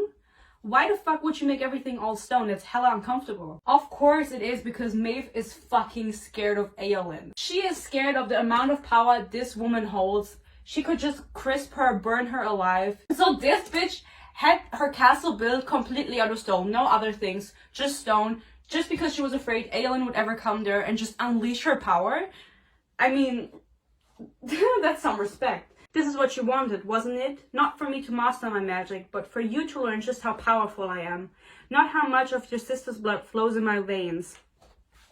She means Mob. No, you've known from the start that I have very little of Mob's power. You wanted to know how much I got from Brannon. The flames rose higher, and the shouts of fright, not pain, rose with them. The flames would not hurt anyone unless she willed it. She could sense other magics fighting against her own, tearing holes into her power. But the conflagration surrounding the veranda burned strong. That's a lot of difficult words. You never gave the keys to Brannon, and you didn't journey with Brannon and Athriel to retrieve the keys from the Valk. Selena went on, a crown of fire weathering on her head. You went to steal them for yourself. You wanted to keep them. Once Brannon and Athriel realized that, they fought you. And Athriel. Selena drew Goldrin, its hilt glowing blood red. Your beloved Athriel, dearest friend of Brannon. When Athriel fought you, you killed him. You, not the Valk. And in your grief and shame, you were weakened enough that Brannon took the keys from you. It wasn't some enemy force who sacked the Sun Goddess temple. It was Brannon. He burned any last trace of himself, any clue where he was going, so you could not follow him. What the fuck is going on? The story of Maeve is as follows. She had a lover, just like Mob and Mora did. Remember, they gave up their immortality to be with their lovers. And his name was Athriel, and he was besties with Brannon. She had been telling everyone that because of the word keys and the gates being open, the Valk killed her lover, Athriel. Okay? That is what she told everyone. But the truth is, she killed him herself because they were fighting against her. And then she was like so distraught after she actually killed him that Brannon was able to steal the keys from her and fuck off to Tarrison so that she would not find them, okay? He tried to keep them away from Maeve because Maeve wants them for herself. She wants to be powerful, and she wanted that back in the day too, but it wasn't possible because they kind of like tricked her. Whatever. There was actually a ring that Athriel wanted to give to Maeve back in the day, okay? To declare his love or whatever, we don't care, but he wanted to give her a ring. This ring has been lost for centuries. She never got it. She's been searching for it ever since because she's a little bit love-struck still, you know, 500 years later. Remember when Aelin went into the lake and she found Goldrin, the sword? There was a ring.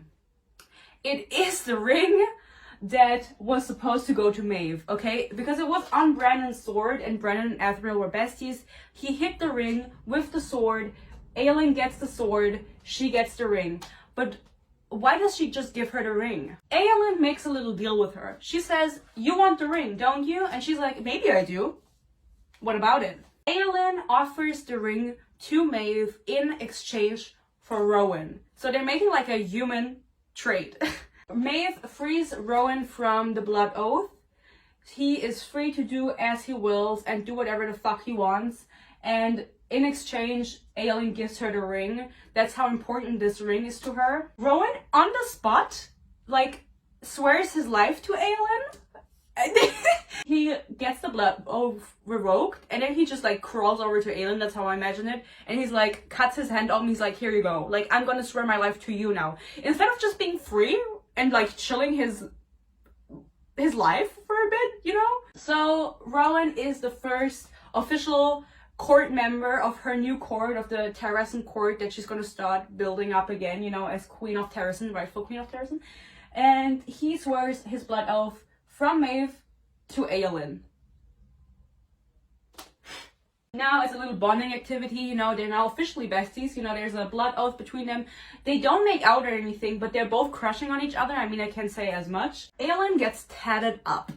Basically, you know, Rowan has these face tattoos, and when Gavriel visited them a while ago when they had a fight, he was actually tattooing Gavriel too, because he has a little tattoo studio. It's in the language of the old Fae. No, the old language of the Fae, that's what it's called. He tattoos the scars on her back, and he basically tells her life story and how she lost Nehemia and all of that on her back. So now she has 3 big ass scars, but they're tatted. She's now a tatted baddie. I mean, we're already at the end of the book, you know, that is it for Rowan and Aelin.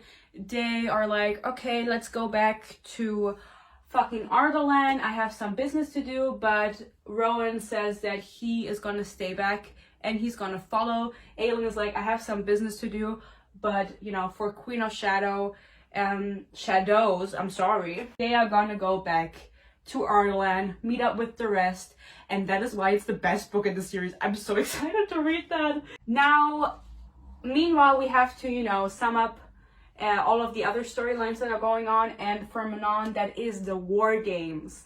They're having a Hunger Games on Wyverns. Basically, they are fighting the other covens and are trying to figure out who the best coven is so they can lead the whole area legion on the Wyverns, because they need that. They need a leader legion, and so they're fighting for that, and obviously Manon wants that for her crew, for the 13. Basically, Petra almost fucking dies because her wyvern gets injured, and you know, her and her wyvern are besties, okay? So this is really traumatic, and for some reason, Manon saves Petra. This is monumental because this is not something that Manon was taught. She's supposed to be cold and heartless, and she just saves the heir from another clan. That is not Manon-like.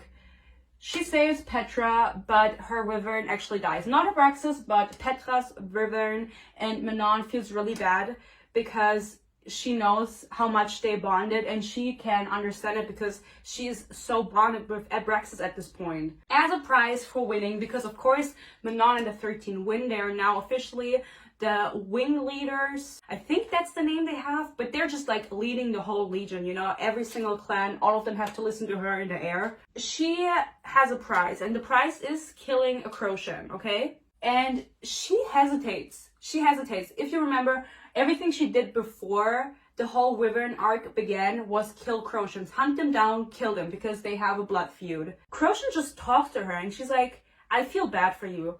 You're gonna kill me, it's fine, but I just absolutely feel terrible and sad for you because you are not a monster. You were made into a monster. And Manon's like... She gets a little moody after this. She starts questioning what she has learned and if she actually is a monster, if monsters are born or made. Iconic line, happens in the next book. Also, this is her plotline summed up now. She's the wing leader. That's how the book ends for her. Now, for the king and Dorian and Sorsha, how does it end? Well, I'm gonna tell you. Now, I didn't give a fuck about Dorian in this book at all, and neither did I care about Sorsha, and it's fine that you don't, because I'm going to tell you what happens to her. The king figures out everything. He's already in a mood because of what happened in Wendlin. He now knows Aelin is back. How he didn't figure it out before, I don't know.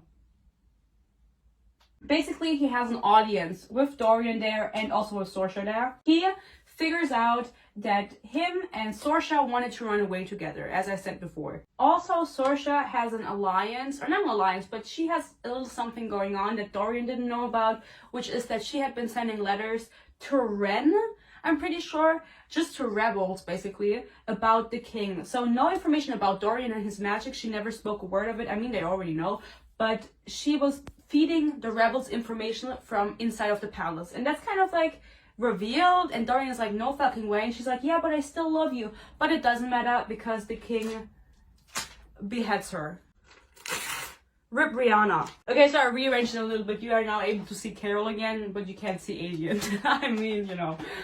Aedion and Chaol are also there while this is happening, and they're like, what the fuck is going on? Dorian is already freaking out because his girlfriend was just beheaded. Honestly, Sorsha, Rip, love you, but she was super boring. And also, I do feel bad for Dorian, okay? Aedion confesses that he is the traitor, okay? He says to the king, because he's like, Chaol, you traitor. And then Aedion's like, no, it was me. I was the one who betrayed you. Chaol has nothing to do with it, kind of trying to cover up for him. So he kind of says like, oh, Chaol was just doing his job, following me around and stuff. He has nothing to do with this. Keep his name out of your mouth. King, don't speak. Shut up. That's what he says. The king doesn't care. He tries to kill Chaol. He tries to fucking kill him. And you know what Dorian does? I mean, even though they didn't have much going for one another in this book, they're not really bestie babes anymore, Dorian protects him with his magic. So he reveals his magic in front of the king to protect Chaol from dying. You know what the king does? I can't say it. He's like, okay, finally, you revealed how powerful you were. And he fucking puts an obsidian collar on his own son, Dorian. So now, Dorian's body is infested by a Vogue prince, okay? That's how it ends for them. Chaol, the only thing he does is run away. He runs away. He's like, I'm fucking out. Aedion gets put into a dungeon. Chaol runs with Fleetfoot and with Ren, and I think they go to Aelin's old apartment that she had with Sam somewhere in the city by a warehouse, and he bides his time there. And that is how Heir of Fire ends. Yeah, that's it. That's fucking it. I have a lot of nostalgia for this series because I did love it, especially the first 4 books. I remember being so hyped for them, and then with the last 2 books it kind of fell off. I am excited to read Queen of Shadows because Queen of Shadows is the best Sarah J. Maas book and the best Throne of Glass book also, therefore. And I'm super excited to do part 2. I just have to read the books. Also, funny enough, I do not remember much of the Kingdom of Ash and Empire of Storms. So the last 2 books, I hardly remember anything that happens. I remember how everything ends, but I don't remember how we got there, and I don't remember the plot with like the ancient gods and whatever, you know, Elena. Where was she? If you're also excited, you should be excited for Queen of Shadows. Oh my god, I'm so excited for that. You should subscribe and be patient, and I promise that I will make the video. I don't know when it'll come out. I'll try to be fast, and I'm excited to do it. Okay, I'm really excited. If you watched to this part, thank you so much for watching. I hope it was bearable, and if you want to correct me on anything, please don't, because I'm sensitive and I will cry. Again, thank you so much for being here, for staying with me, and I hope to see you in the next one. Until then, stay happy, stay healthy, and I'll see you. Bye!